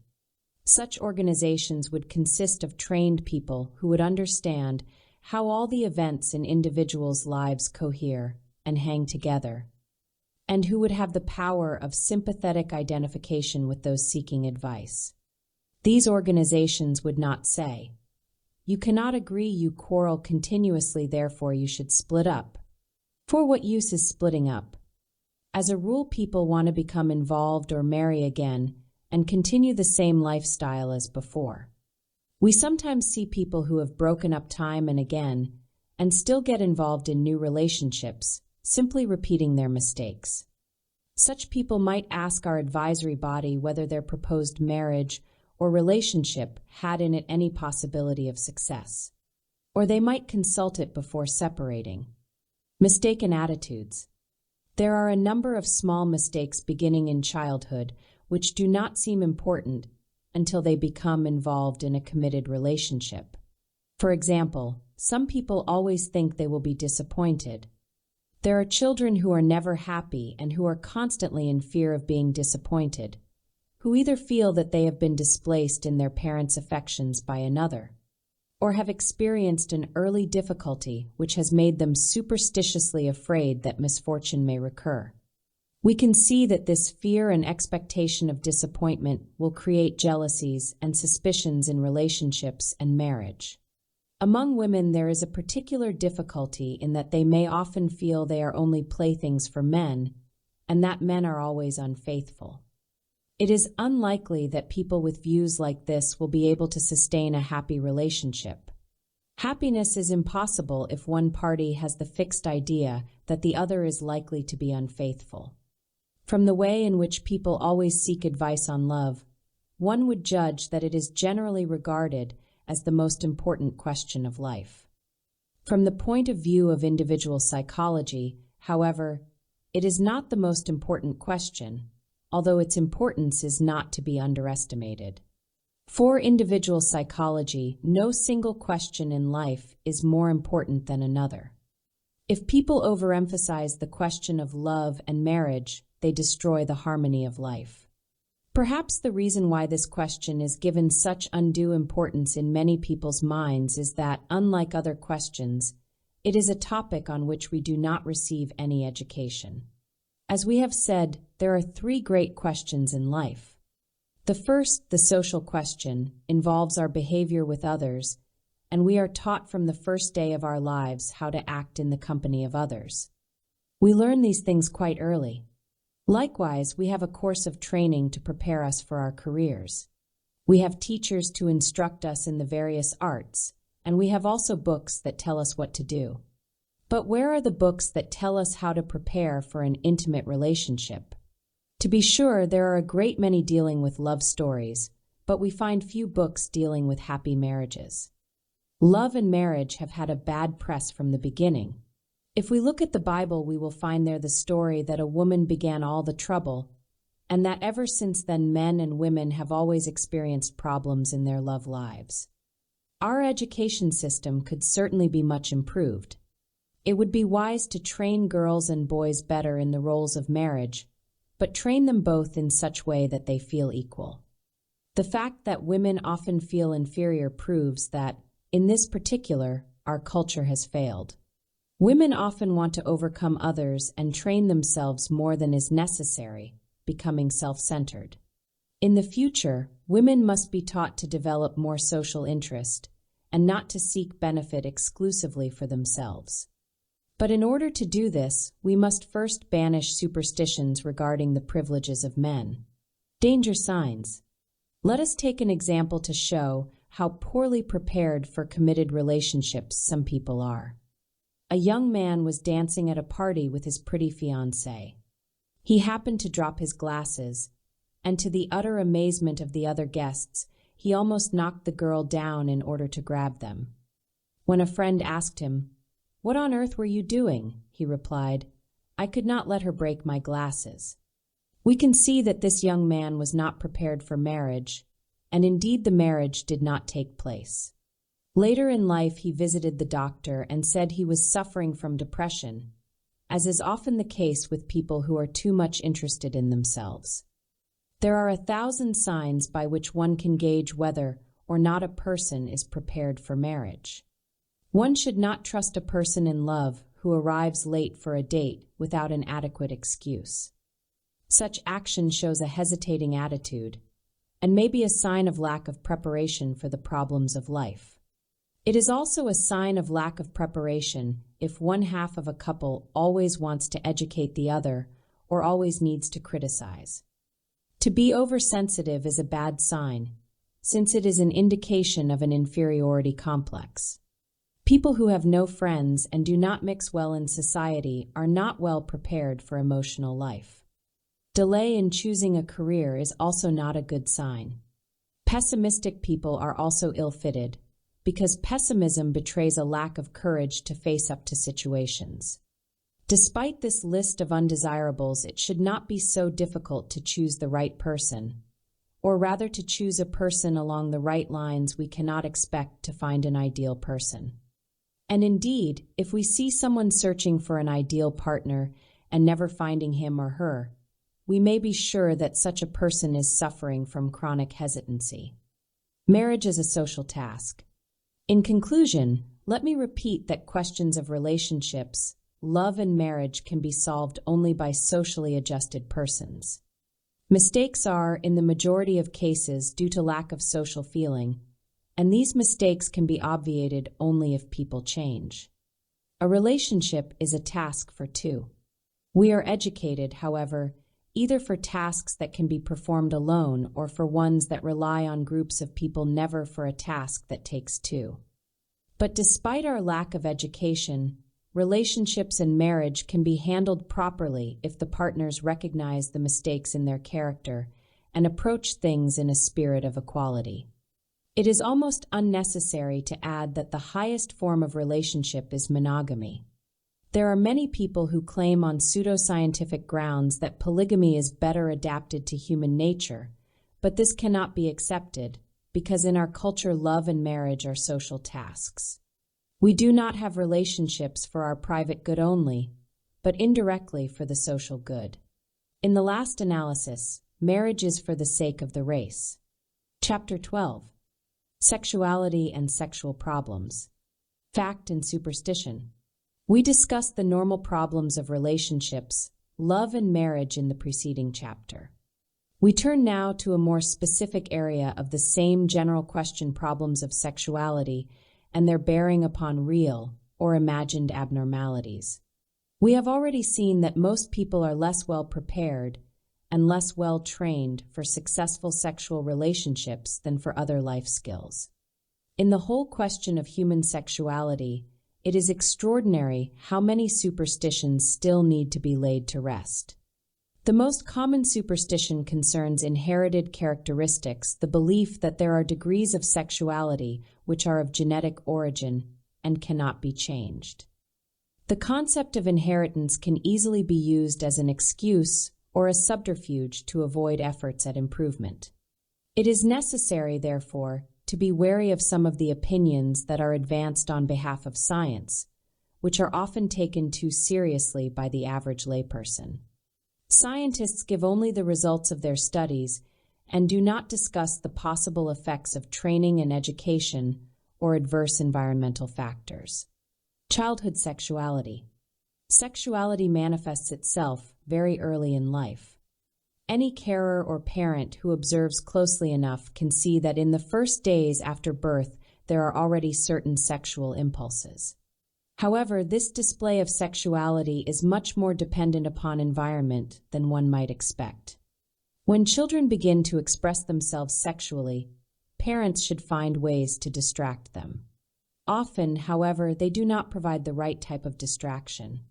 We have seen that children may develop a strong interest in other organs of the body if natural development is impaired or if attitudes are mistaken, and the sex organs are no exception. But if one begins early enough, it is possible to train children correctly. In general, some sexual expression in childhood is quite normal, and we should not be concerned by it. Our policy should therefore be one of watching and waiting, and standing by to see that sexual expression does not develop in an unhealthy direction. There is a tendency to attribute to inherited characteristics what is really the result of self-training during childhood. Sometimes this very act of self-training is regarded as an inherited characteristic, so that if children happen to be more interested in their own sex than in the other sex, this is considered to be a factor in their genetic makeup. But this is a tendency that develops from day to day. Sometimes children or adults show signs of sex perversion, and here again, many people believe this to be genetic. But if this is the case, why do such people train themselves? Why do they dream about and rehearse their actions? Some people's sexual development stops at a certain age, and this fact can be explained along the lines of individual psychology. There are, for example, those who fear defeat because they have an inferiority complex. Others develop so strongly that the result is a superiority complex. And in a case of this kind, we note exaggerations that suggest overstressed sexuality. Such people may possess greater sexual potency. This type of development may be specially stimulated by the environment. We know how pictures, books, films, or certain social contacts tend to overstress the sex drive.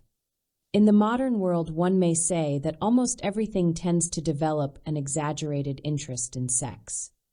It is unnecessary to play down the great importance of these natural drives and of the part they play in love, marriage, and procreation, in order to assert that sex is overemphasized these days. It is the exaggeration of sexuality that is most to be guarded against by parents. Too often a mother pays too much attention to the first manifestations of sexuality in childhood, and thereby tends to make the child overvalue their significance. She is always talking to the child about these matters and punishing him or her. Now, we know that many children like to be the center of attention, and hence it is frequently the case that children continue in these habits precisely because they are scolded for them. It is better not to stress the subject with children, but to treat the matter like any other, and show children that one is not preoccupied with these things. A mother often expresses her affection for her child in kisses, embraces, and so on. Such things are healthy but should not be overdone, because a pampered child does not develop well sexually. The lifestyle and sexuality. Many doctors and psychologists believe that the development of sexuality is the basis for the development of the whole mind and psyche, as well as for all physical development. In my view, this is not true. On the contrary, the whole form and development of sexuality is dependent upon the personality, the lifestyle, and the prototype. Thus, for example, if we know that a child expresses his or her sexuality in a certain way, or that another child suppresses it, we may guess what will happen to both of them in their adult life. If we know that the child always wants to be the center of attention and to be boss, then he or she will also develop sexually so as to dominate and be the center of attention. Many people believe that they are superior and dominant when they express their sexual instincts polygamously. They therefore have sexual relationships with many partners, and it is easy to see that they deliberately overstress their sexual desires for psychological reasons. The resultant illusion that they are conquerors serves as a compensation for an inferiority complex. It is the inferiority complex that is at the core of sexual abnormalities. A person who suffers from an inferiority complex is always looking for the easiest way out, and sometimes finds this by excluding most aspects of life and exaggerating sexuality. In children, we often find this tendency among those who crave the attention of others. They monopolize their parents' and teachers' attention by creating difficulties for them, and later in life they try to dominate others and wish to be sexually superior. Such children grow up confusing sexual desire with the desire for conquest and superiority. Sometimes, in rejecting some of the possibilities and problems of life, they may reject the other sex entirely and self-train for homosexuality. An overstressed sexuality is often used as an insurance against having to face the problem of living out a conventional sex life. We can understand all this only if we understand a person's lifestyle. These people want to have much attention paid to them, and yet believe themselves incapable of sufficiently interesting the other sex. Their inferiority complex in regard to the other sex may be traced back to childhood. For instance, if a boy found the behavior of girls in the family and the behavior of his mother more attractive than his own, he may have come to believe that he would never have the power to interest women. Other individuals may admire the other sex so much that they begin to imitate them. Thus we may see men who want to be like women and women who want to be like men. A criminal case. There is a case of a man accused of sadism and of sexual acts against children, which illustrates the formation of the tendencies we have been discussing. Inquiring into his development, we learn that he had a dominant mother who was always criticizing him. Despite this, he developed into a good and intelligent pupil at school, but his mother was never satisfied with his success. For this reason, he wanted to exclude his mother from his affections and was not interested in her, but occupied himself with his father. We can see how such a child might form the idea that women are severe and hypercritical, and that contact with them is not to be made for pleasure, but only out of necessity. In this way, he came to exclude the other sex from his life. But he was also of the type who becomes sexually aroused when afraid. Suffering from anxiety and being thus stimulated, this type of person may later in life like to punish or torture himself, or see a child tortured, or just imagine himself or another being tortured. He will find sexual satisfaction only in the course of these real or imaginary tortures. The case of this man indicates the drastic results of the wrong kind of training. The man never understood the reasons behind his habits, or if he did, he only saw them when it was too late. Of course, it is very difficult to start to train a person properly at the age of 25 or 30. The right time is early childhood. But in childhood, matters are complicated by psychological relations with the parents. It is curious to see how bad sexual training results from the psychological conflict between child and parent. An aggressive child, especially in the period of adolescence, may abuse sexuality with the deliberate intention of hurting the parents. Boys and girls have been known to have sex just after a fight with their parents. Children use these means to revenge themselves on their parents, particularly when they see that their parents are sensitive on this subject. An aggressive child, particularly, may well take this line of attack. The only way such tactics can be avoided is to make all children responsible for themselves, so that they should not believe that it is the parents' interest alone which is at stake, but their own as well. Besides the influence of childhood environment as reflected in the lifestyle, the political and economic conditions in a country have their influence on sexuality. Certain conditions give rise to a social style, which can be very contagious. One finds an exaggeration of sexuality during a revolution or other extreme social disturbance. And it is of course notorious that in wartime there is widespread recourse to sensuality because life seems precarious and worthless. Sexual excess. It has been remarked that man is the only animal that eats when he is not hungry, drinks when he is not thirsty, and has sexual relations at all times. The overindulgence of the sexual instinct is similar to the overindulgence of other urges. When any appetite is overindulged and any interest is overdeveloped, this interferes with the harmony of life. Psychologists' records are full of cases where people develop interests or appetites to the point where they become a compulsion. Cases of misers who overstress the importance of money are familiar to us all, but there are also people who think cleanliness is all important. They put washing ahead of all other activities and even spend the whole day and half the night washing. Then there are people who insist on the paramount importance of eating. They eat all day long, are interested only in food, and talk about nothing but eating. The cases of sexual excess are precisely the same. They lead to an imbalance in the harmony of human activity and inevitably drag the whole lifestyle towards useless activities. In the proper training of the sex instincts, sexual drives should be harnessed to a useful goal in which the whole of our character is expressed. If the goal is properly chosen, neither sexuality nor any other single aspect of life will be overemphasized. On the other hand, while it is important that all appetites and interests are controlled and harmonized, there is danger in completely suppressing any of them.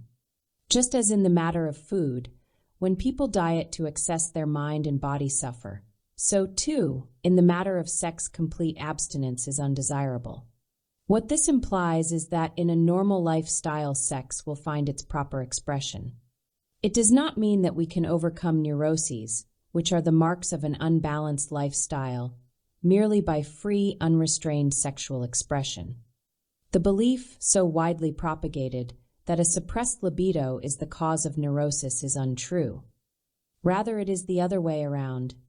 Neurotic people do not find their proper sexual expression.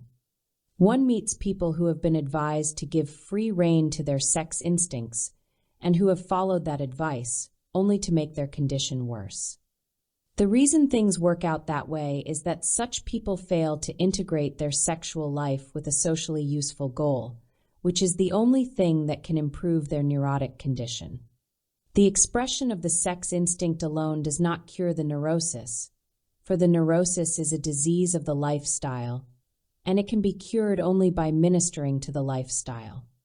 For the individual psychologist, all this is so clear that he does not hesitate to say a happy marriage or committed partnership is the only satisfactory solution for sexual problems. A neurotic does not look favorably on such a solution, because a neurotic is always a coward and not well prepared for social life. Similarly, people who overstress sexuality, who talk of polygamy and of open relationships or trial marriage, are trying to escape the social solution to the question of sex. They have no resources for solving the problem of social adjustment on the basis of mutual cooperation between husband and wife, and dream of escape through the use of some new formula. Often, however, the road that seems the most difficult is in fact the most direct. Chapter 13. Conclusion. It is time now to conclude our survey. The method of individual psychology begins and ends with the problem of inferiority, which is the basis for human striving and success. On the other hand, the sense of inferiority is also the basis for all our problems of psychological maladjustment.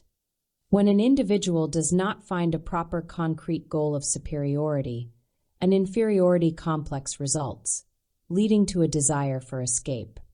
This desire for escape is expressed in a superiority complex, which is nothing more than a useless, vain goal offering the satisfaction of false success. These are the dynamics of psychological life. We know that mistakes in the functioning of the psyche are more harmful at certain times than at others. We know that the lifestyle is crystallized in tendencies formed in childhood in the prototype that develops by the age of 4 or 5. And this being so, the whole burden of encouraging a healthy psychological life rests on proper childhood guidance, where the principal aim should be the cultivation of proper social feeling in terms of useful and healthy goals.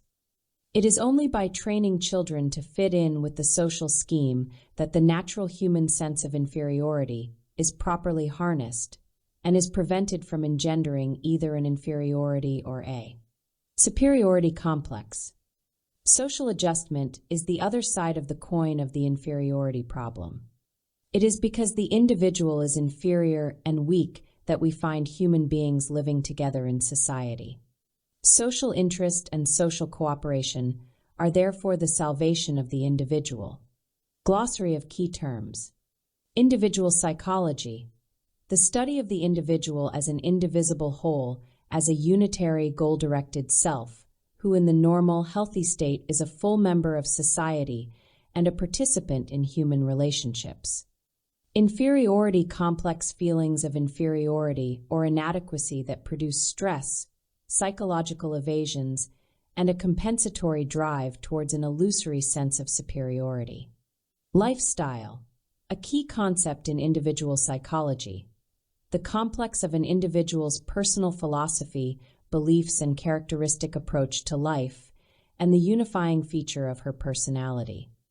The lifestyle represents an individual's own creative response to early experiences, which in turn influences all her perceptions of herself and the world, and thus her emotions, motives, and actions. It was in this present work that Adler formally introduced the term lifestyle instead of earlier expressions such as the guiding line and the life plan. Masculine protest, a reaction by either sex to the prejudices of our society about masculinity and femininity. A man's behavior may constitute a protest against the demands made on him by the myths of male superiority. A woman's may be a protest against the denigration of femininity and the limitations placed on women. Misguided behavior, an attempt to compensate for a feeling of inadequacy or insecurity in an indirect manner based on a mistaken private logic. Organ inferiority, a physical defect or weakness that often gives rise to compensatory behavior. Other sex, Adler's term for opposite sex, emphasizing that male and female are not opposite but complementary. Pampering, overindulgence or overprotectiveness towards children, stunting the development of their self-reliance, courage, responsibility, and capacity for cooperation with others. Prototype, an early form of the lifestyle. Prototype is a term no longer used by individual psychologists. Psyche, the mind, the whole personality, both conscious and unconscious, which directs personal drives, gives significance to perceptions and sensations, and originates needs and goals. Social interest, or social feeling, community spirit, the sense of human fellowship and identity with the whole of humanity that entails positive social relationships. For Adler, these relationships should incorporate equality, reciprocity, and cooperation if they are to be constructive and healthy. Social interest begins with the ability to empathize with a fellow human being and leads to the striving for an ideal community based on cooperation and personal equality. This concept is integral to Adler's view of the individual as a social being. Tasks of life, the three broad areas of human experience that each individual must confront. The tasks of pursuing a socially useful profession or occupation, of building fruitful human relationships, and of fulfilling one's role in love, marriage, and family life.